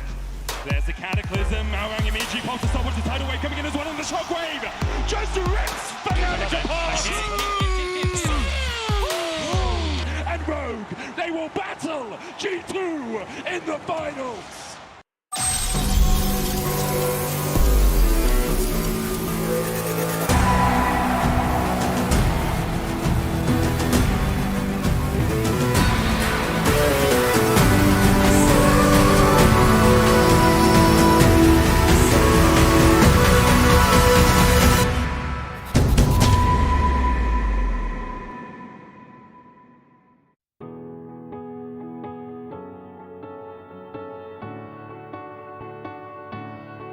It feels like we're falling apart, just a little unstable. We're both half asleep at the wheel, yeah, we're struggling to save us. So we both get drunk and talk all night, pour out our hearts, try to make it right. It's no fairy tale, no lullaby, but we get by. There's sun will shine tomorrow, it will be alright.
be alright.